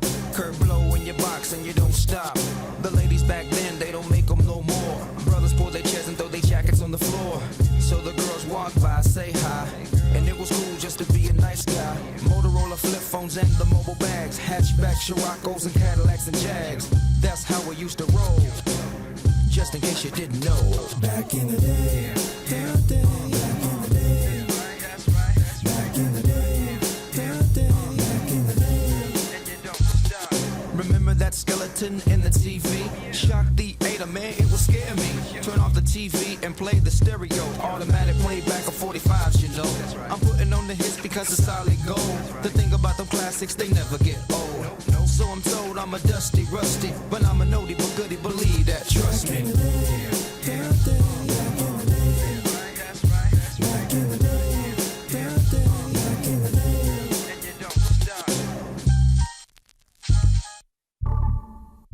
Yo, man, look at me, man. I got on the jewels. Look at my shoes, man. I'm sharp, man. I look good. I look good. I look exactly the way you wish you could. I look good. I look good. Come on. I'm in love with a girl that I call old school. Sipping on my brandy, I'm feeling brand new. Got the feather in my hat because I'm just that cool. You peeping at my alligators bent kinda slew. They peeping at me pimping cause I got all the game. And even if the day changed, it's all the same. You rolling up the block, but you in the wrong lane. You hating on a brother, man, you must be insane. I look good. I look good. I look exactly the way you wish you could. I look good. I look good. Come on. I look good. I look good. I look exactly the way you wish you could. I look good. I look good. Come on.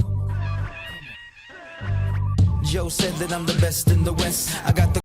Damn, look at how he dressed. No need to get